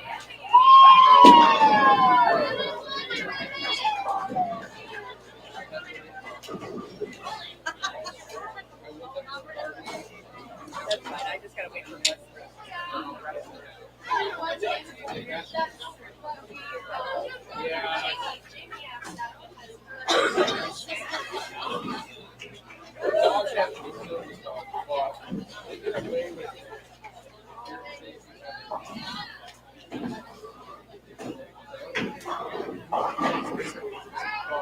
High for Alyssa Alexander, and she's left with a 3.6710.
I told him, if I see any cuts, I'm not gonna take any cuts.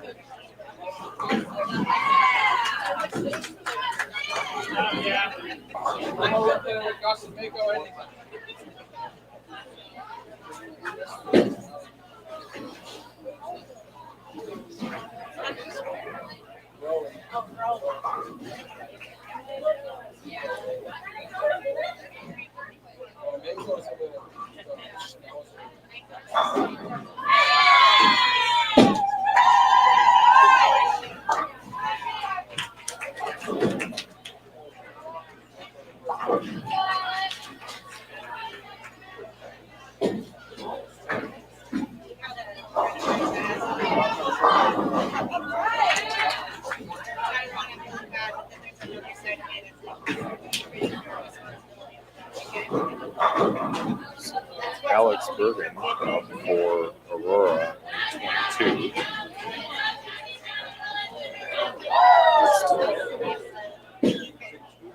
Come back from that open with some strikes. And, this blew by that 8-10. That's a pretty tough break. It looked like a terrific shot.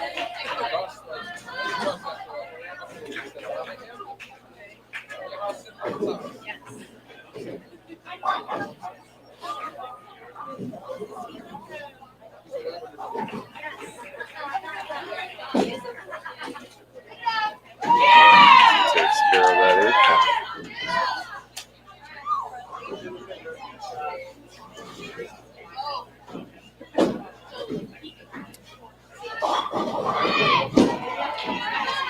Carly Cesario, 9th frame, 156 in the 7th, and a strike up in the 8th.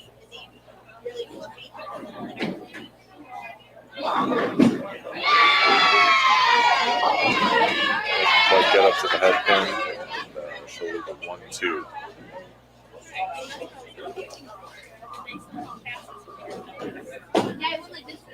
Still spare this one. Shoot for 226.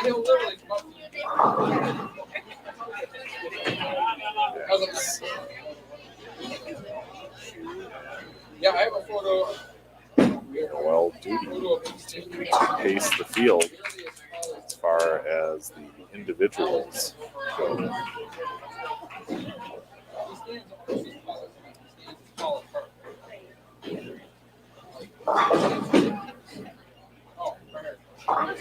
That's what I was So we move on to the 10th.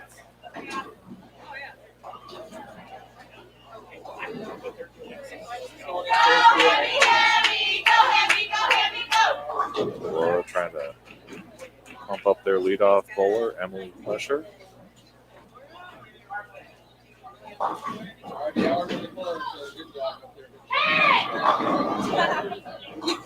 Half pocket 10 pin.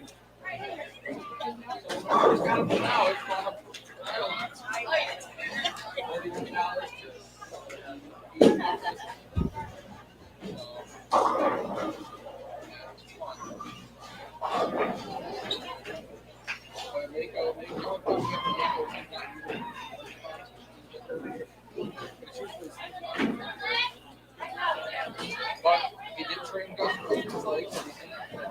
Gus will take him.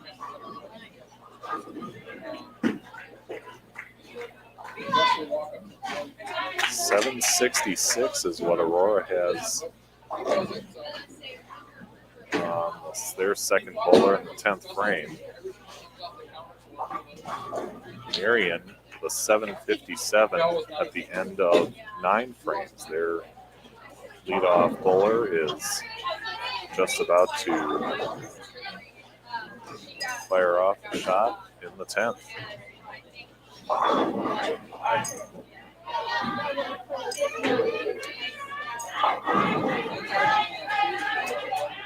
Up high is a 4-7 does Alyssa Alexander.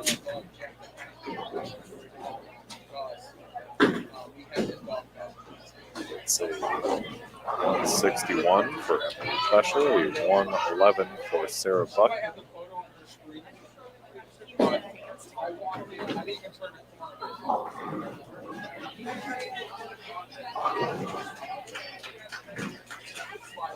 I'm like, you're kidding. He's sitting on the upside down. And Alexander picks up that spare. So, strike on the fill ball, showing at 145.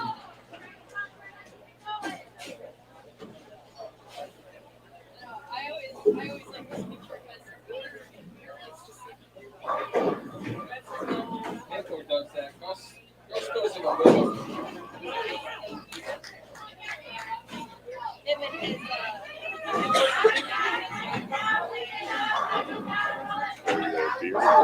85.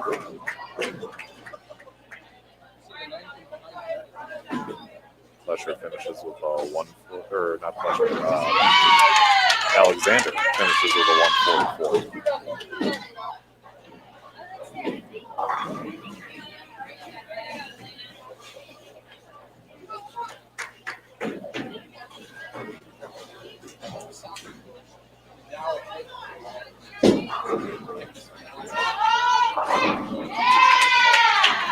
Natalia Ozark connects for a strike at the 10th.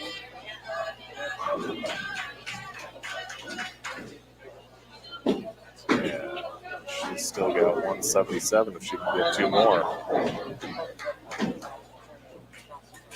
Lane Chaveria finishes with 109.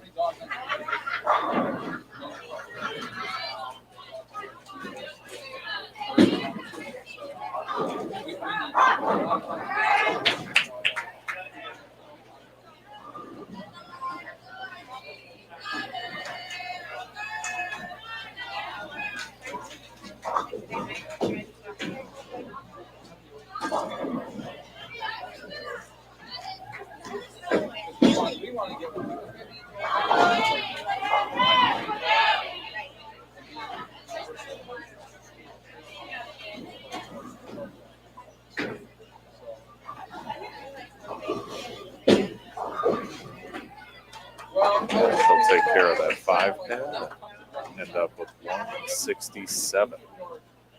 Oh yeah.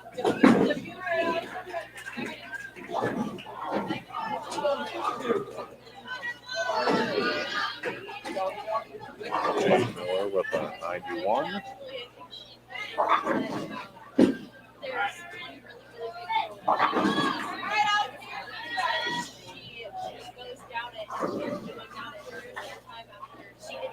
Alex Wigan. 6'10" to shoot out here in the 10th. Shay Atkins strikes in her 10th frame. She can punch out for 131.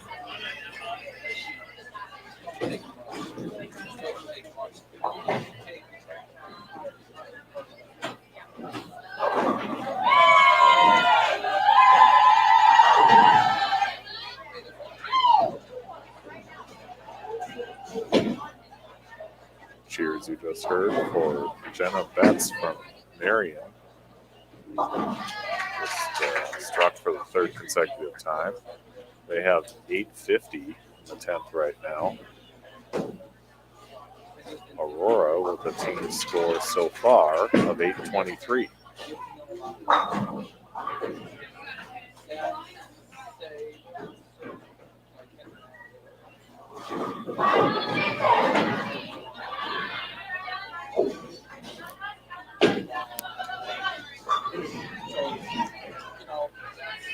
Hopefully the audio is coming through okay. There's a strike for Bergen to finish off a 175.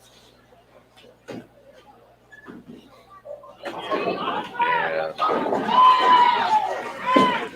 that will put them at 833.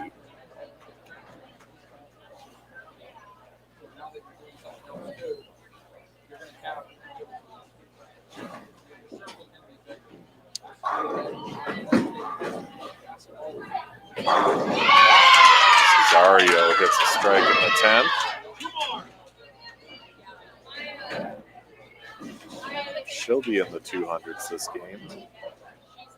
Shay Atkins ends up with 117.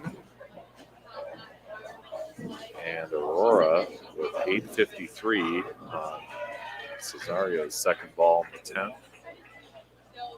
Marion at 866 with one more bowler left to go. 310 for Cesario. Pick this up for 216.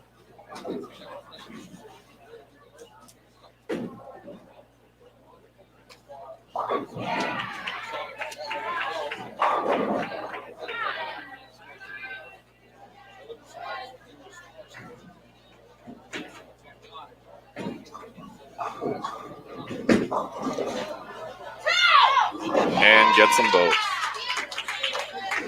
So it's 216 for Cesario. And Aurora ends up with 863.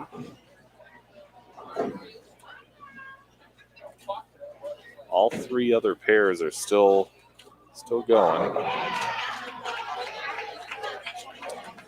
So we're going to take a break in just a second here.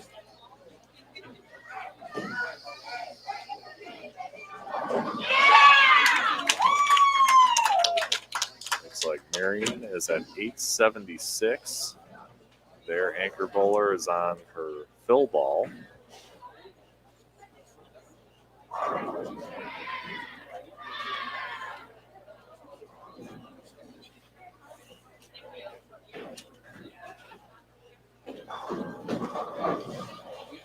We'll see what she ends up doing.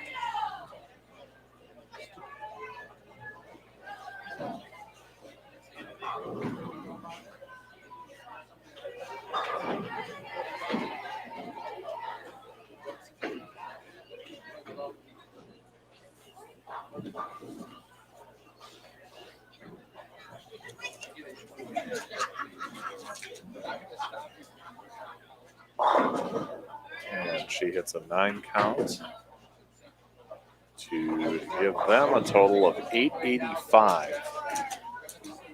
So 22 pins better than Aurora, which will be reflected in the updated standings once they come out. We'll be back in just a moment here. I'll mute the mic and come back with you for the final traditional game today.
And make sure you get all your area cleaned up, bowling balls put away in the paddock space.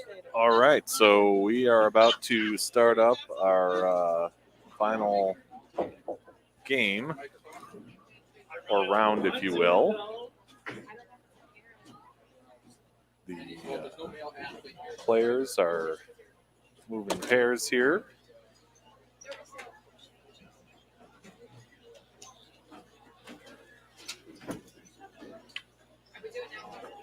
Is there a Joseph Rosenek here? If there's a Joseph Rosenek, can you please stop at the front desk, please? So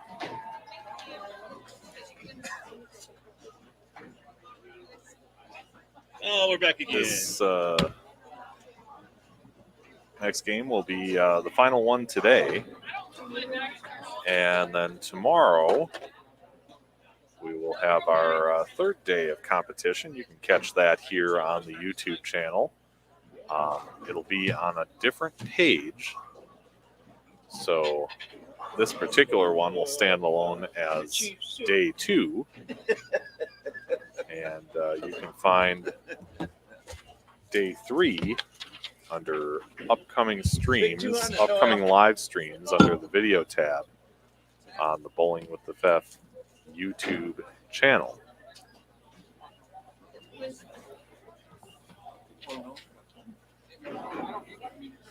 Again, the folks running things here have been excellent at getting score updates and standings out quickly. So once those come out, we'll be sure and let you know. They've been renovating my living room. So, like, last year we had like a fireplace. It's pretty big. Ripped it all out. This all started as like she wanted to put tile in, carpet. We took their carpet out. It's like, we should redo the whole room. Like, the whole fireplace out. So on our live stream pair for this final game, it looks like we have Quincy University from Quincy, Illinois, and Valparaiso from Valparaiso, Indiana.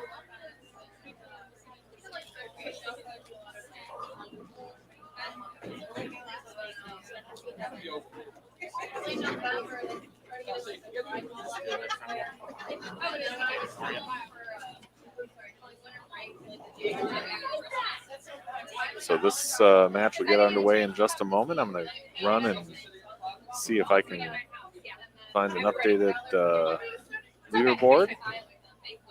I'll mute the mic for a second and be right back.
All right.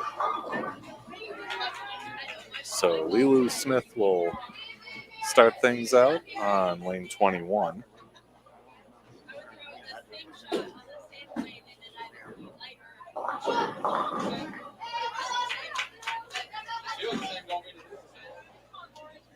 Smith leaves a 2-pin.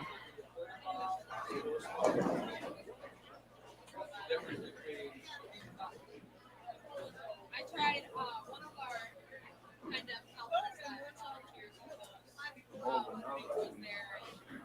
He kind of just asked me if I could do it. Nope,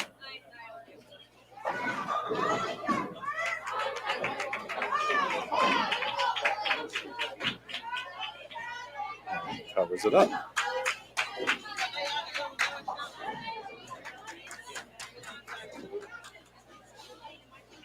One base swing here now. On Quincy's side, it is Alyssa Vasquez starting out. Let's update you now on the team and individual totals leading into this final game or final round. So here's how it looks on the team front.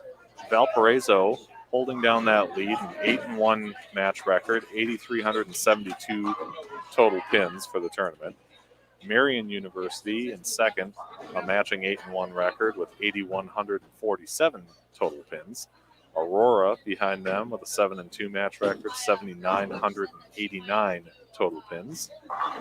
Quincy in fourth, 4-5 on the tournament with 7,820. And following them, Carroll in fifth, Augustana in sixth, North Central in seventh, and Illinois Wesleyan in eighth.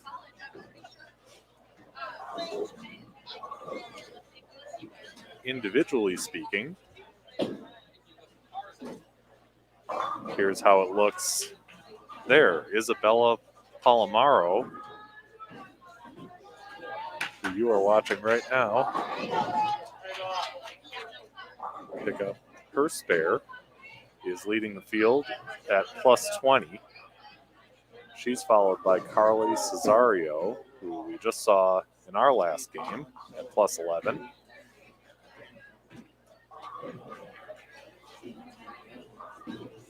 Caitlyn Cavender, who just went high for a 4-6 on our live stream pair, in third at -2. Maddie Lathrop from Augustana, -6. Noelle Duty, who is on our pair here, at -15, and Lulu Smith at -18.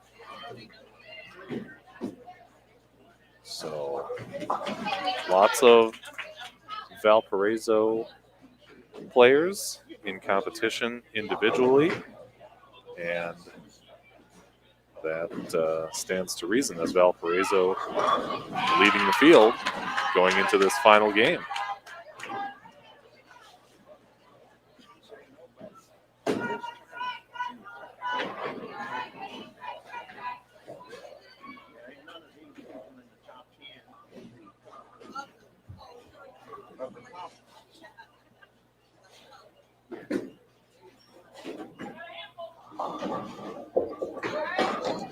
Up light for Noelle Duty, leaves at 210.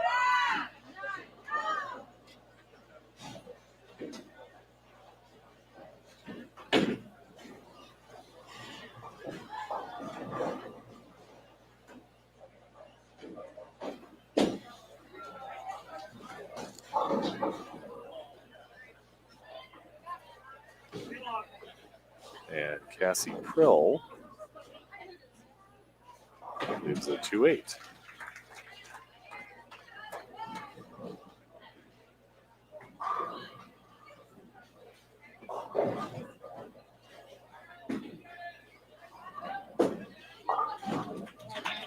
Judy gets one, and Valpo will move on to the second frame.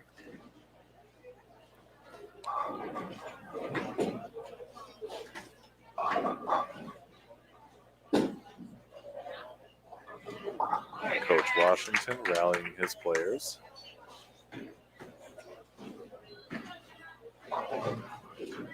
As they know the importance of this one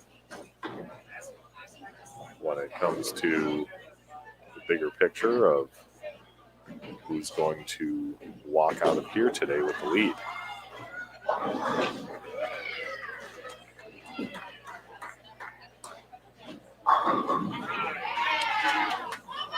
Carolina Alvarado strikes to end the Quincy first frame.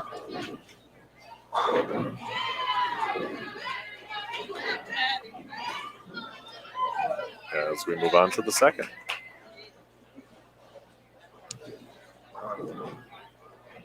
Bowling brought to you by Brunswick, the Cedar Valley Sports Commission, and Upper Upper Iowa University and Upper Iowa Bowling.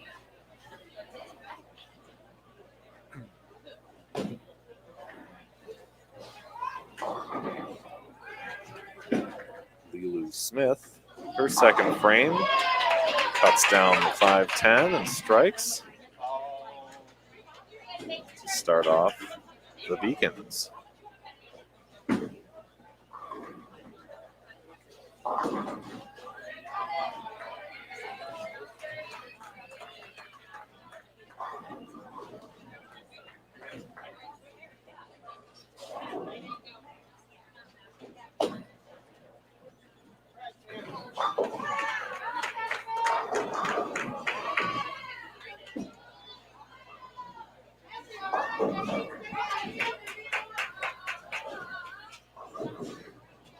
Abby Bates up high, leaves a 6-10.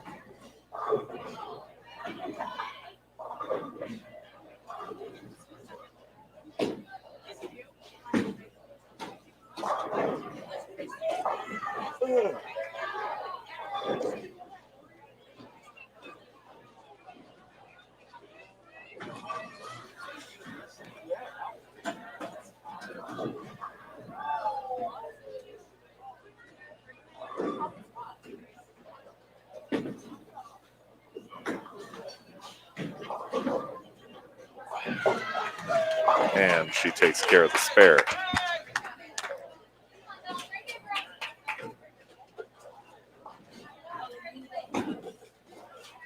So Isabella Palomaro comes up for her second frame. Spare up in the first. And at plus 20 coming into this game, she is the individual leader.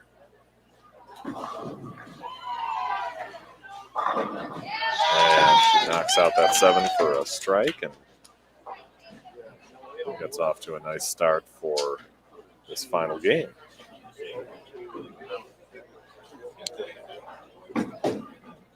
Caitlyn Cavender from Valparaiso up now on 22. She was in the third spot coming into this game. And she follows suit with a strike of her own. And Noelle Duty in the 5th seed coming in. Had been the leader for a couple games early on. And hoping to come back from a first frame open to get things going in this final game.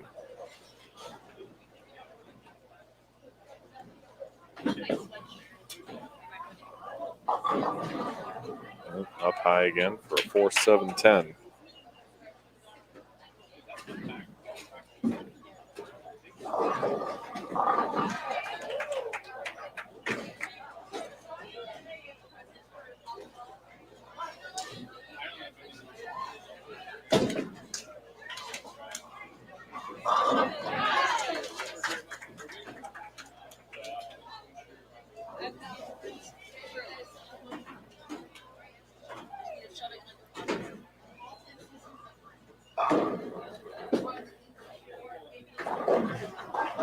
And she gets 2 out of there.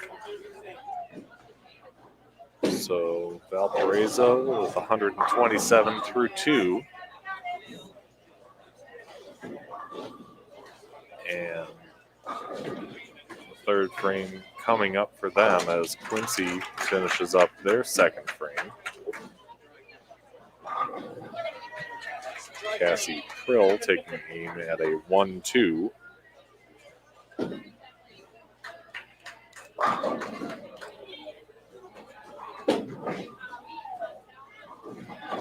Shoots the 1 around the 2.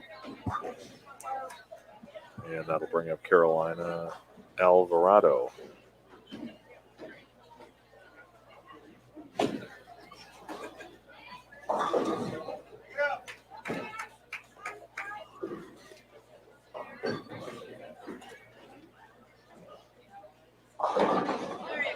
Gets that light hit to go and gets herself a double.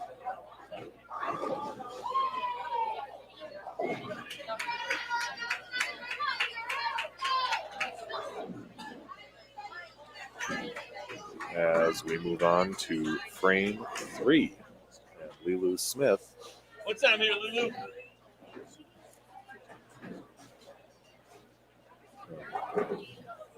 Gahanna, Ohio.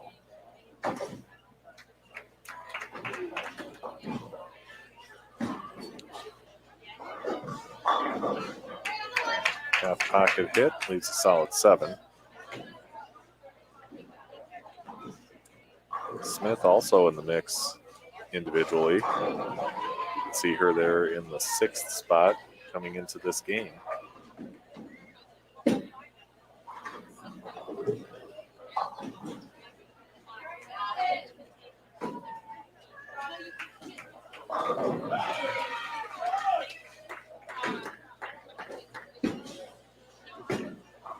And she takes care of that 7 pin. We'll give her 40 through 2 with a spare up. Now Addie Bates from Cedar Park, Texas, for Valparaiso.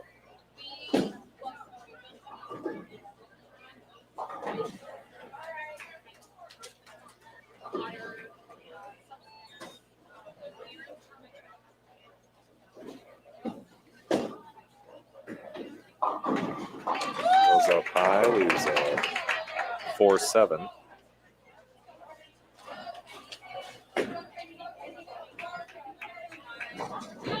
Valparaiso has been our leader dating back to yesterday, where they finished off our bracket matches, or Baker matches in the top spot.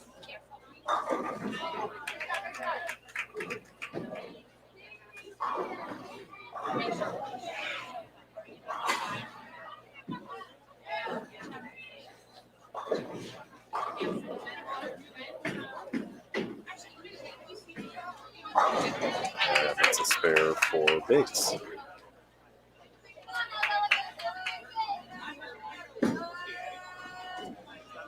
On the Quincy side, Tegan McAuliffe takes care of that single pin.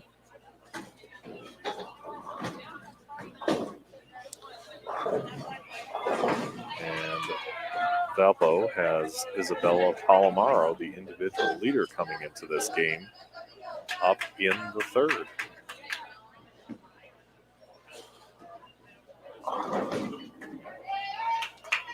A little light hit and leaves a baby split.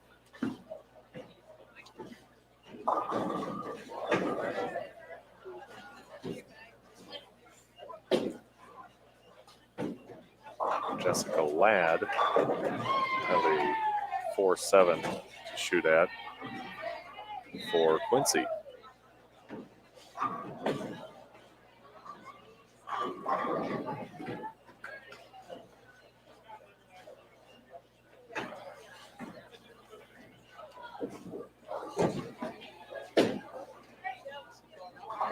Palomaro takes care of that split. Keeps the momentum going, 40 through 2 with a spare in the 3rd.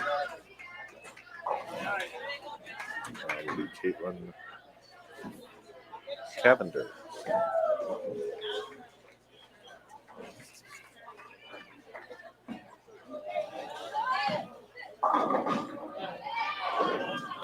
High pocket hit, leaves her with a 4-pin.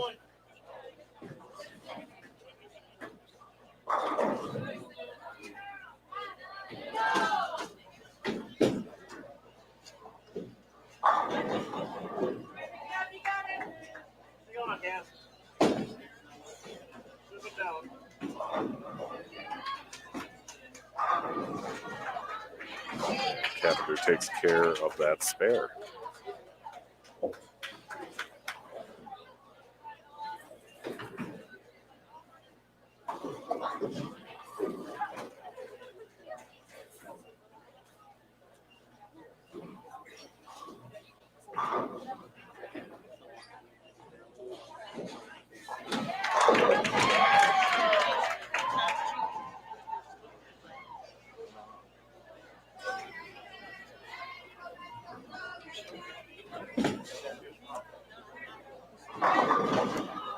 Noel Duty up high again for a 4-6 or third consecutive split.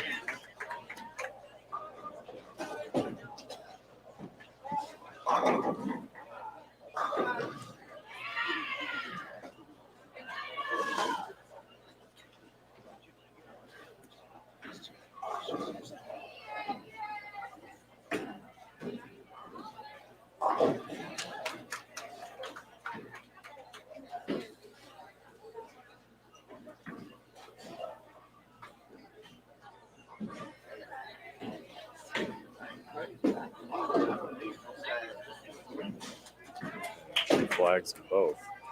On the Quincy side, we have Carolina Alvarado working on a double.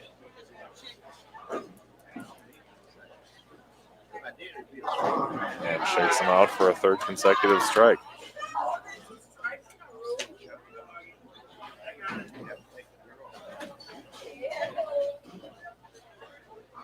So on to the fourth frame we go. Valparaiso trying to hold on to a 14-pin lead.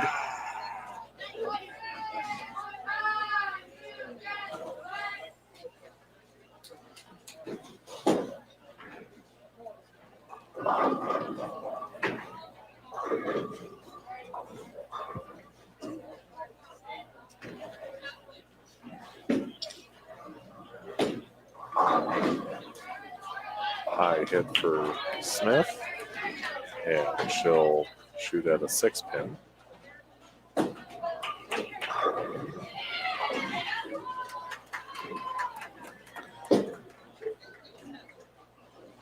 Alyssa Vasquez, the two-handed player for Quincy,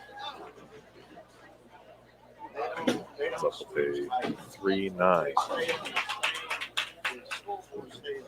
As Smith covers her spare.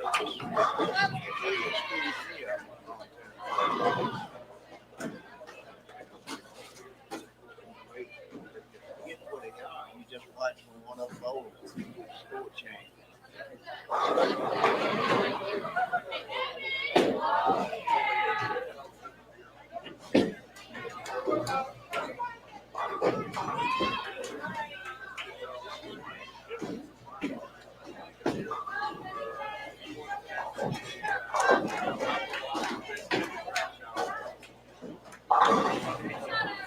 I hit to a 4-pin for Addie Bates.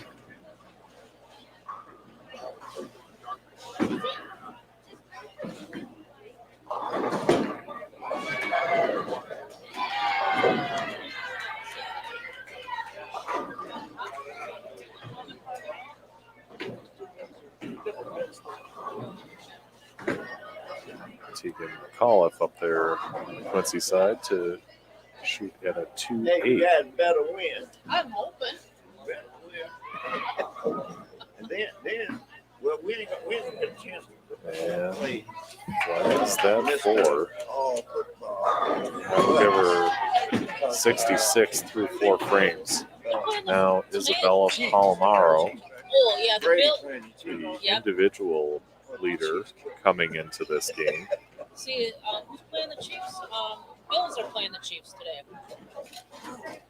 We're playing the 49ers tonight. Oh, Tampa Bay playing. Tampa Bay, I think, is playing tomorrow. And I mean, Palomaro Sunday. Yeah. is up a I little don't high, know leaves who a they play. 4-7. They play against Donnie.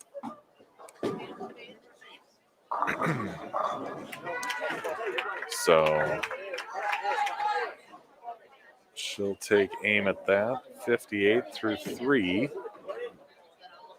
with an 8 count on her first ball in the 4th. Hope the Rams won, even though I don't like the Rams. But you know, I'll watch the game.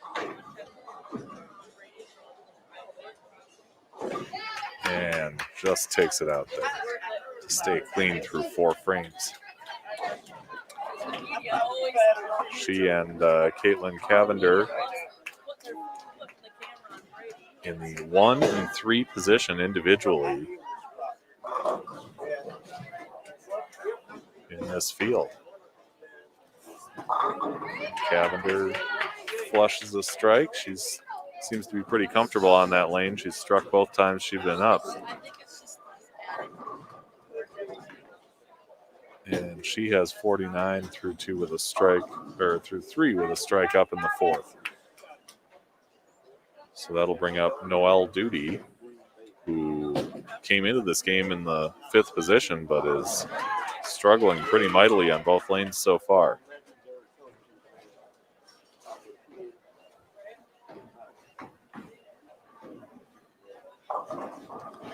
You know, I mean, they're not that far away from where we live, so it's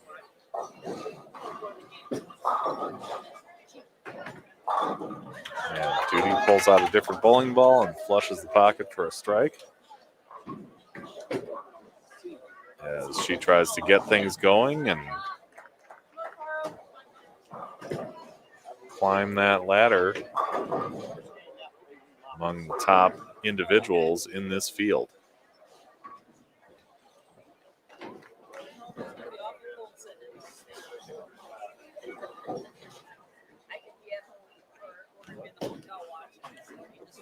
Here's Carolina Alvarado. First 3 strikes up. Goes up high, leaves a 2-pin.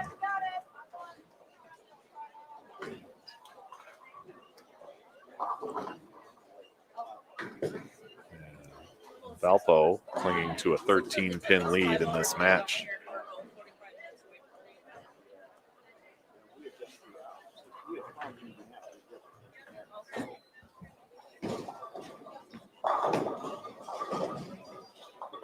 And she takes care of that spare.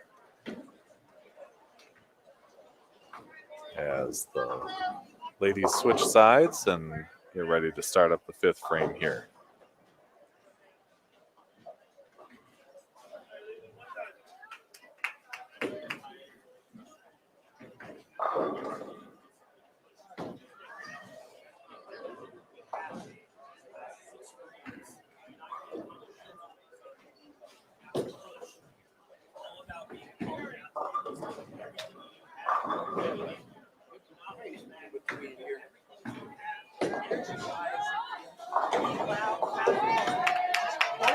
Smith crosses over, leaves a 4-5.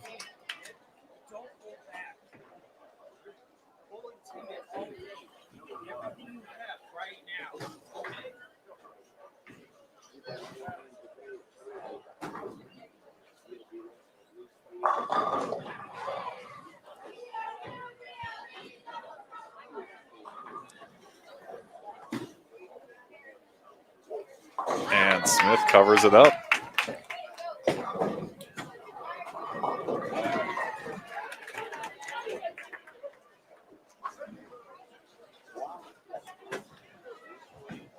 So we've got really 4 out of the 5 of these players on this Valparaiso team right up there individually.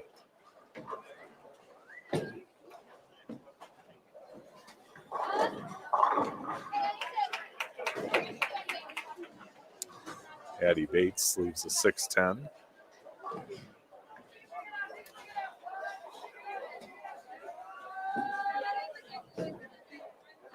Picks up a plastic ball. She'll go cross lane to try and take care of that.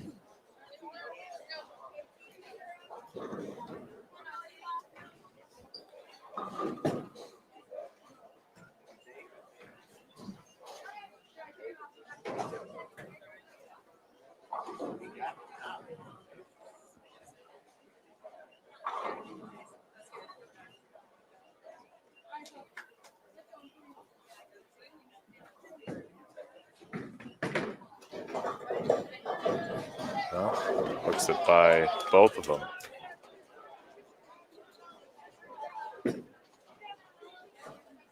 As Tegan McAuliffe hits half pocket, leaves a 10-pin.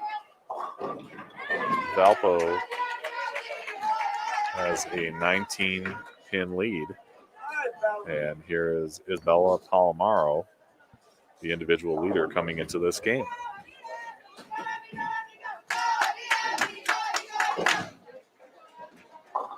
That one went up high. Up to 6-10.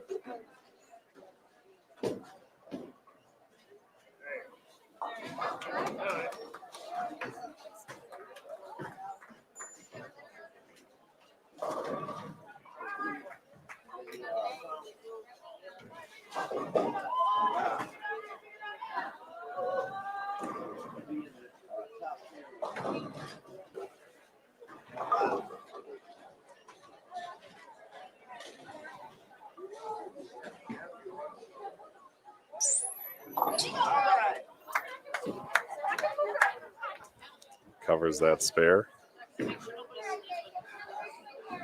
And that's twice now that there's been a strange squealing noise coming from. Yeah, above. Caitlyn Cavender now saws out the 5-7-10 for a strike. That's a double for her. She's got 49 through 2 with a double, or through 3 with strikes in the 4th and 5th. Again, Palomaro, Cavender, Duty, and Smith all in the top 6 coming into this game. And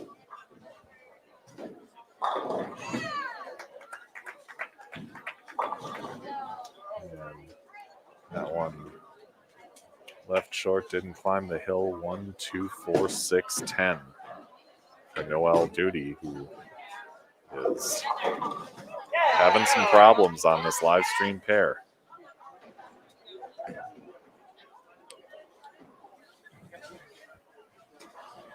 Cassie Prill gets a strike in the 5th for Quincy.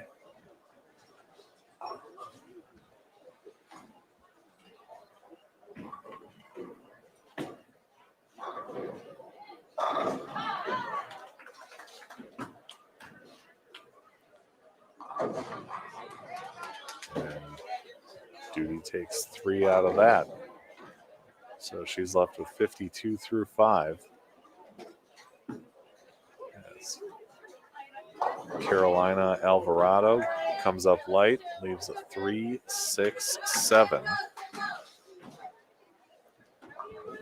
And she'll take aim at that in the 5th frame.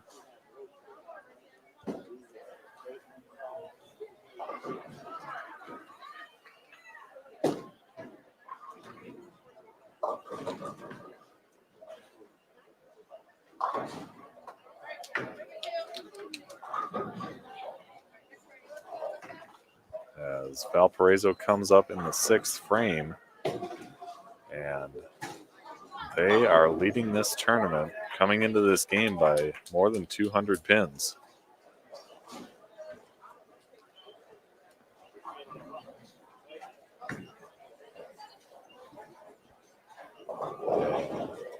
So far, they have 378 through 5 frames.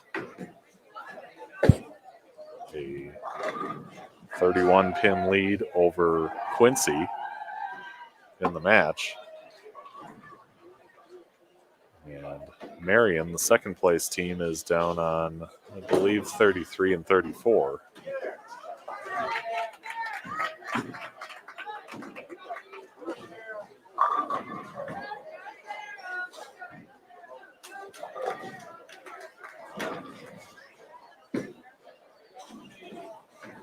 Lilu Smith slaps out the 7 for a strike. She's clean through 6.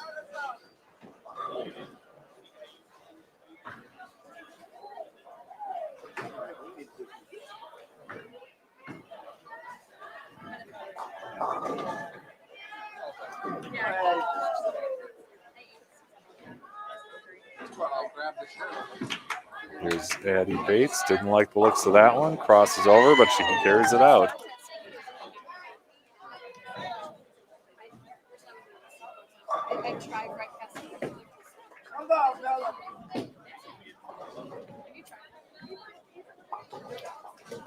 And a spare for Alyssa Vasquez from Quincy.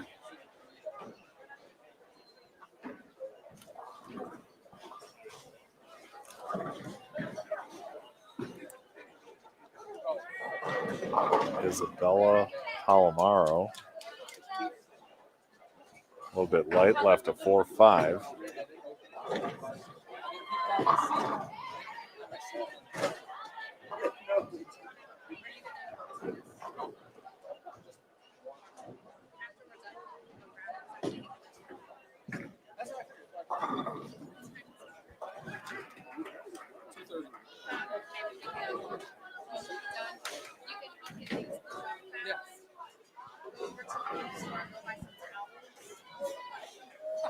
I also thought about going to the pet store to buy some toys for Gus. We stopped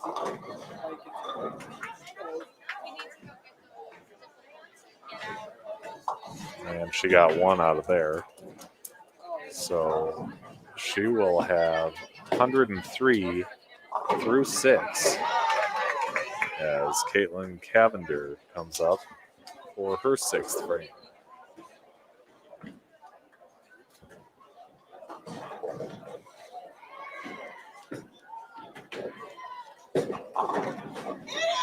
And collapses the 4.57 and ends up with her 3rd strike in a row. Remember, Cavender, one of those Valparaiso beacons in the top 6 individually.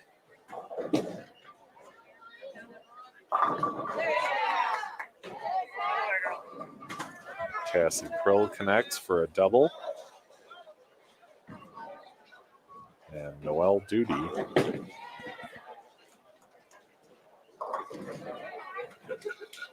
on 22.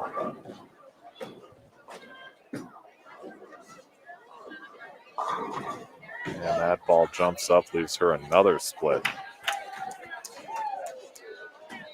She's had splits in 5 out of the first 6 frames.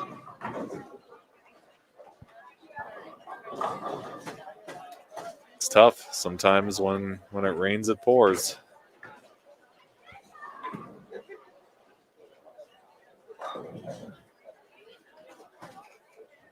And the timing's a little less than ideal.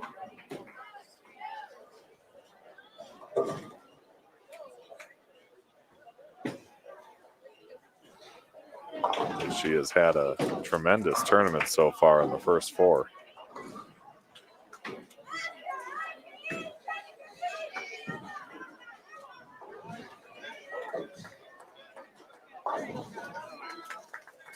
As Carolina Alvarado picks up her spare, we move on to the 7th.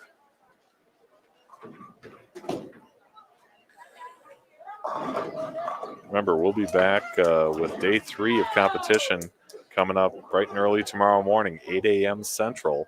We'll be going till probably about 2 p.m., including a ceremony for the award winners and finding out who's going to take both team and individual titles. Up high, Lulu Smith breaks them up, leaves just the 8-pin.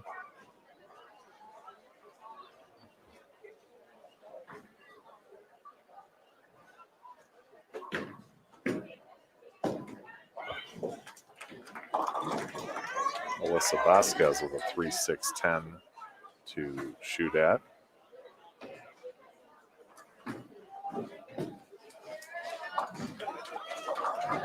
And Smith covers her spare. And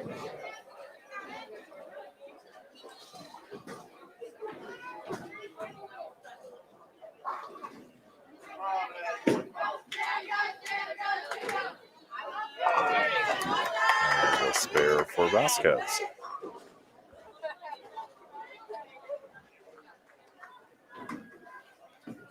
Here's Addie Bates working on a strike up high and leaves a 3.10.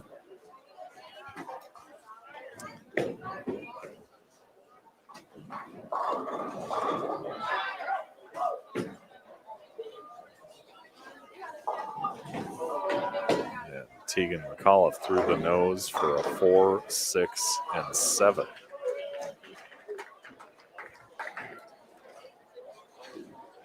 So right now, Valparaiso with 500 into the 7th frame holds a 52-pin lead over Quincy. And Bates covers up that split.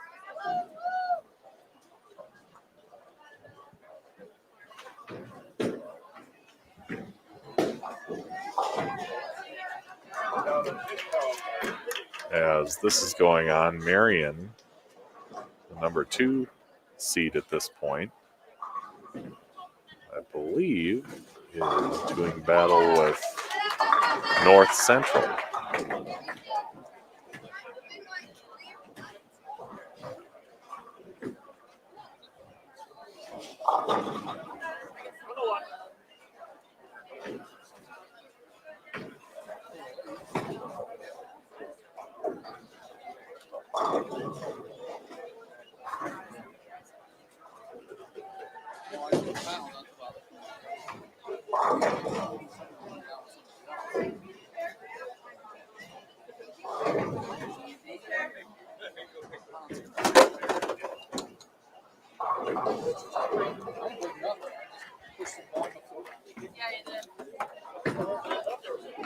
Oh, Palomaro chops that 6 off the 10.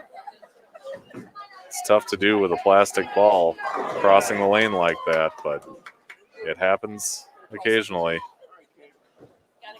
That was not a good spot for that to happen to her coming off an open.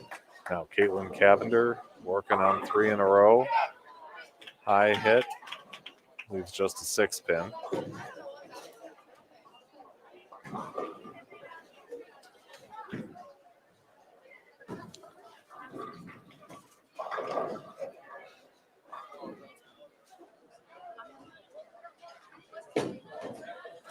Cavender entering this game in the 3rd spot at -2. And she covers that spare with no problem.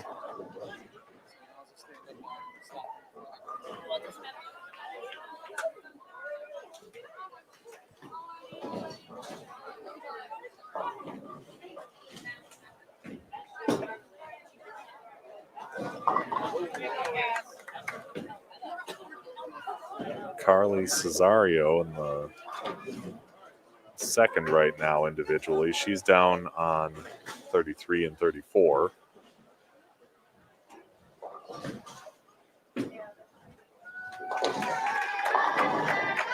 And Duty with yet another split, a 4-9.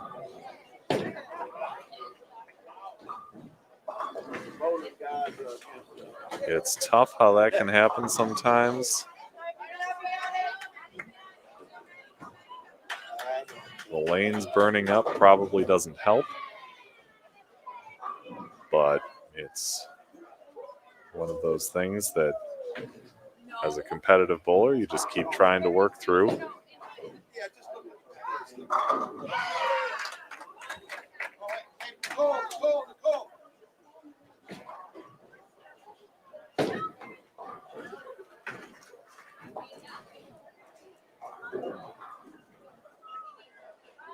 How good they're going right now. Especially the leadoff's got like 5 or 6 in. And it seems like Marion is really turning it up in this last game.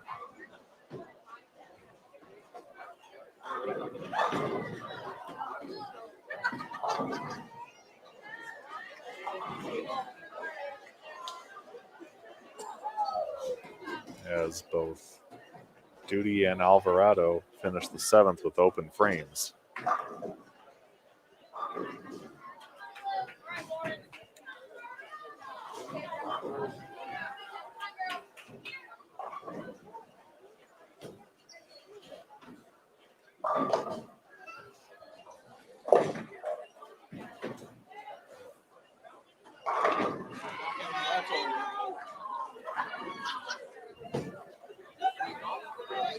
All right, Lulu Smith now in the 8th frame for Valparaiso.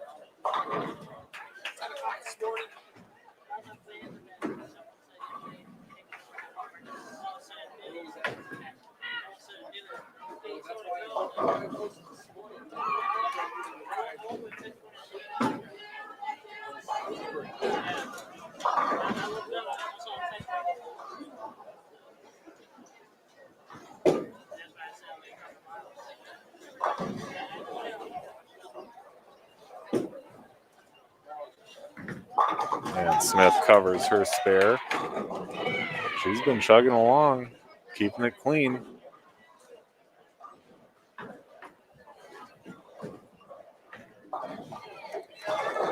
.133 through 7 with a spare up in the 8th.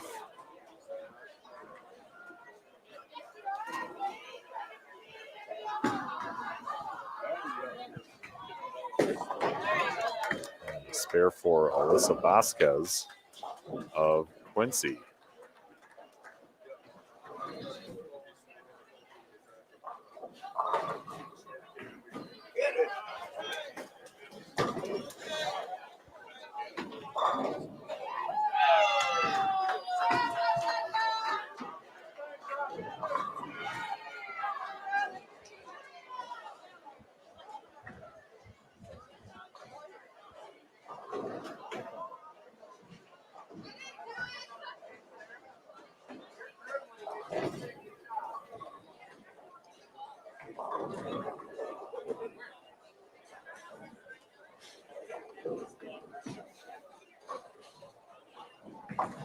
All right. Addie Bates picks up her spare.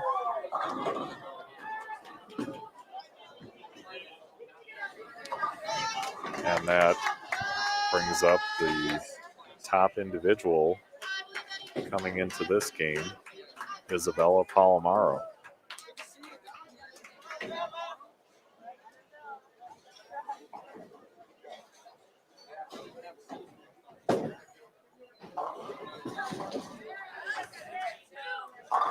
And she connects with a flush pocket strike.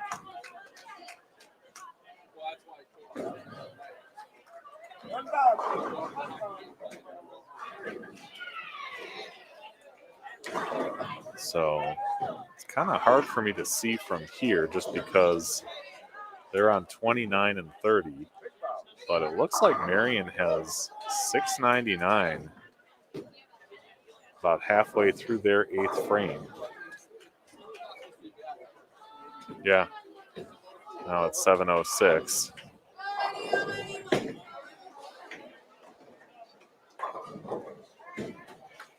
So about 100 pins better than Valpo right at this moment. Oh, by the absolute slimmest of margins. It doesn't get much closer than that and still results in a spare. Ball hits it, it wobbles to the right, wobbles to the left, and finds its way on its side. And that's big because, as we've been saying, Cavender is, I believe, -2 coming into this game. So right up there among the best in the field. Now Noelle Duty in the 8th gets a strike to fall.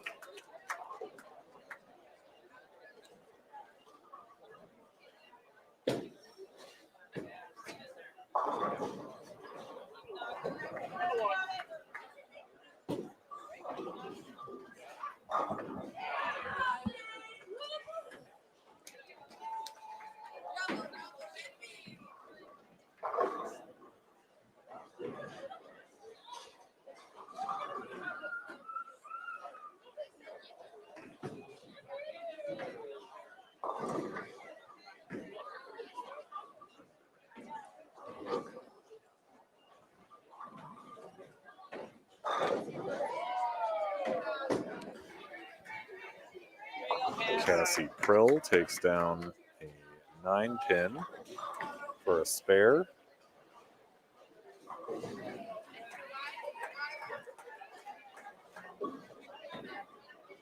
She's got 121 through 7. Spare up in the 8th. Now Carolina Alvarado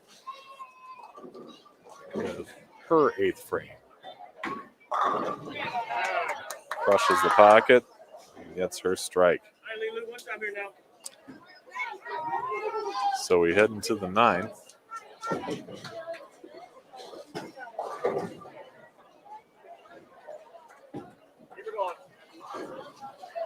Valparaiso up about 37 on Quincy.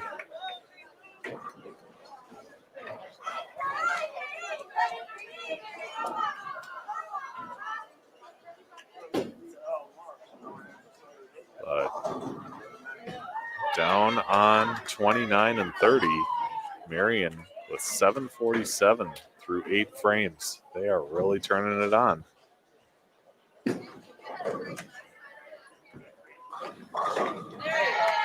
Alyssa Vasquez connects on a crossover strike.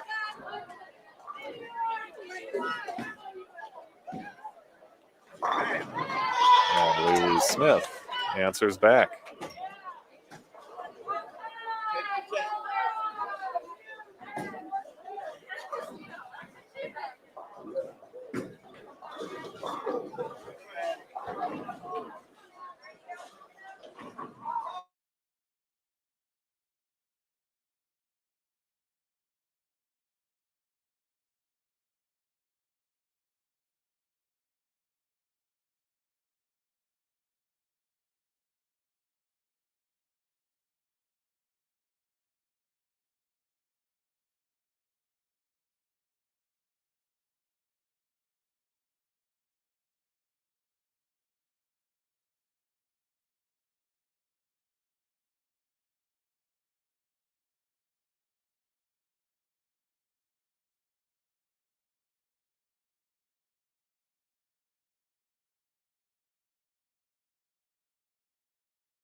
Yeah, this isn't working quite as well as I thought it would, but I'm trying to get both pairs up on the screen. There you go. It's a little tough to see what's going on over there, but that's the Marion and North Central pair. And on the left is our live stream pair.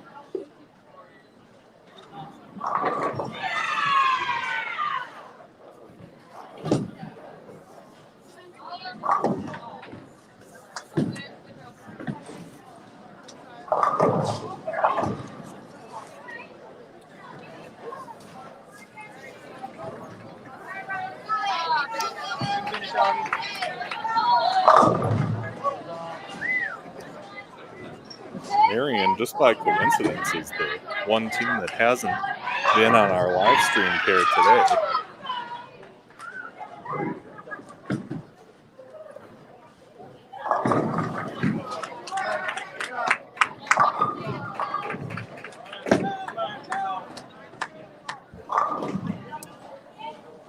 So here on 21 and 22, we've got Lulu Smith coming up in the 10th frame. 153 the 8th with a strike up in the 9th.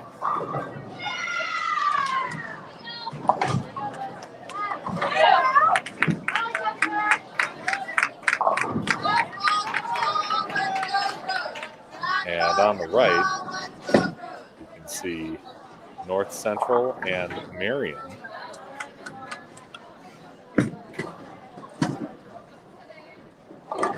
Smith leaves a 4-pin.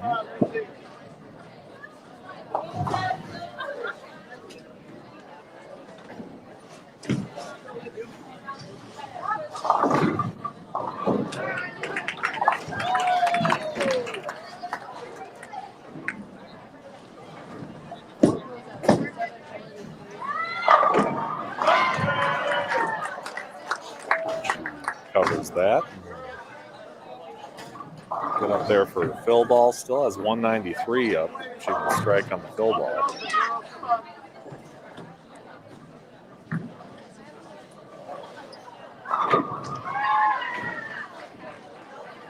Meanwhile, Marion getting set for their 10th frame on lane 30.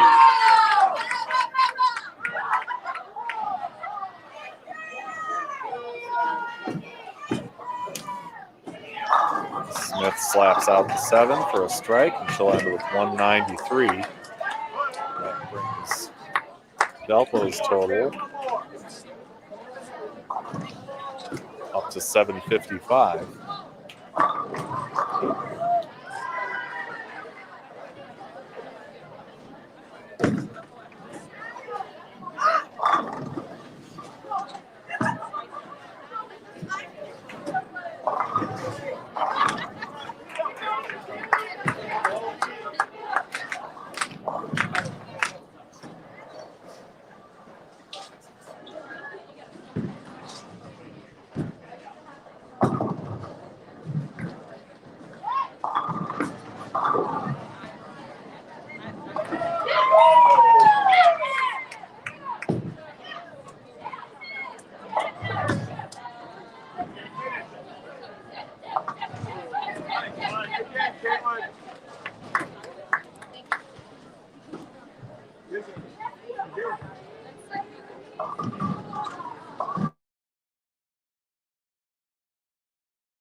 So Isabella Palomaro, that's 9.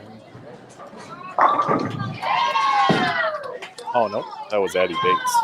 9 on her fill ball. I will give her 172.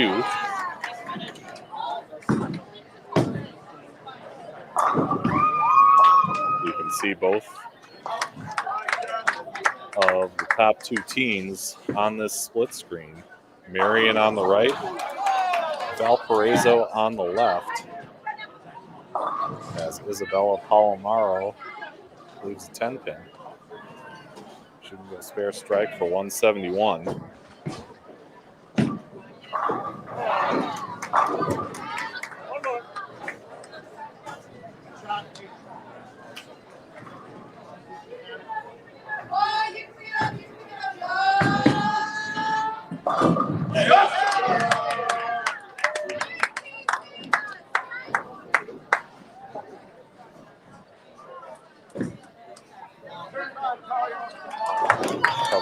10.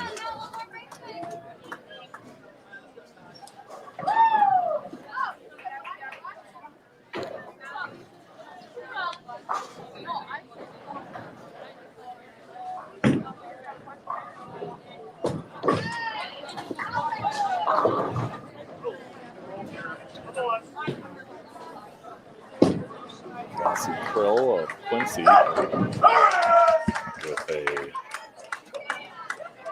9 count, leaving a 4 pin. Palomaro with an 8 on the fill, so she will end up with 169.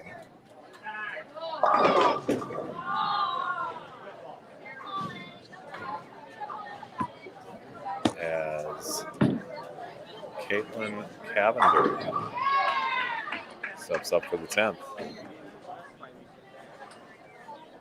We've got a split screen going right now. On the left, you're watching Valparaiso. Caitlyn Cavender, who is going to come up and shoot a 1-2-4. On the right, Marion and North Central. Marion in second right now, team-wise, and trying to make a charge here.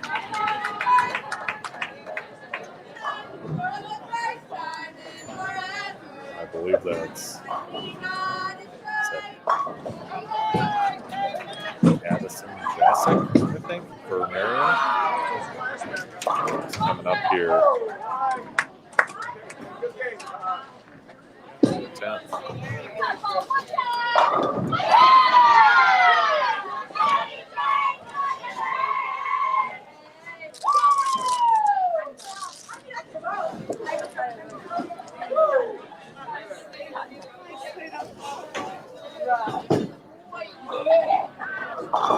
Cavender trips a 4 to finish with 207.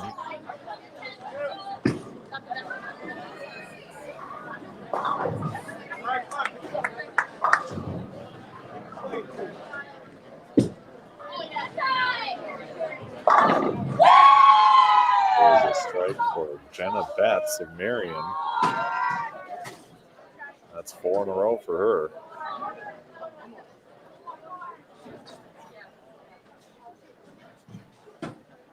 It's a little tough to see past that person on the side, but I'll try and give you an idea of what's going on. Noelle Duty striking her 10th frame.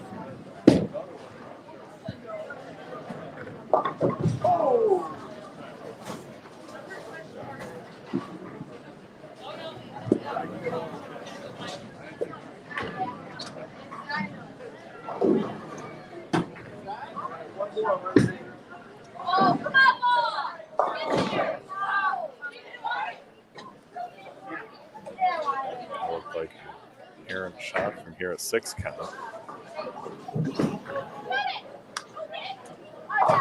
Duty up high, leaves a 6-9-10. She can finish with a spare, that'll be 130.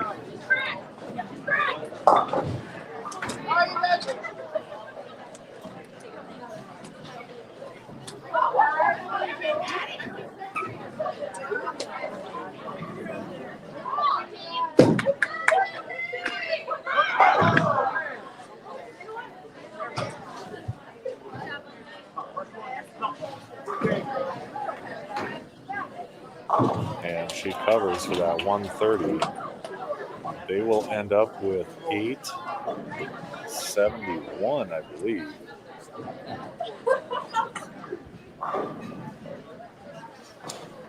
Meanwhile, Marion finishing up on 29 and 30.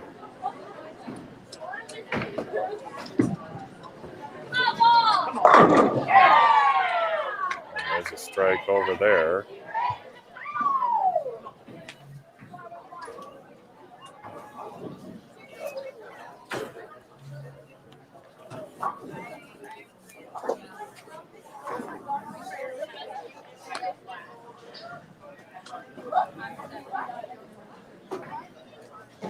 She looks like she could have about 214 if she strikes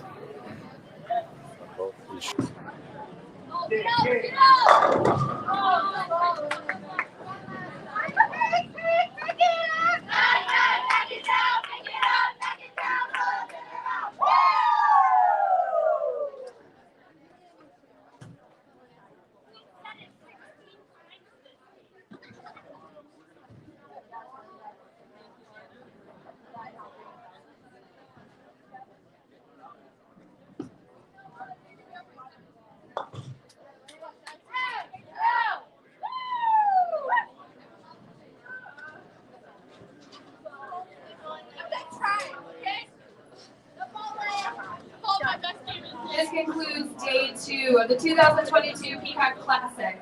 Tomorrow morning, the doors open at 7 a.m. and the tournament will begin at 8 a.m. with senior registration at 7:45. Looks like they had Coaches, if you could please make sure your 993 sheets turned into our scorekeeper so Mike can get scores updated. for that Get your final areas game. cleaned up, get yourself into the paddock. You can enjoy the hockey game if you're going tonight. The doors open at the Young Arena at 5:05 p.m. We look forward to seeing you there at the game if you are going. We will try and get you some final scores for the day. Likely on the Bowling with the Fef social media channels, Facebook and Twitter, once we have those for you. And we'll be back in just a moment.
All right, everyone. We are all set with our day 2 here at the 2022 Peacock Classic in Waterloo, Iowa, here with Dan Miller, the head coach of Marion. Congratulations on Thank your you. day today. Thank you. Tell us about what happened in that last game. I mean, we were kind of trying to watch from afar, and we saw you ended up with 993, but they seemed like they were really tearing it up.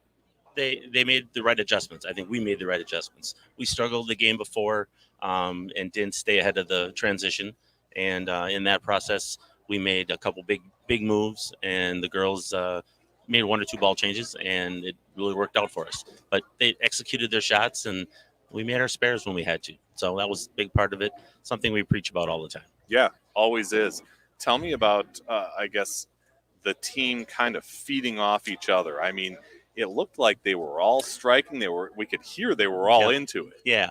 I think that's something you see in the girls' game a lot. But my girls seem to ride that wave, as I call it. You know, once they get on a roll, they're just they carry each other. They get a little more excited. They push each other to make a better shot the next shot. You know, and I call it it's contagious. You know, I mean, they get on a roll. They push each other, and one wants to be as good or not better than the next shot. So that's what they do. Yeah.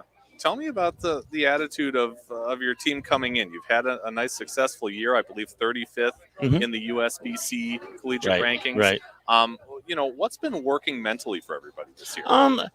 We're very young. I mean, the girls that I have with us today, there's one junior, the rest are sophomores and freshmen. So we put a lot of time in on the lanes. We work hard at our spares. I'm a big proponent of that. Our practice jerseys have strikes win games, spares win championships, and it's really something it is our model. That's what we believe in, and we've increased our spare shooting over the whole year, and it's showing in our scores. You know, our averages are going up.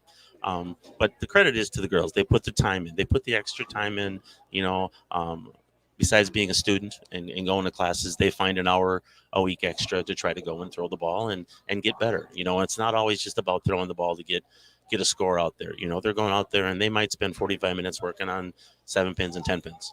And, you know, we talk about muscle memory, and it's not more about it's the idea of just make it nice and easy when you throw it. It's just an easy swing, and, you know where you're going with your mark, and pretty soon you don't even think about a lot of them. You just throw it to that spot, and you're picking up your 10 pins and your 7 pins, and that's a big thing. I mean, again, those pins all count, and and they push each other. You know, I only went with 5 today for the first time in my career of high school and or college, but I had 5 ladies that just threw the ball really well, and I thought about making a change when we struggled in set 4, but I also thought that we were making good adjustments. We just didn't get some carries, and missed a few easy spares. So they really pushed each other, and I'm just really proud of them. They did a great job, and the girls that didn't bowl still supported them the whole day, and that's tough to do when you're in the house like this for 6-7 hours and all you throw is practice balls.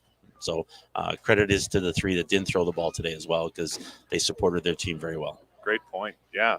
So tell me about what you tell them now ahead of the last day of competition tomorrow. I mean, obviously, I'm imagining some are going to be watching the Packers tonight, but correct. We're taking in a hockey game as well. Okay, there you go. Yeah.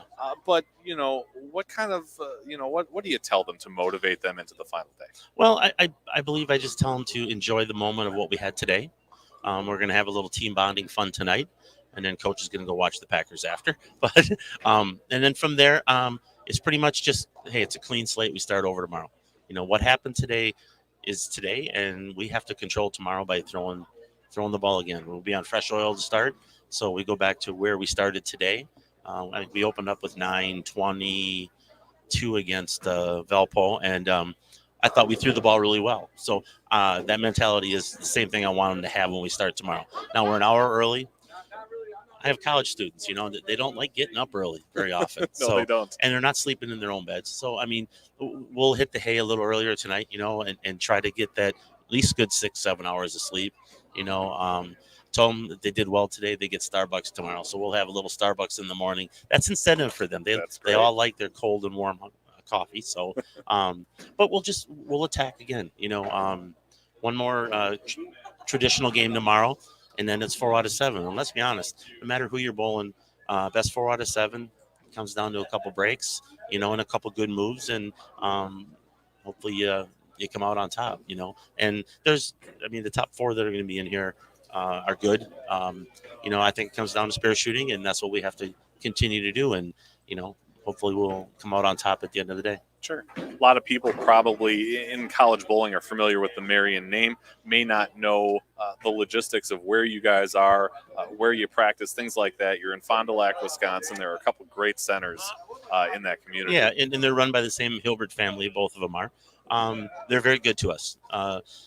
Ledgeview Lanes, Gary Hilbert's the proprietor, and I worked with him when I was coaching high school there, and then into the collegiates now. And they set us up with a shot every practice. So we get 8 to 10 lanes, and usually we have an idea what the shot's going to be for the following weekend. So we're there and we practice on it. It's maybe not going to be identical to when we go to a different house, but it gives us an idea. So they do a great job with us. All our collegiate bowlers on their free time can still bowl for free. And they're just great to us. They're there. I can call up and say, like I did on Wednesday before we left to come here, my guys wanted to bowl a little bit extra. So we went and he put out a shot for four lanes. So my eight guys that had no class could go practice again, So yeah, they do great for us. It's really an advantageous thing for us to have when we can be on a tough shot and push ourselves and learn what our equipment can do on a short pattern and a long pattern, and stuff like that. So it's really big for our program. And as long as the kids treat them right, we'll get treated back from Ledgeview, that way. And it's awesome. Yeah, absolutely.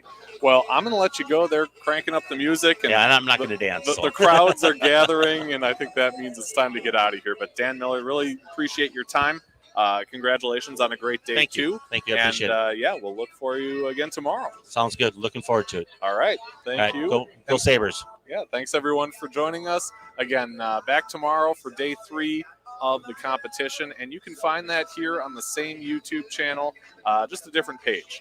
Day 3 here at Cadillac XBC in Waterloo, Iowa. We're starting early, like Dan said, 8 o'clock, and we'll be here for all the action. Hope to see you then. Have a great night, and we'll hope to see you tomorrow.